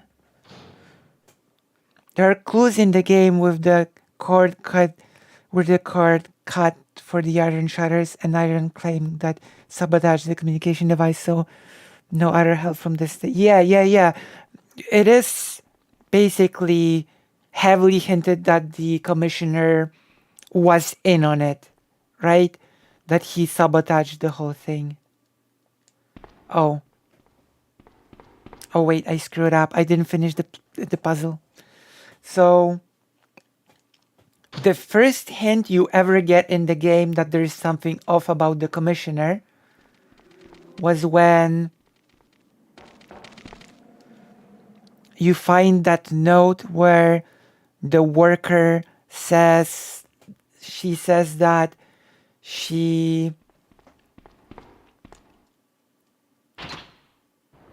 it reset. The worker writes that she moved the statue. One of the first puzzles with the two statues. She said that she moved the statue by mistake and that the commissioner was really, really angry about it. And of course, there's the super obvious clue in the same file that says that the commissioner gets a lot of expensive paintings from some unknown backer, which the unknown backer is 100% the Umbrella Corporation. Or, very quickly you get sort of the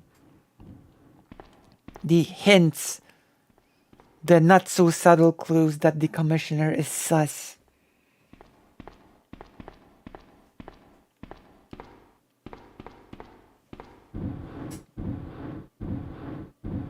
Right.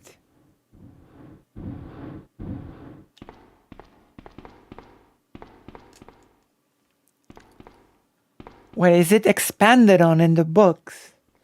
Is it horrible? Okay, before I finish the thing, I'm gonna go to the toilet real quick. So don't go anywhere. We're gonna be continuing. My bladder is super full.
All right, I'm back.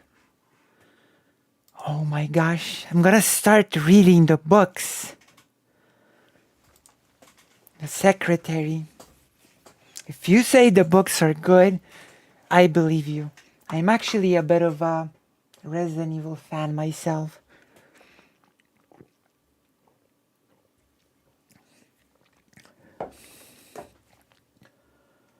You know what a fake fan would have done?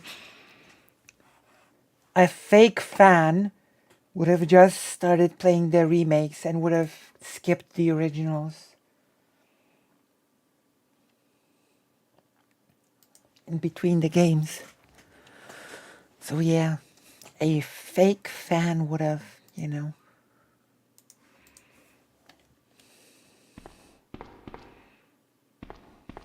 But I'm a real fan. Wait, have I? Oh my gosh, I almost left for the second time before doing the puzzle. So, we would have ended up doing the puzzle 3 times in a row. But thankfully, we're just gonna do it 2 times in a row.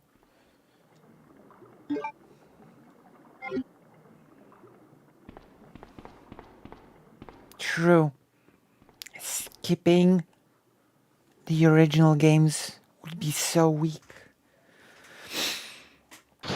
So weak indeed.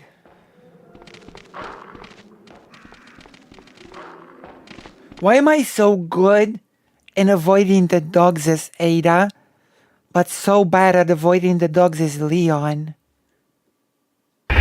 Oh, Barry! Leon, can you hear me? Thank you, fake Alec Kyle Parker. I didn't because he never...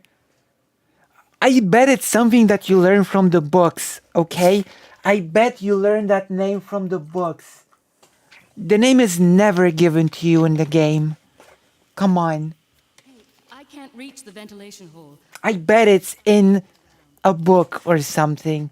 Unless Marvin introduces himself in the remake or something. But he does not introduce himself in the game. Ever. The second book was kind of a letdown for me. But first one, SD Perry does a good job. I haven't read the others. I will read all of them one by one.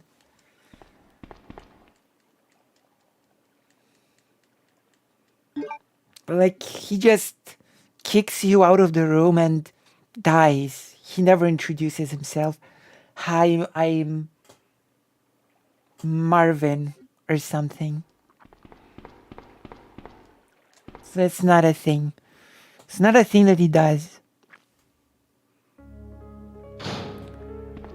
Okay, let's put away all of the...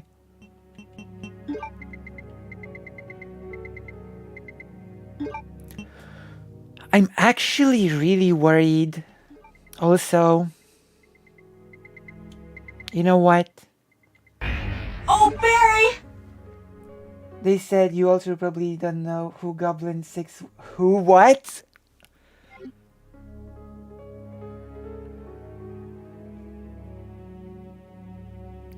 What Goblin 6? What? I don't... You're right, I don't know who... What? Do I have to Google it? I have to Google... Oh. Wait. In Resident Evil 1, I only used 5 slots. But there are... But the game allows you to use... Oh my gosh. Okay. Why did I override?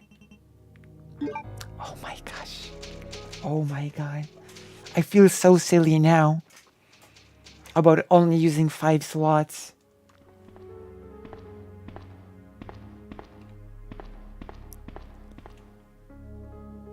What is a Goblin 6? You saved.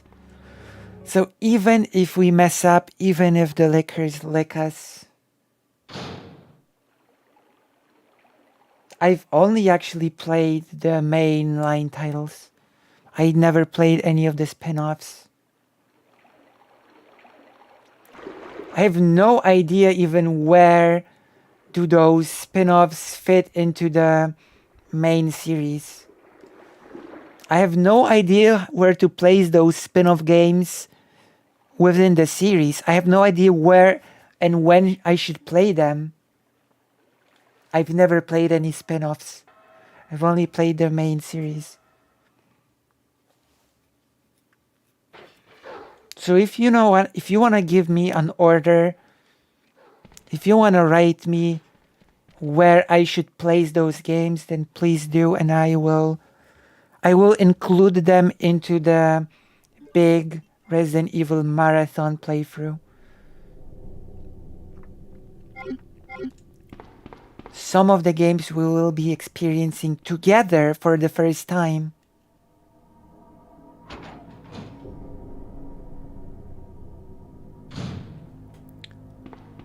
Oh.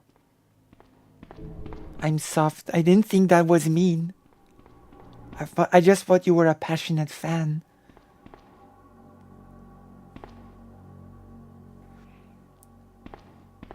Oh, is it still available to play online?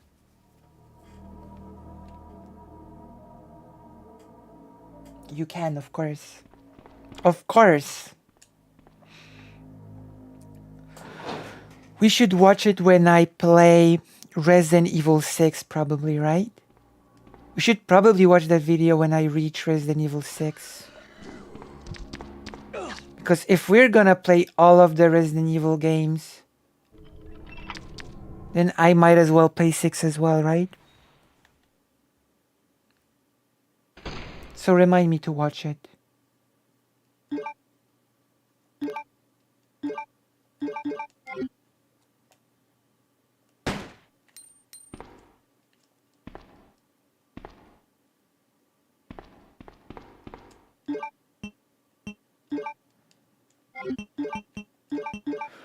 I bet I cannot shoot them now, but they are all gonna stand up or something. Oh?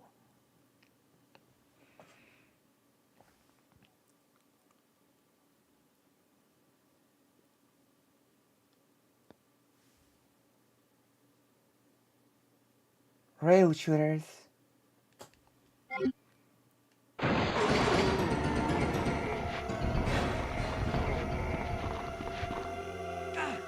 I hate how I couldn't shoot them before, and now they just stood up. I don't like this sort of design.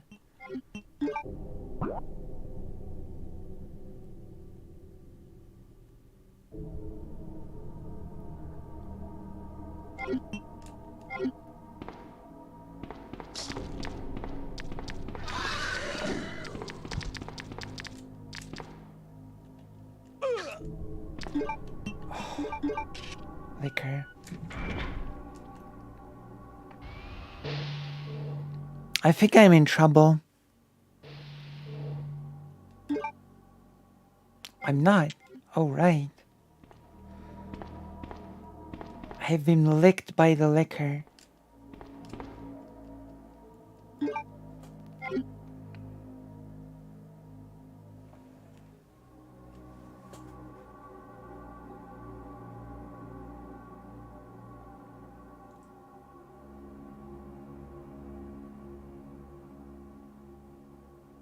I do have both the Wii and the PS3, so that's not a problem. Actually, I just need to buy a capture card. So we can make that happen. That's not a problem.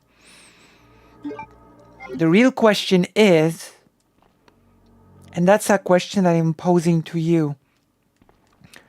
I'm going through both the originals and the remakes. So, for all of you viewers who are watching me play Resident Evil,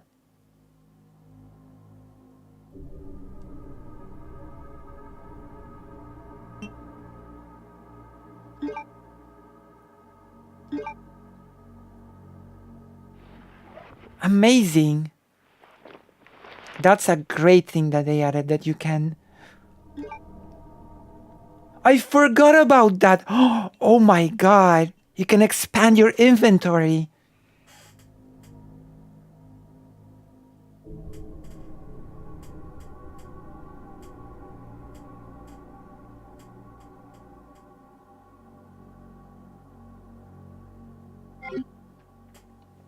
So, okay, tell me.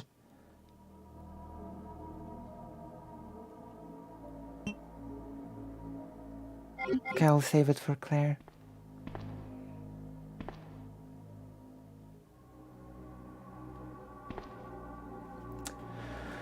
Should I play both Resident Evil 4 original and remake or just the remake? This is a question that I pose for you. Do you want to see me play Resident Evil 4, the original version, or not?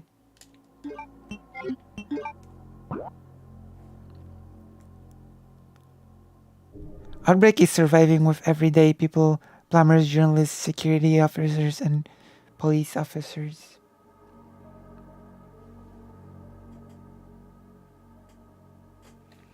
Do you want me to play Resident Evil 4, the original?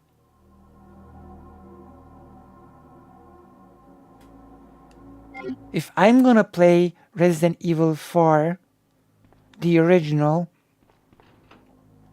then I'm gonna play the version that I consider to be the best. And the best version of the original Resident Evil 4 is, and I hope this is not a hot take, the Wii version with the, when you aim with the controller, the motion controller. The aiming is so precise that it's amazing. It's really good. So I'm gonna do that for sure. For sure. There's only one problem. I'm not sure where to place the sensor.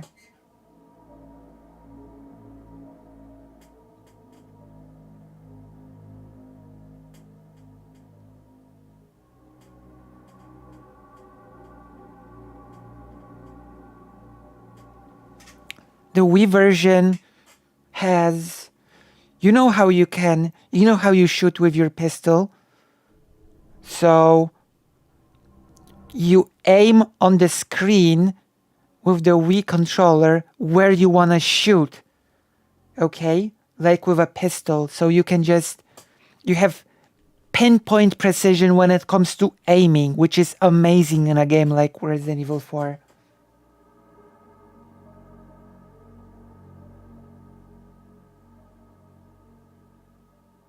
The Quest version? What is the Quest version? I genuinely think what makes Resident Evil 4 original, I genuinely think what makes the Wii version the best is the controls.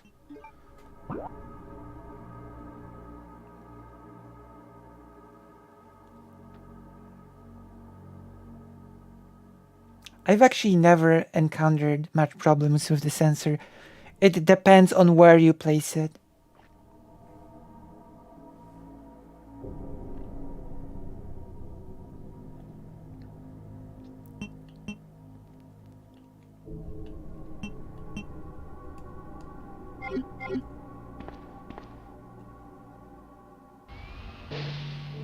Okay, I have to run real quick now.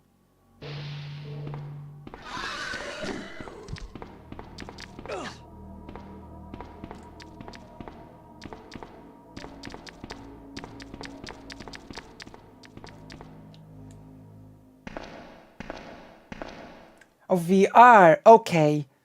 The Quest is probably better then, but yeah, okay. VR aiming is the best. You're right. Okay, you got me. That one is the best version. Okay, I will agree with you on that one.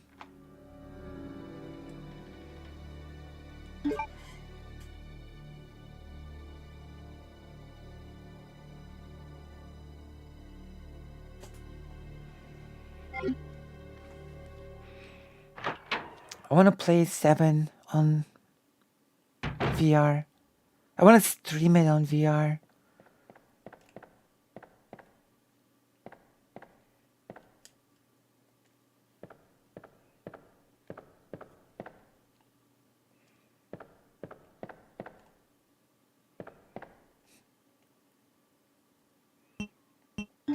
Okay, fine.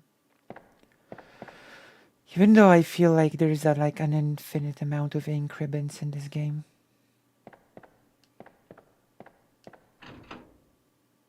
The game sort of taunts you with those inks. It feels almost.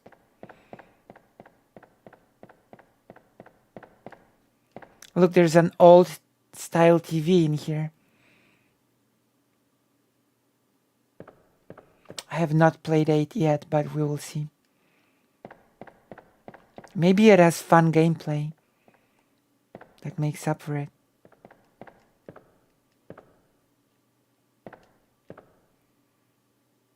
Magnum? Oh my gosh.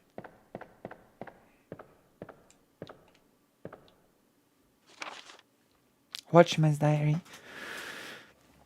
August 11. I finally had the chance to see blue skies for the first time in ages, but it did little to lift my spirits. I was reprimanded by the chief for neglecting my duties while I was up on the clock tower. There's only one thing I still don't understand. The chief seemed to be more concerned about the fact that I was up on the tower rather than that I was neglecting my duties. Why was access to the tower prohibited in the first place anyway?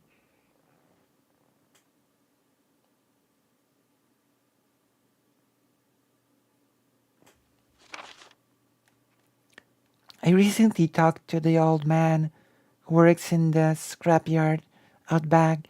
His name is Thomas, the tank engine. He's a quiet man and really seems to enjoy chess. He even went so far as to design a special key and lock engraved with the chess pieces on them for one of the doors in the disposal yard.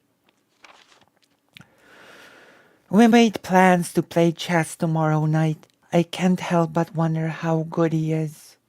One thing that's been bothering me about him is the way that he's always scratching himself. Does he have some sort of skin disease or is he just rude? Damn. Well, you won't have that chess match. He's turning into a zombie.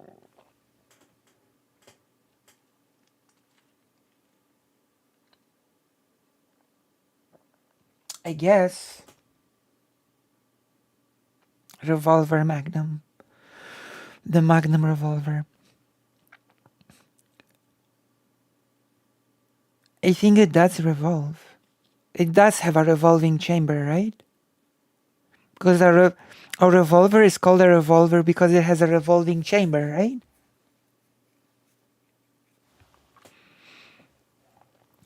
Thomas was much better player than I had imagined. I used to think of myself as a fairly decent player, but he did a pretty good job of humbling me. About the only thing I imagined that could match his skills in chess is his appetite. All the guy did was talk about food throughout the entire game. He sounded fairly healthy, but he didn't look quite right. I wonder if he's okay. I was supposed to play another game of chess with Thomas, but we had to cancel it because he hasn't been feeling too well. He stopped by to see me, but I told him to go back and rest since he literally looked like the Walking Dead. He insisted that he was just fine, but I could tell he was really having problems. Come to think of it, I haven't been feeling too good myself lately. Uh-oh.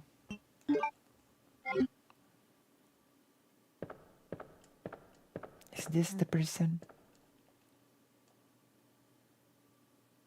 His throat and abdomen have been torn out.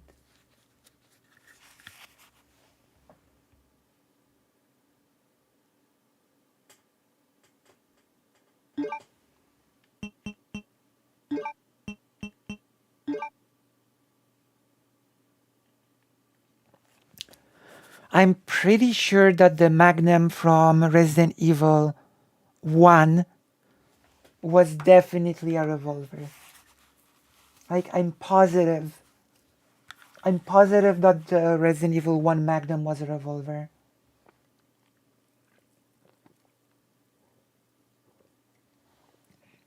Because it had a revolving chamber.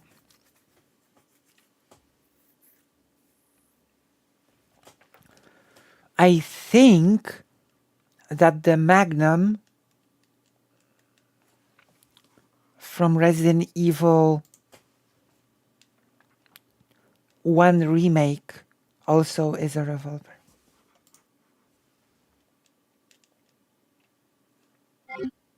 Wait, once again, sorry, what? What does it, what? Wait, hold on. Israel. Oh, that's interesting.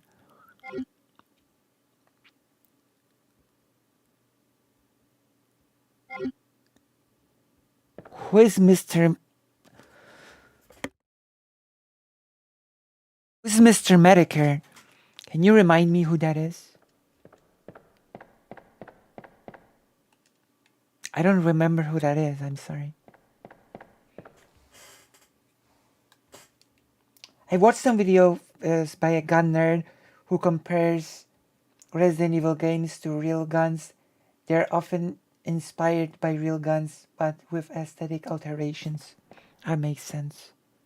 It makes sense to me.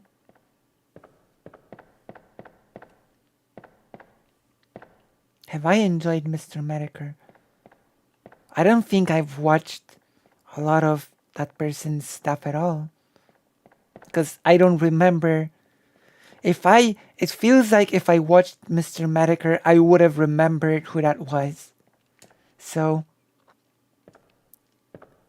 I guess the answer is sort of no. Sort of no, but not quite. Who is Mr. Medicare?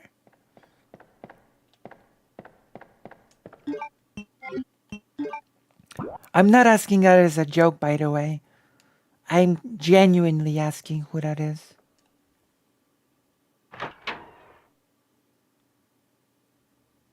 Oh. Like, I know I've heard the name. So, it's not like I have zero knowledge of the person. But I can't quite...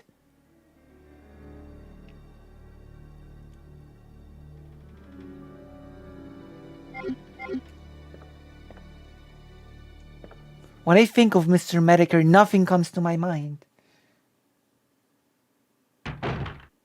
Barry in the original, which is called Python.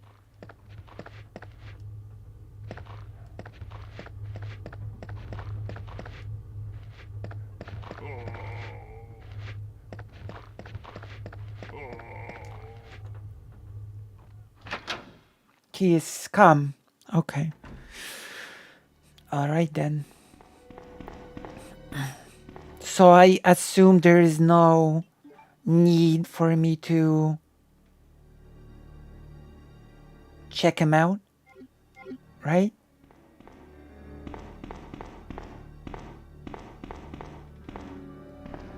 There really is no need for me to check out that person, right?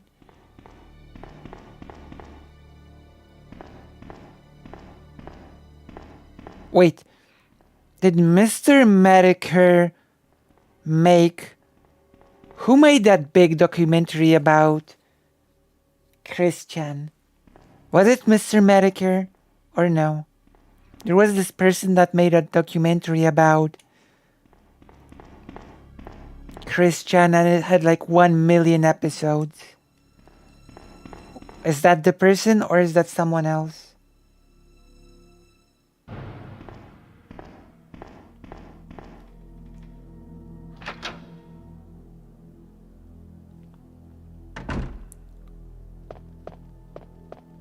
That's the only documentary thing that I can think of about the Christian one that's like super long.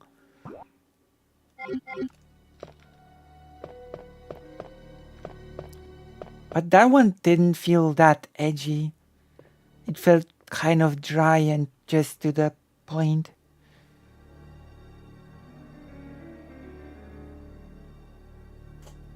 Is it even worth it to do a check on him? This card, yeah.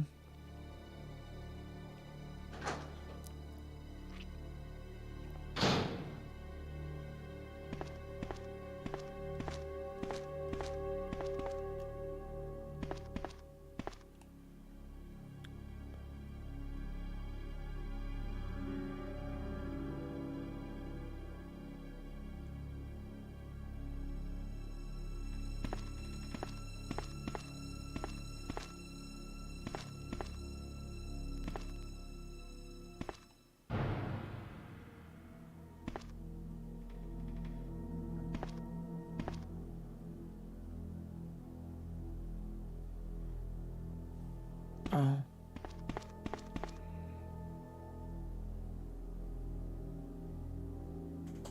Right. Wait, which one do I have to light?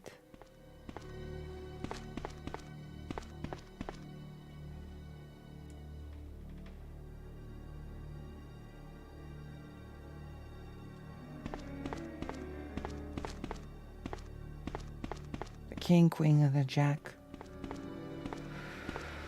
Someone's on the table. Oh, film.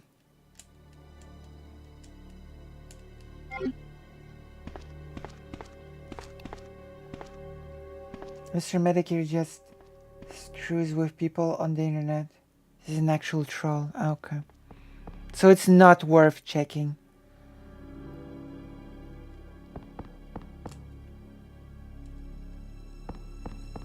In other words, not worth worrying about.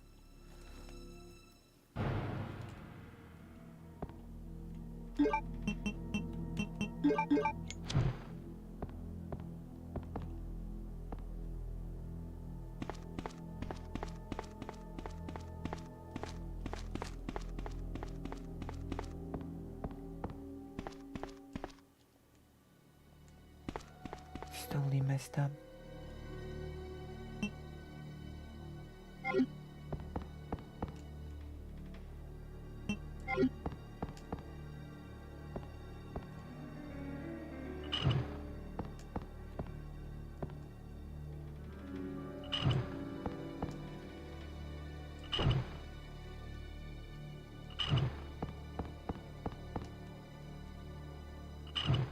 Probably need to do it in the right order.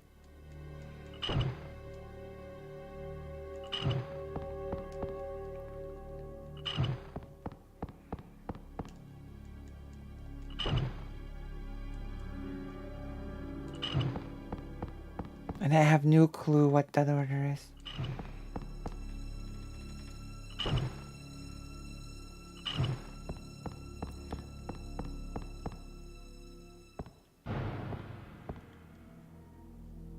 Okay. Prototype to Kiwi Farms.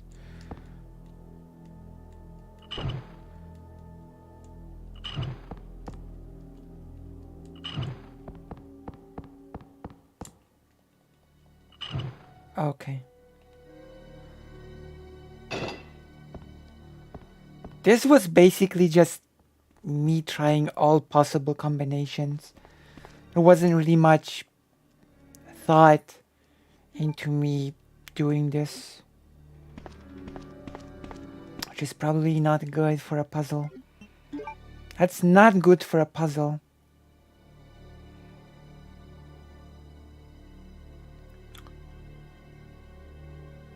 Okay, amazing, great.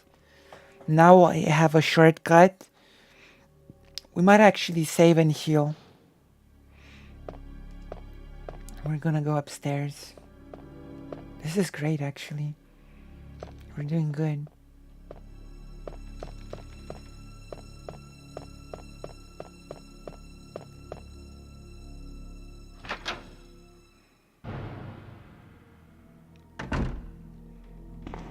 We're doing it's like exceptionally well right now.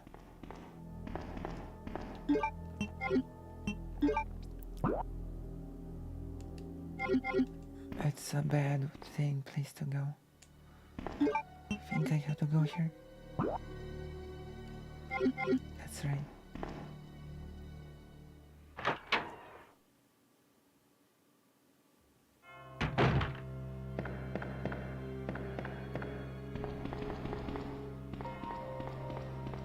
I think there's somewhere an add-on to the pistol. So I want to save now and heal.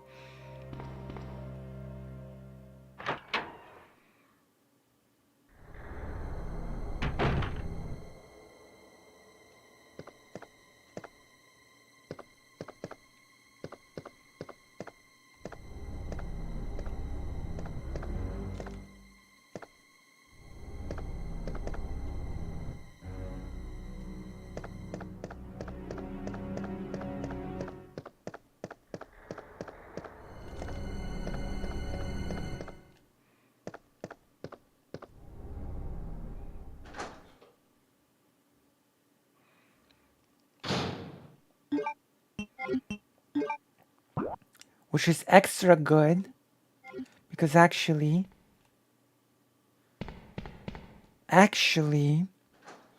we also have a film to develop. So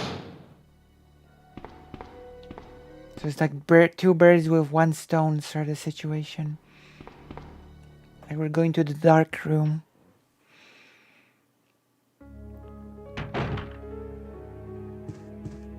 So we're gonna save.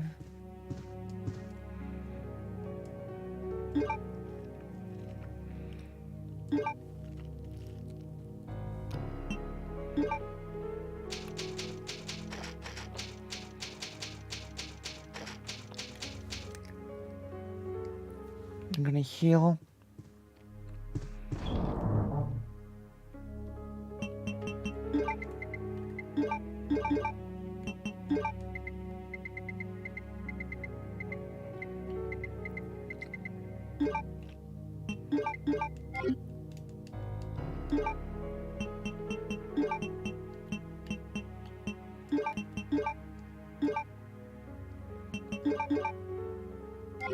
And we're gonna use the film.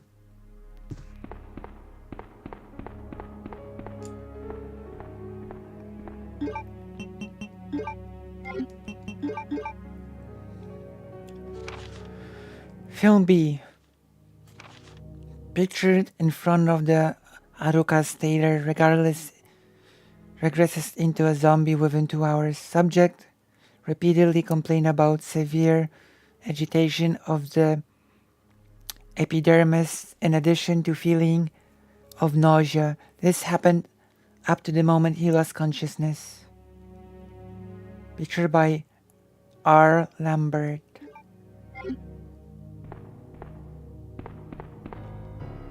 Okay. So I guess now we're going to go upstairs and use the cog. I have to remember where the...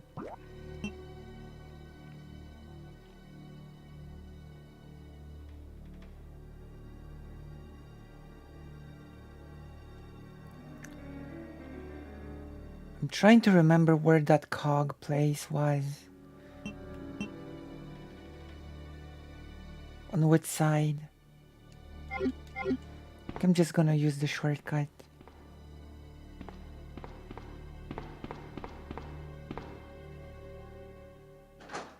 I think it's best to just use the shortcut, but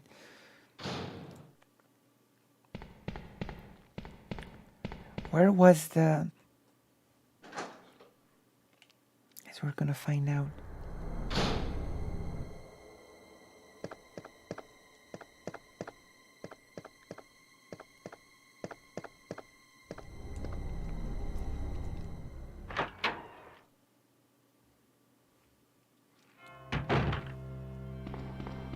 We're gonna use the ladder. And we're gonna check which part is the part.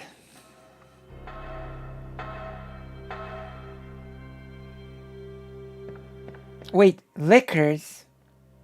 Don't lick me the liquor. I made a mistake with the shortcut then. Although the shortcut, that the liquors are nothing like the hunters. I think I chose the wrong place. Did I?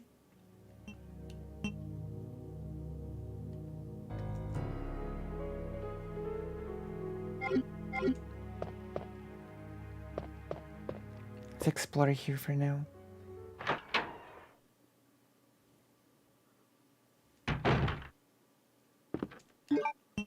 We've got a save, so we don't have to really worry about anything.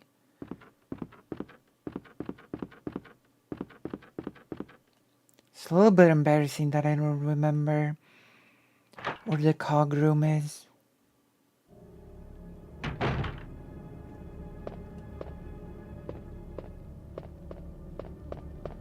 Okay, I already know that it's not here. This is the...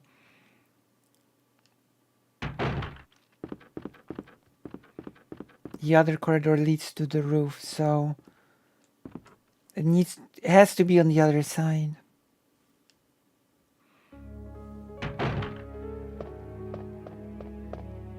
Needs to be on the other side. Has to be on the other side. I'm gonna have to avoid the liquor again.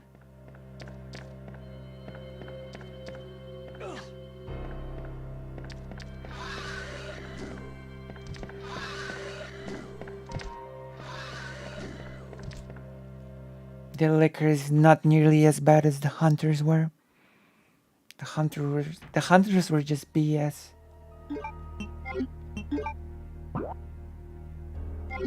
Okay, the...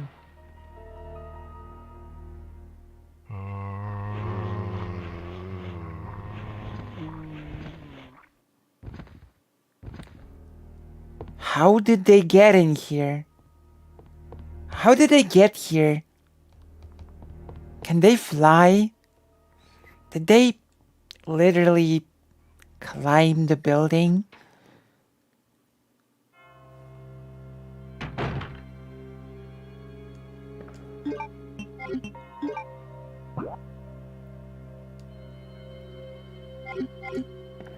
The zombies have climbed the building. There's no other explanation. Chicken dot. What? Alright. I found it.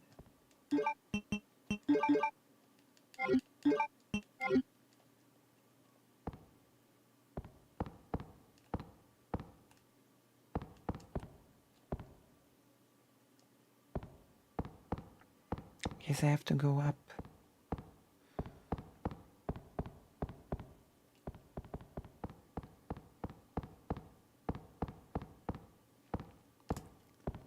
Okay, this is the cow place.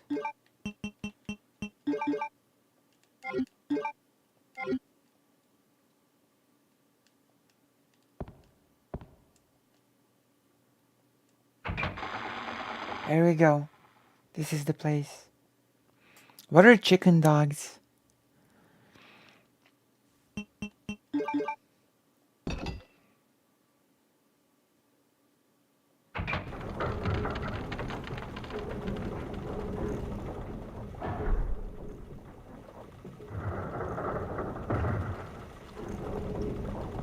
Okay.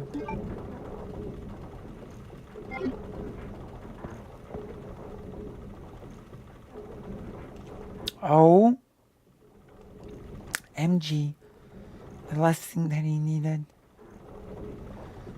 Let's jump down. That's a bit of a risky move in a place like this, by the way.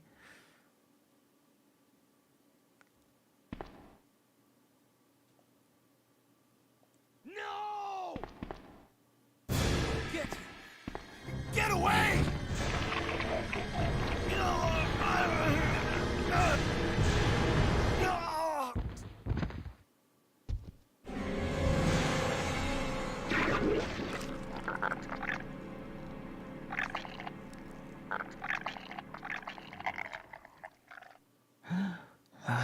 That's...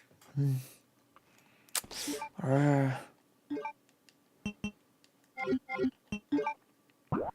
it's pretty freaky. I'm still gonna check it out. How did Bear King leave this place?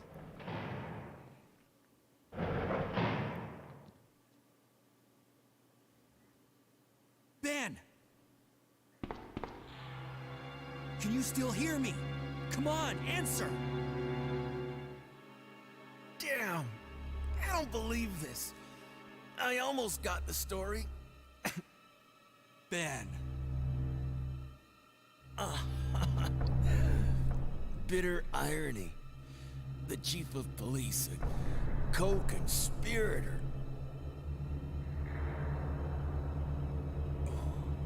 Get that scum. Make him pay. Hang in there, Ben. Ben Shapiro. My chest! It's burning! What's wrong?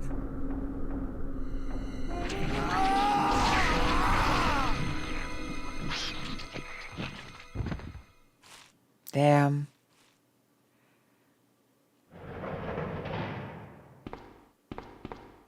Good God, what was that?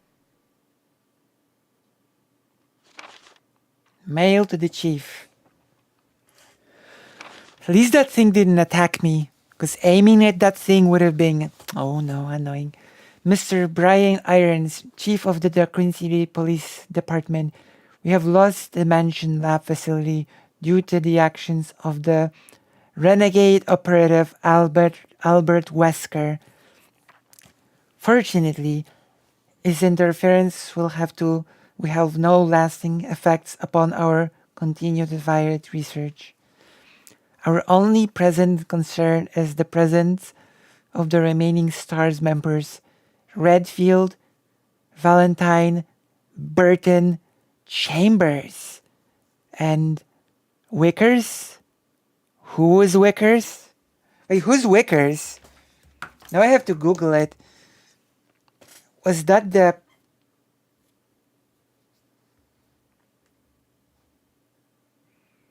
Resident Evil Wickers? Brad? But he's dead. No?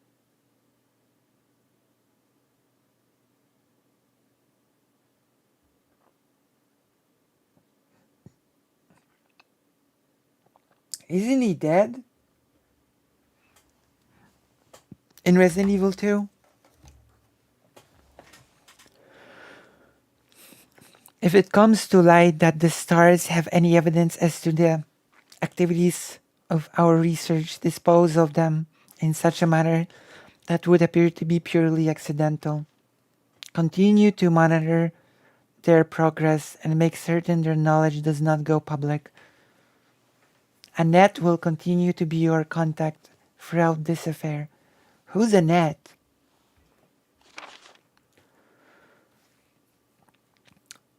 I have deposited the amount of $10,000 to the account for your services this term as per our agreement. The development of the G-Virus scheduled to replace the T-Virus is near completion. Once completed, I am certain that I will be appointed to be a member of the executive board for Umbrella ENC.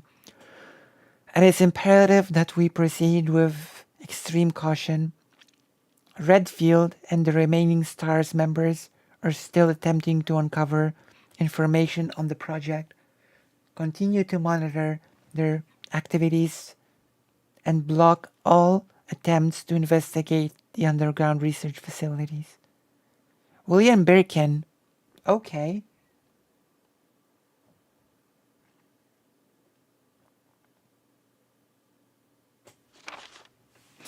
Birkin. Fair enough. I think Birkin gets shot before the start of the game. We have a problem. I have received information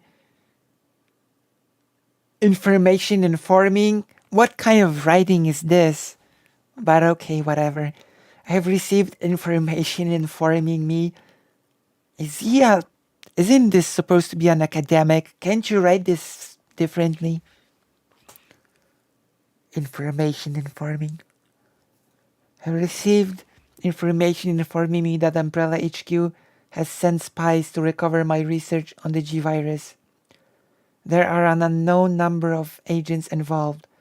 I must not be allowed to take this project away from me, as it represents my entire life's work. Search the city thoroughly for any suspicious persons. Detain any such individuals by whatever means deemed necessary, and contact me immediately through Annette. With these precautions, any possible threat should be eliminated. This is part of the plot of Resident Evil 2 that never made sense to me. Why didn't Umbrella just let him develop the virus? Didn't Birkin work for Umbrella? Why did they send spies? Why did they want to steal research from themselves, basically? It makes no sense to me. I will not allow anyone to steal my work on the G-Virus, not even Umbrella. Like, doesn't he work for Umbrella? Why would Umbrella need to steal research from the person that works in Umbrella?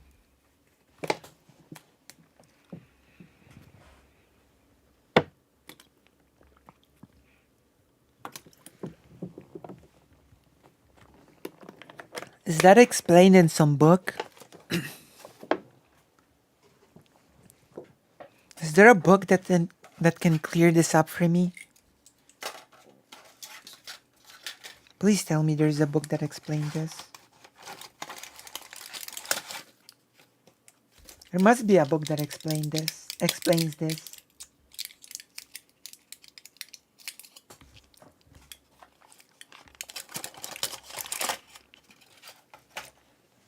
That sound right now was me taking a special candy for throat.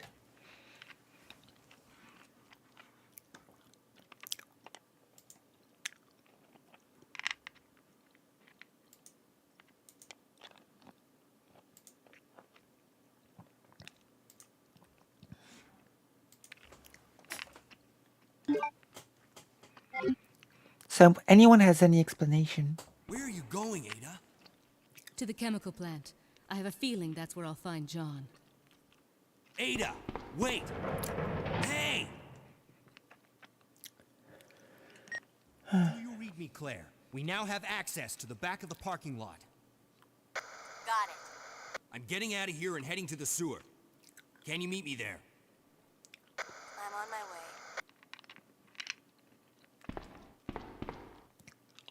Also, John was in the mansion, and John is dead. Just so you know. John is dead. Well, you know. Sad. It is sad. It is tragic. But John is dead. He cannot be brought back.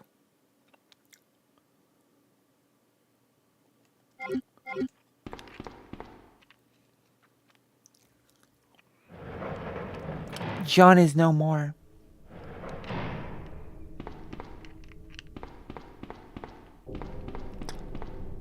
John has expired.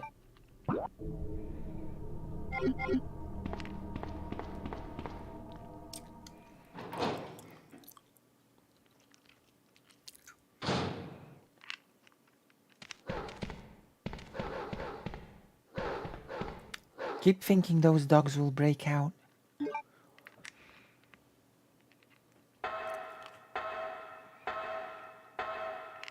I guess maybe not.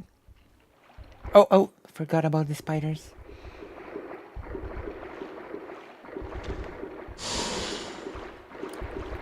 That was a perfect dodge. That was perfect.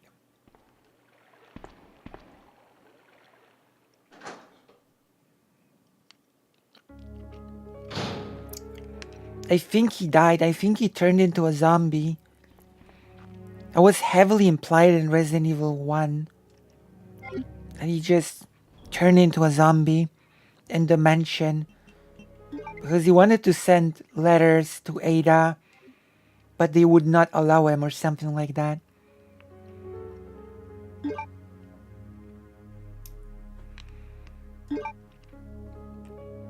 Hello, Talisan. Also, welcome to this little Resident Evil session.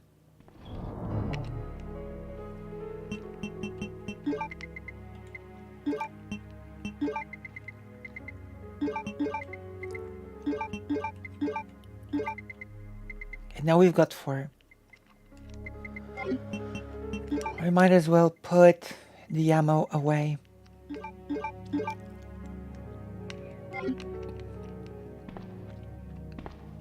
I still have not stumbled upon a place that needs a small key.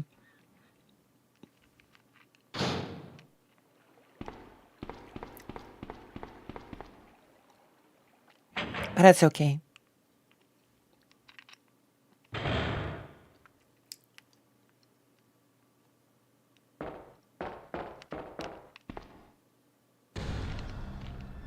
Oh no.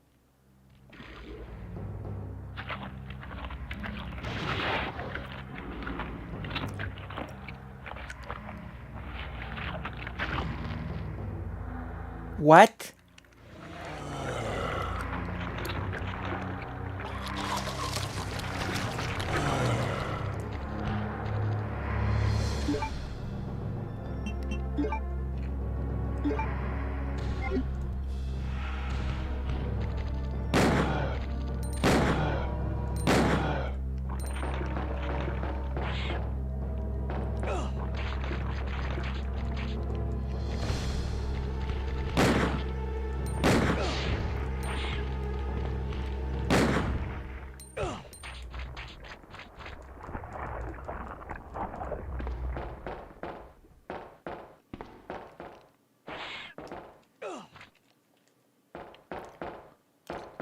Oh my gosh.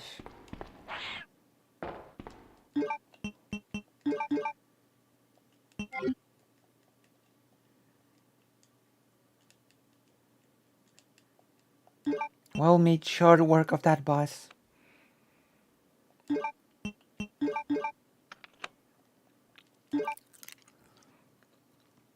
you think they killed everyone's favorite character, John Resident Evil? I do believe so. Resident Evil was the Game of Thrones of video games, I guess. Just killed off John without mercy. Just kill him off. Get rid of him. Died off screen. About as much as a scream.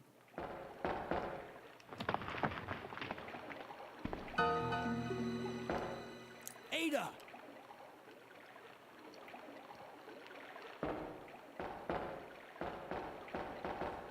What was that all about? Running off like that was reckless and stupid. True. Those zombies are everywhere. Not to mention that thing that got Ben. I was there, Leon. I know. Look, Ada. As an officer, it's my job to look out for you. But we're not going to get through this alive if we don't work together. Okay? All right. We'll do this your way for now. True, for now. Also, I'm barely limping, just so you know. The limping thing was a thing they added in this game. There was no limping in Resident Evil 1.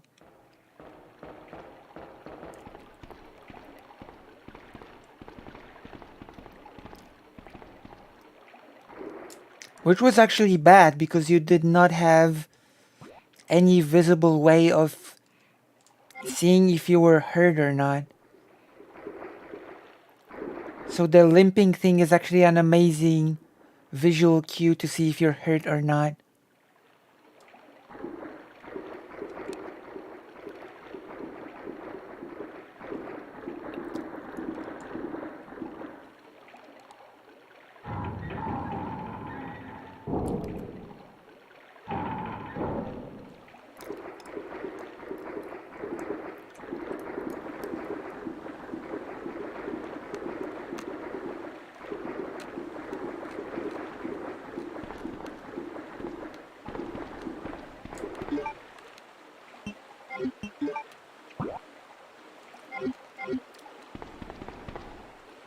I guess we're charting the area as we go.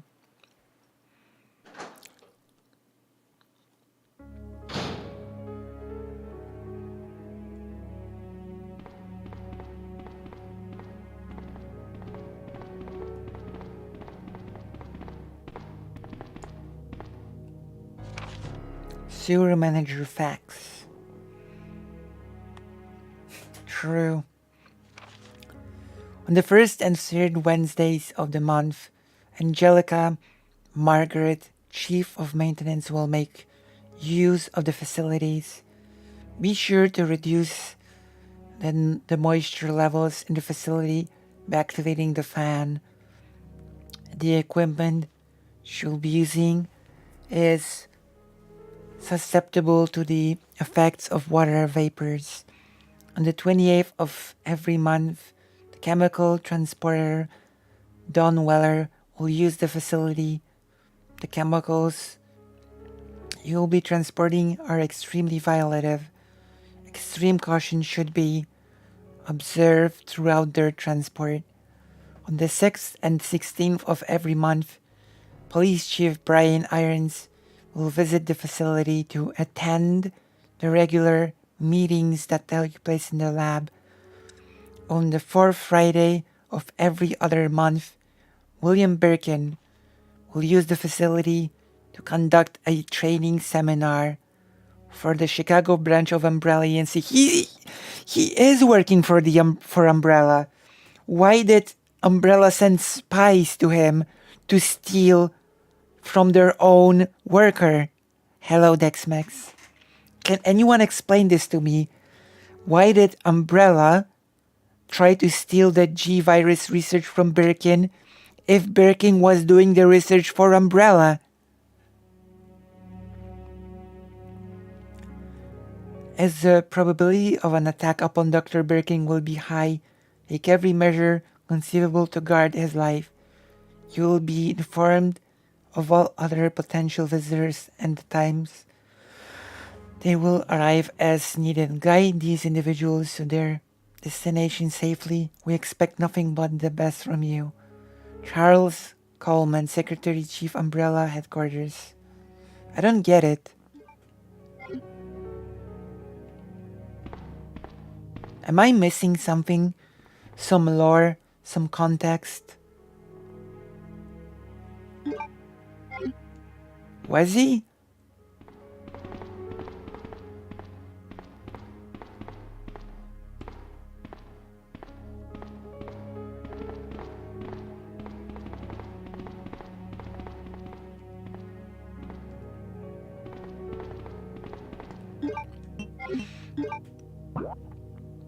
Was he?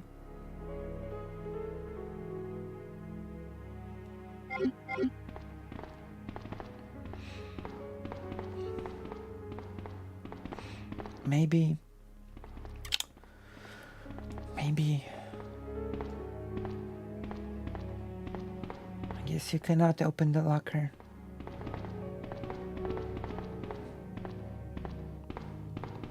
I mean, I've beaten this game, but I've always assumed that they just cancelled his research for no good reason, to be honest.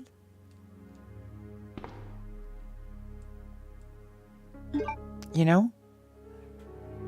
He just came, canceled his stuff, and like, I have beaten this game, even though it was more than 15 years ago. I've forgotten so much of this game. Where? Where do I use it? Oh, I can use the small key here? I guess this is where I use the first aid spray.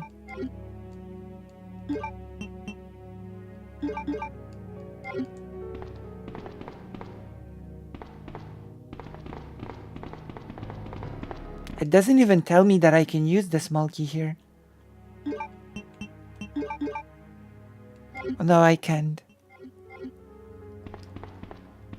It just... You cannot interact with this locker.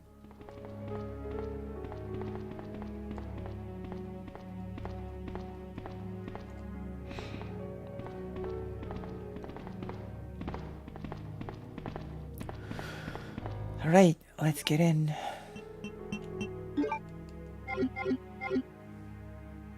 Oh, you can push? Can you push it? Oh, you can. Nice. Thank you. Okay.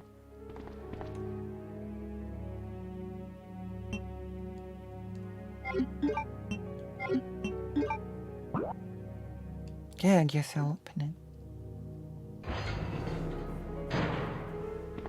Wait, I might as well put this away.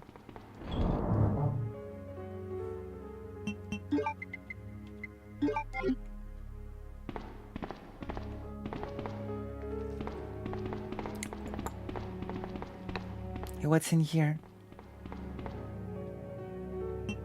Sure. Might as well, right? Hurry up, Duday. Hurry up, Duday.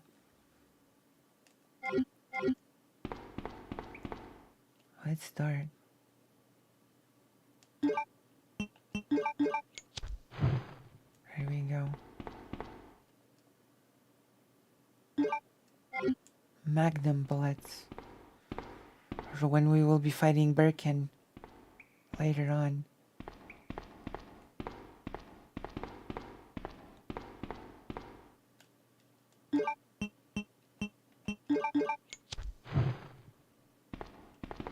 Anything here? Any items?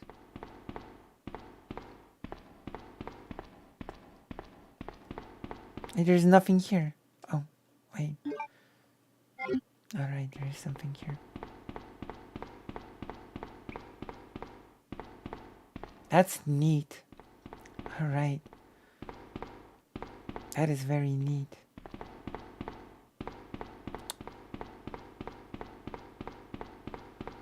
I expected there's to be something more here. That's okay. That's okay.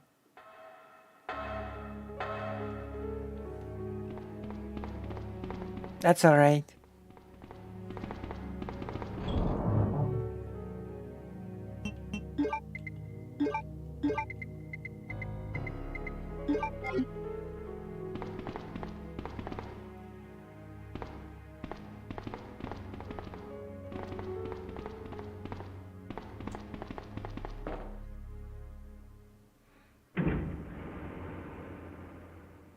Hurry up, Duday. Let me see.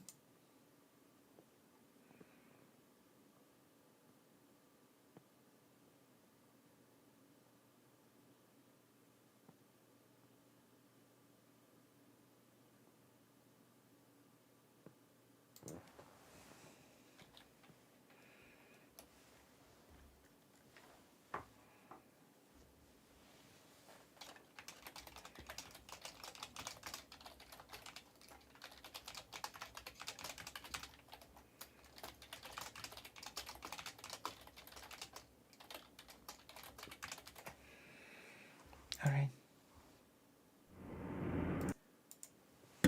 Well,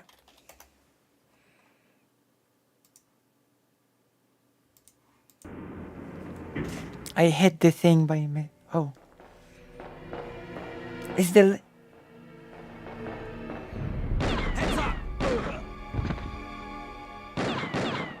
Leon, that woman was... I have to talk to her.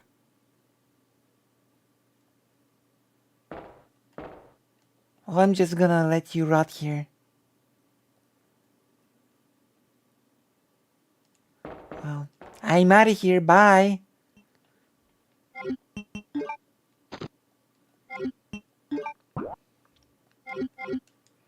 I wonder if it'll let me go here. It won't. Yeah, worth a detour. You're right.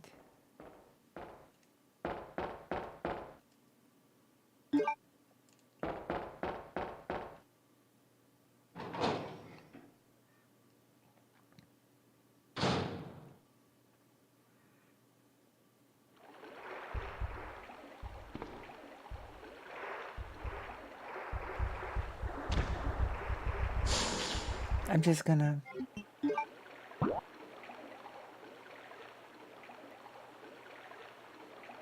Wait.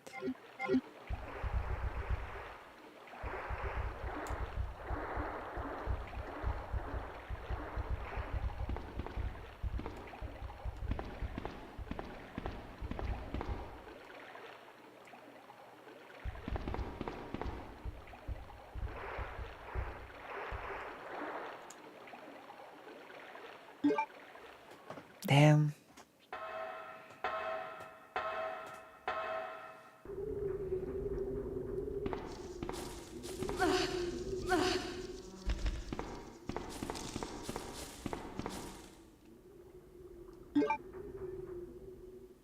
I think this whole area was basically cut from the remake. Or was it? I don't remember it.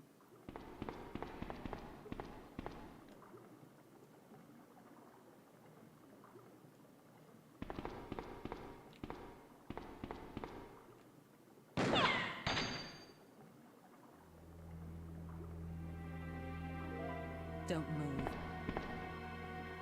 You're the one who was with that cop, if I'm not mistaken. Identify yourself. Ada Wong. Ada Wong. I've heard that name before. Now I remember.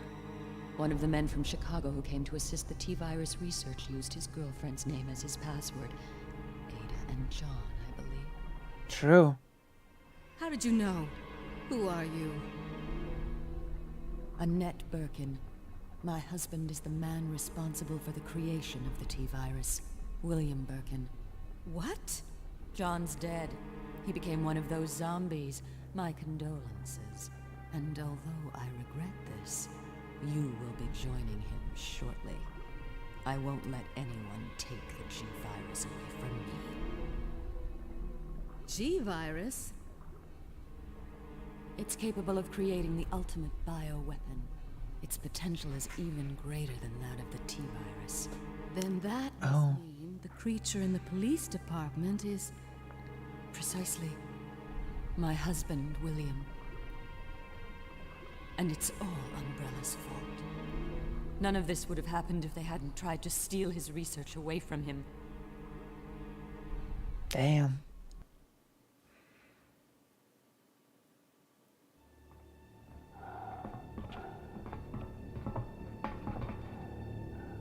This way. It's sheer perfection. My precious G-Virus. No one will ever take you away from me.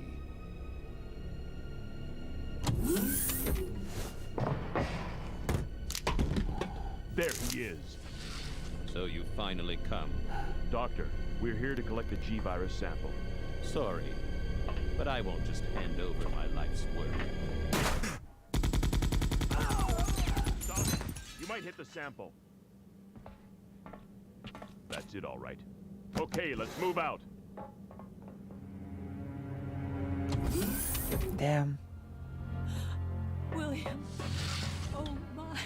Hold on, darling. I'm taking care of that bullet wound first. Stay here.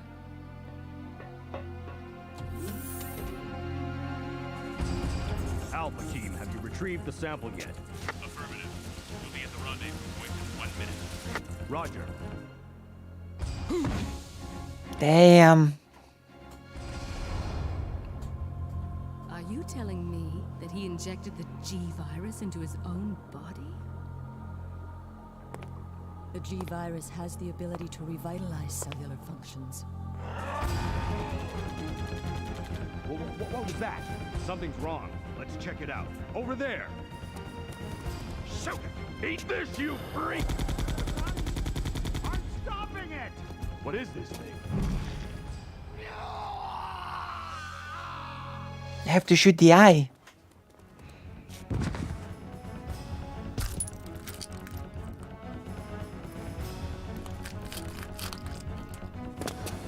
What is this thing? Fire! Fire! You son of a...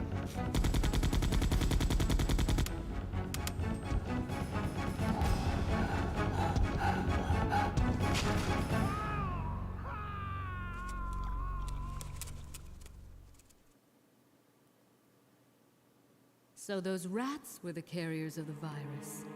As a result of his virus-induced transmutation, William should have lost any prior memories he had as a human by now. Even worse, every G-Virus bioweapon, including William, has the ability to implant embryos into other creatures. Oh no. And create offspring. No.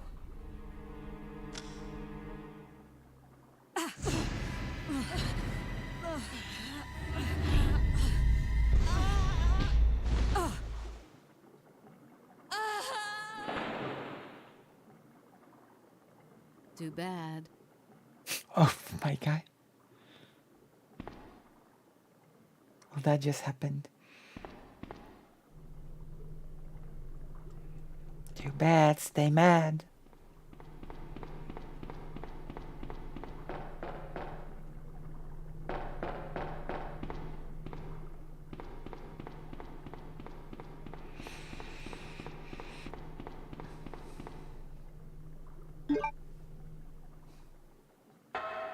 Too bad, stay mad.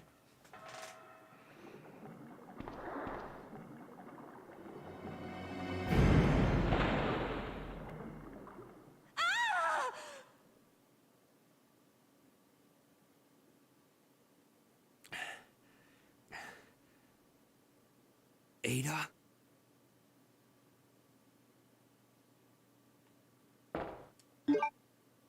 Am I fine? How can I be fine after this?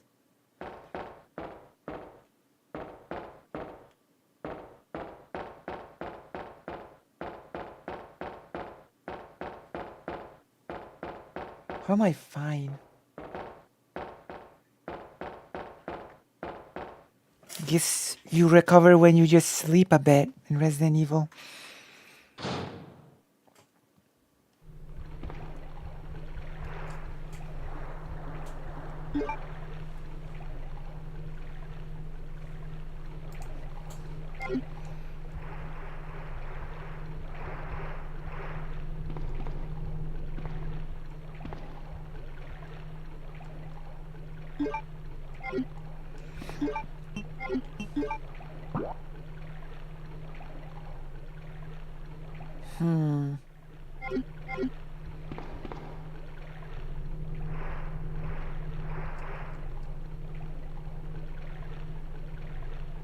Oh no.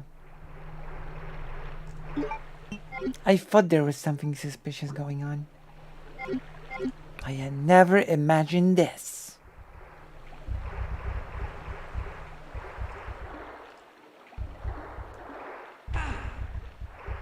Leave me alone, spider.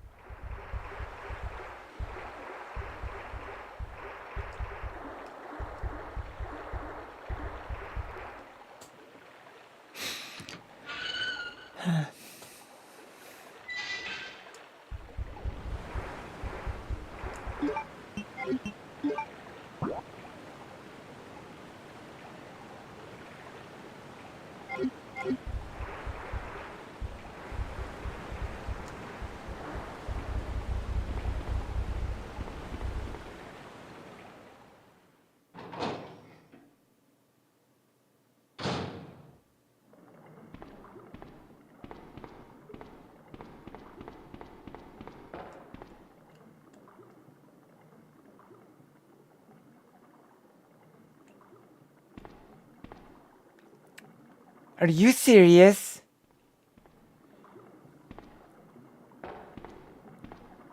You won't. And I have to backtrack to get the valve. Wait. But I don't have it anymore.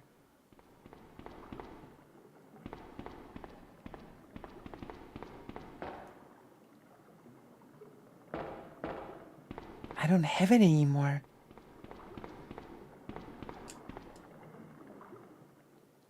Wait, I do have it. Oh no.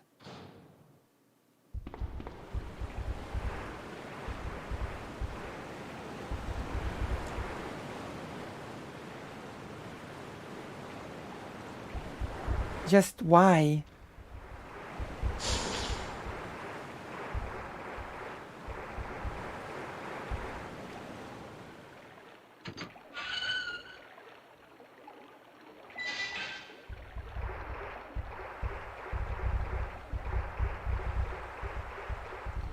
This is BS. I'm glad I'm pretty sure they got rid of this in the remake. Which I'm glad. Like, come on. Backtracking for that handle is not fun.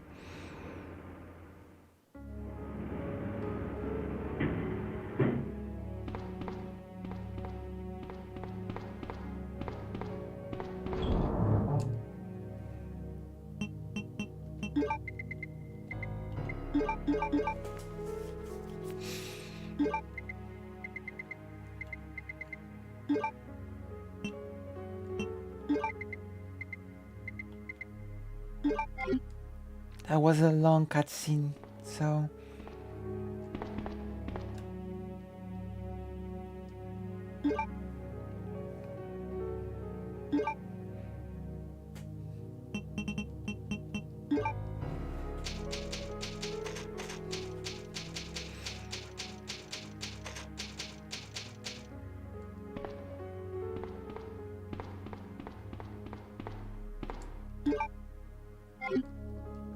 I hope this is the right item.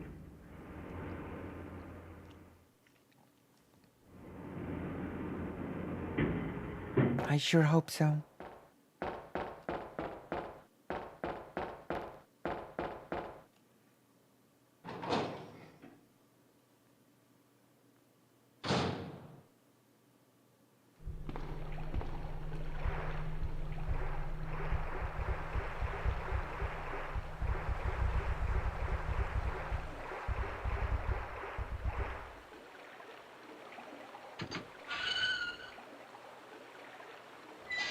Yeah, I know, right?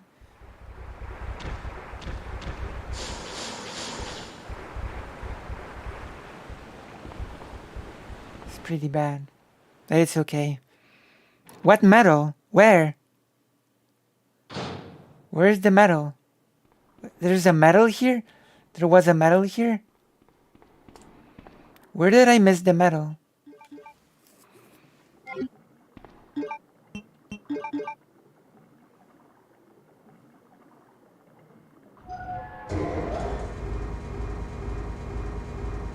Okay, let's go back and get the medal. I don't know which dead guy has it, but paddle to the medal.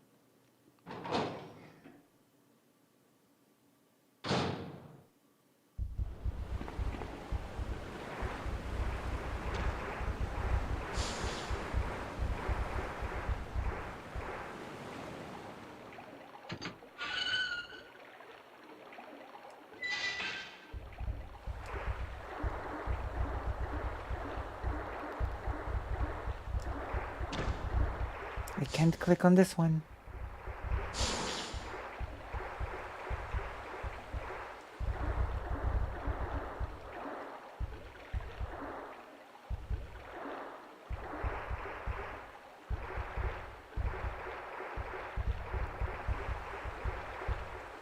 I can't grab it.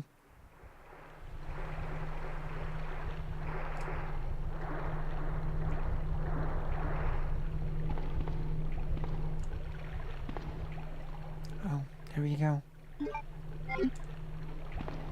Nice, thanks. That would have bitten me in the butt. Pretty sure.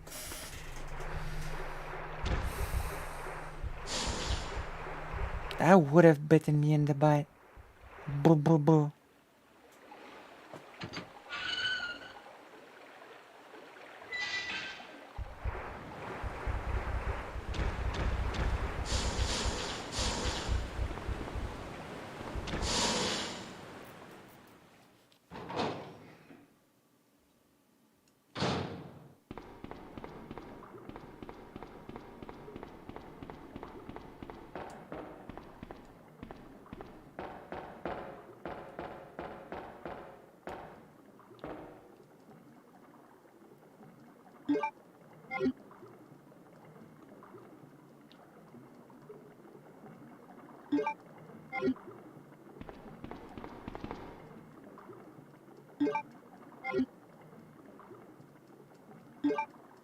More saving?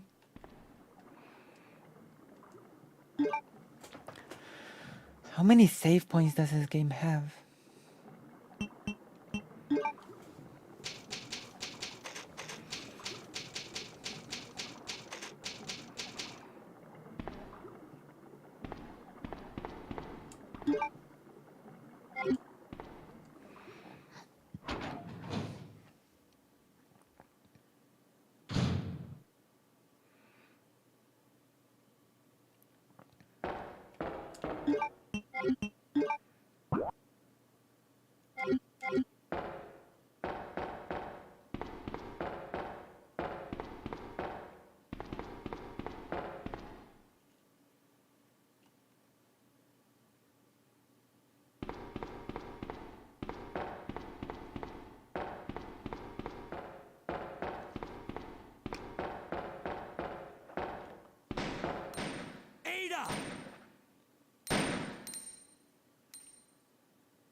Oh my god.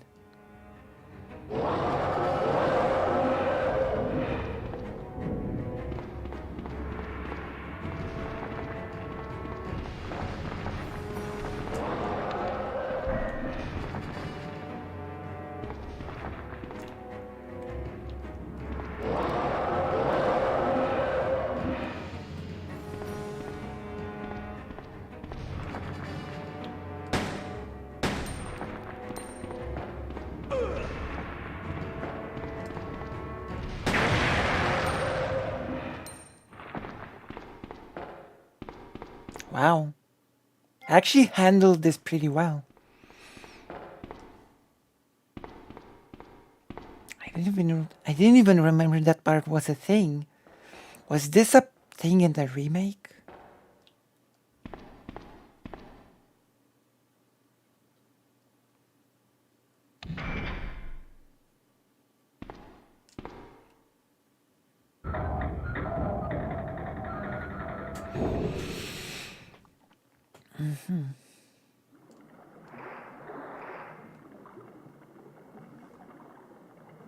True.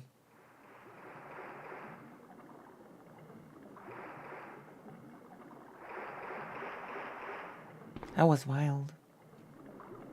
Leon. This bullet wound isn't making things any easier.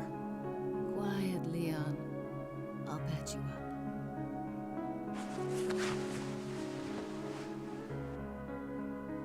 That's 2 I owe you. Don't mention it. I just found out. John's dead. What? Never mind. Let's just get out of here. The sooner the better. That boss battle was reduced to quick time event in remake. Okay.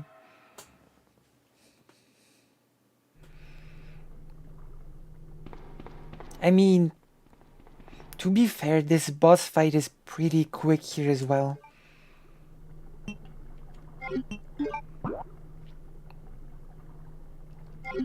Either it's super quick here as well, or by some miracle I just did it expertly or something right now.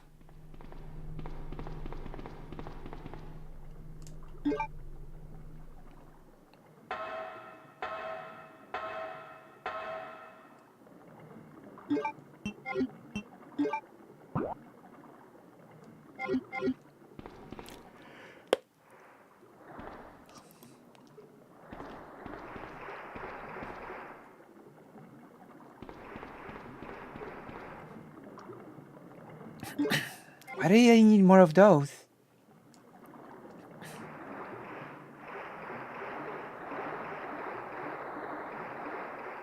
Wait, did I miss something over there?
I don't think I've missed anything.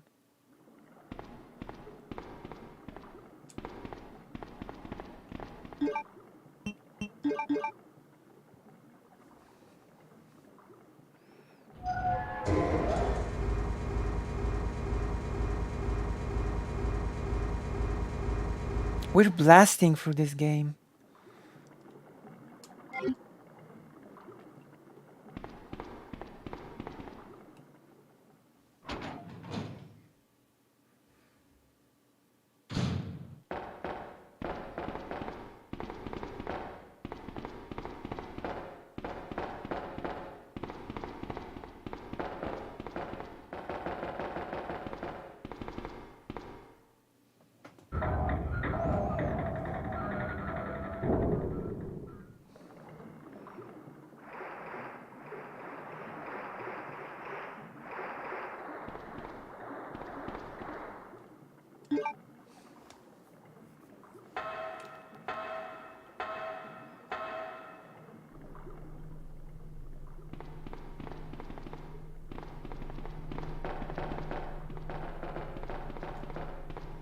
Yeah, let's go.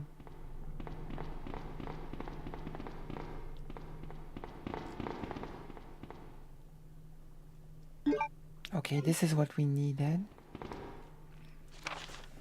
Sewer Manager Diary, June 28th.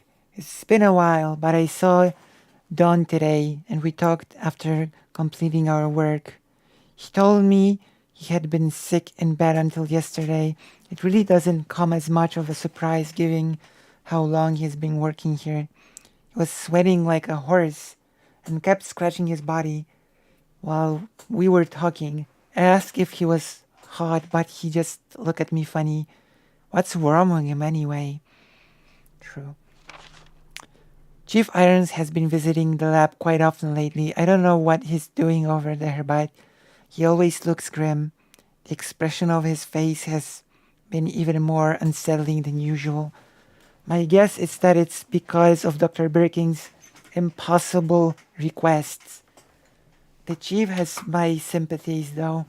After all he's done for the town, he doesn't deserve this. You might be surprised. I rarely drink because I'm on the graveyard shift, but I don't suppose I have much to complain about since this is how I make my living. Chief Irons came in late today, looking grimmer than his usual self. I tried to joke with him to cheer him up, but he wasn't amused. He pulled his gun and threatened to shoot me. I was able to calm him down, but that guy must have some serious problems. He knows he can't enter the lab without my help and my medal. This is what it means for the chief to serve and protect. William informed me that the police and media have begun their investigation on Umbrella's affairs. He said that the investigation will be citywide and that there is a possibility they'll even search through the sewers. He asked me to suspend all Umbrella Sewers facility operations until the investigation has concluded. The sewer will still be used for passage, but he stressed that I have to be extremely cautious and that I'll lose my job if anyone finds out about this operation. Hello, Titan Uranus. Hello. How are you? We're doing some Resident Eviling. Resident Eviling.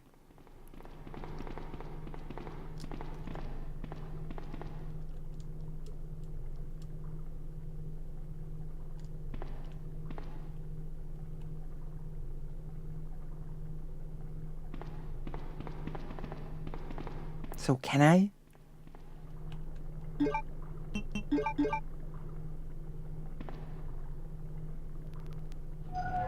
Oh my gosh.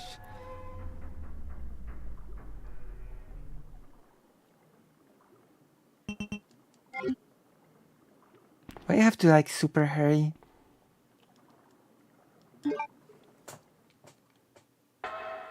If I'm slow, will it just start spinning and kill me?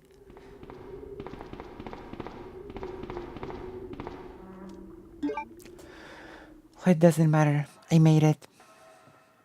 I've made it.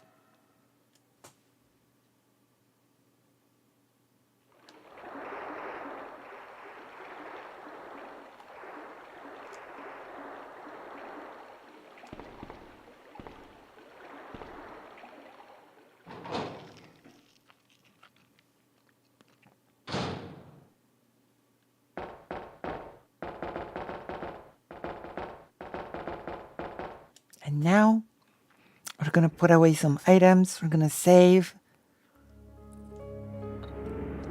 We're in a really good situation here. I'm pretty happy with this.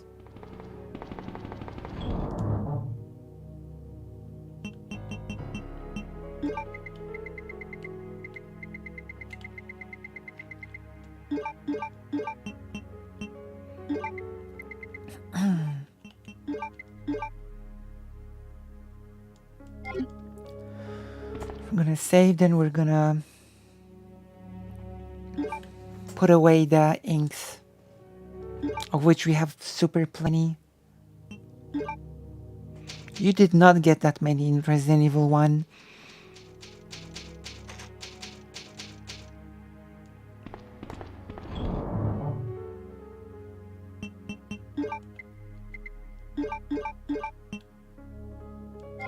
Okay, that's it, let's go.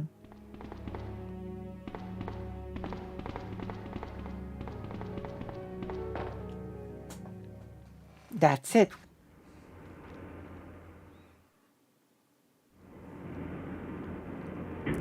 We run as we play the original Resident Evil 2.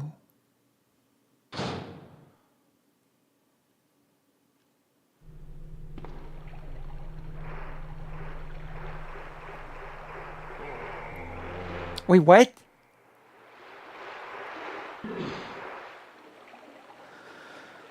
Oh my gosh.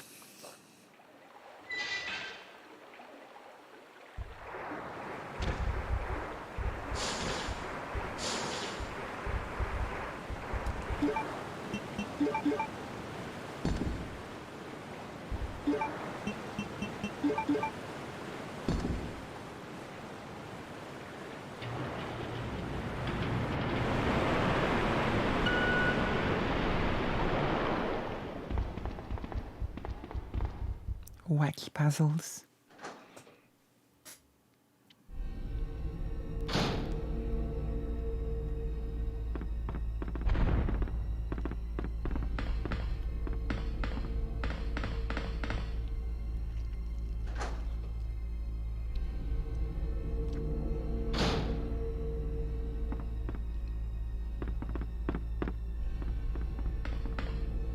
this gonna be a boss fight now?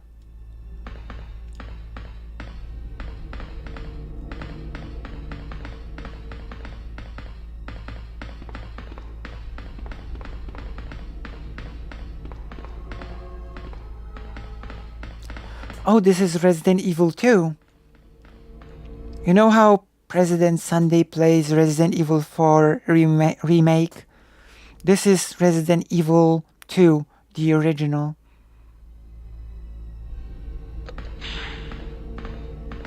I'm playing the whole Resident Evil series from the beginning.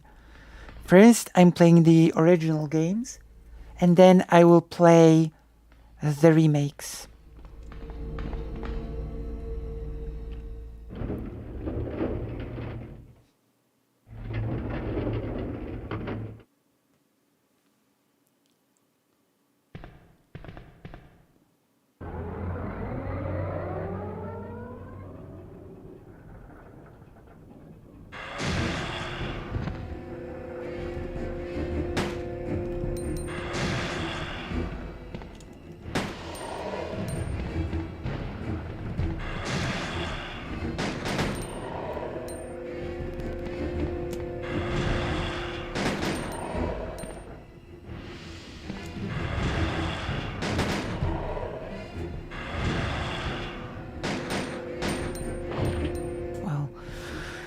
You can experience it here with us. Pong. Pong was fun.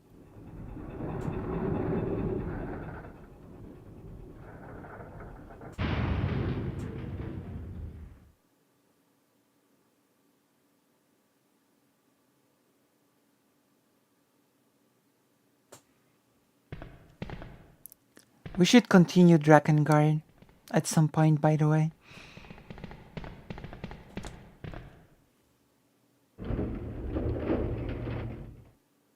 Wait, where?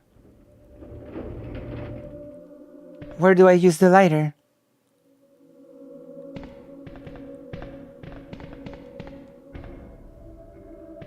Inside?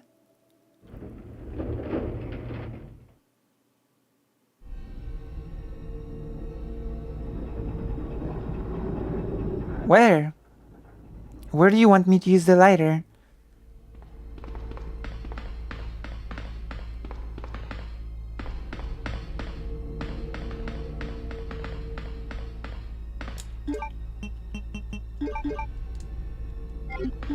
Did you mean when the hand was...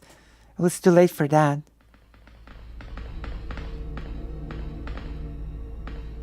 Oh.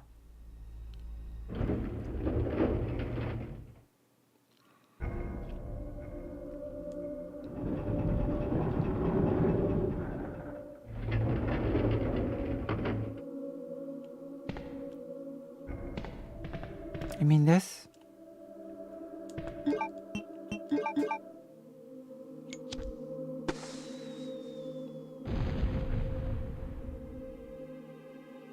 Ooh.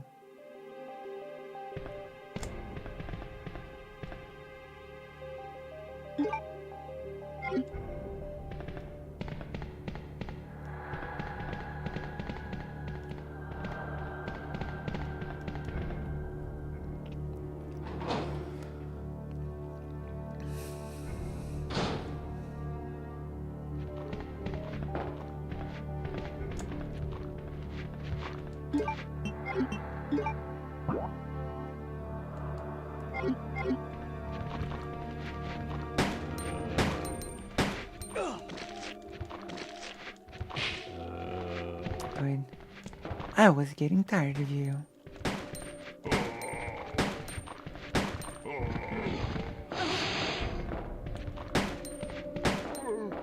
Yeah, thanks for not helping me at all.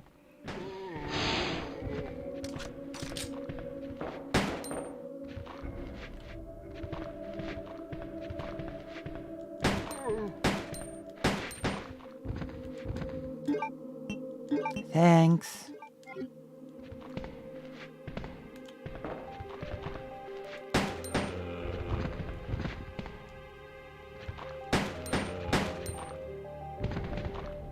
You're dead.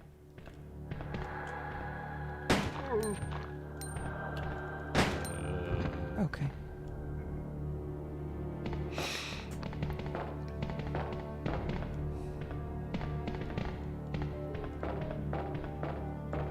Wait. Okay, there is something here. Ooh. All right, I can upgrade the shotgun.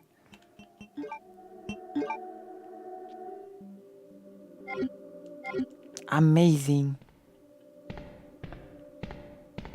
That's really good.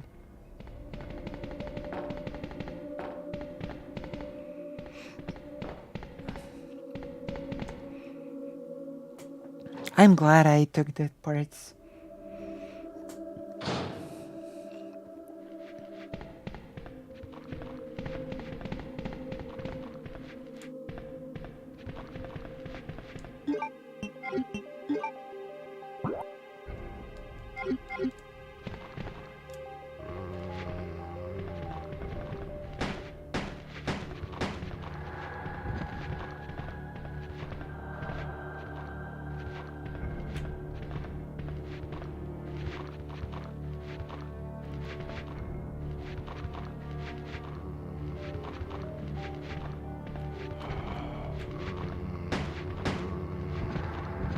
Can Ada run out of ammo?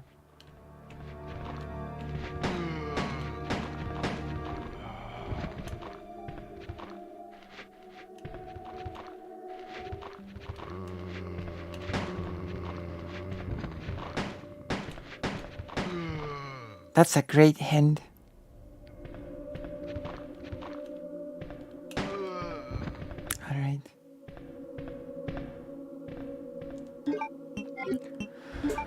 I sure hope she can't run out.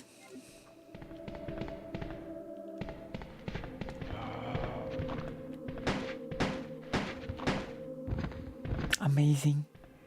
Amazing.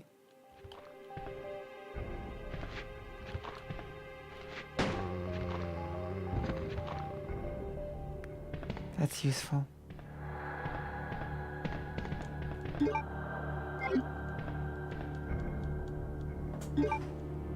Good night, Maya. It's almost 6 a.m., so I might go. So I might finish the stream soon as well, but we've been streaming for 6 hours over. We've done a lot today.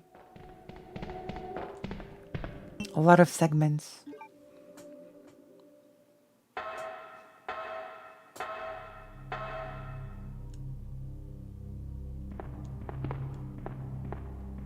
Okay, I think we're gonna save here and we're gonna go to bed. We're gonna upgrade the shotgun. It's my pleasure too.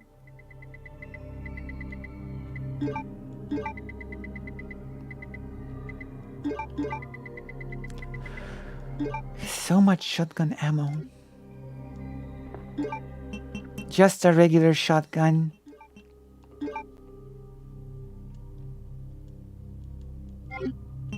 But now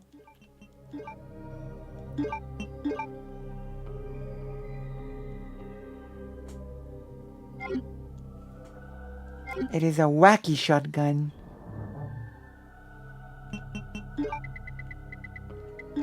Okay, we're done. Now we're gonna save. And we're gonna finish for today. Since, as I've said, we've been doing this, we've been at this for 6 hours plus. I think this game is a little bit, I think the game is a little bit over generous with the ink.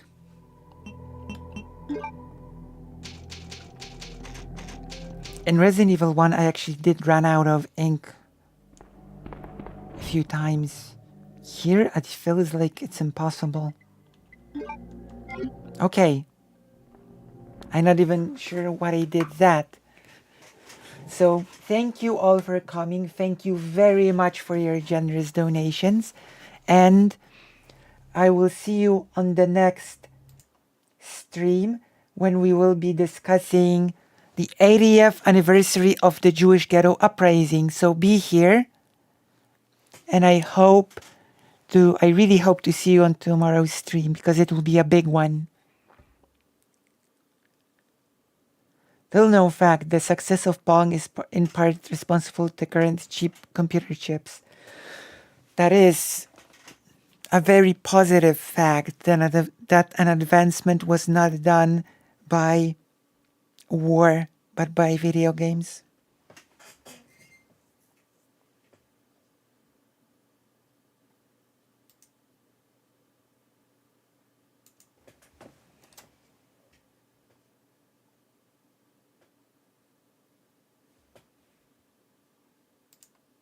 So, okay.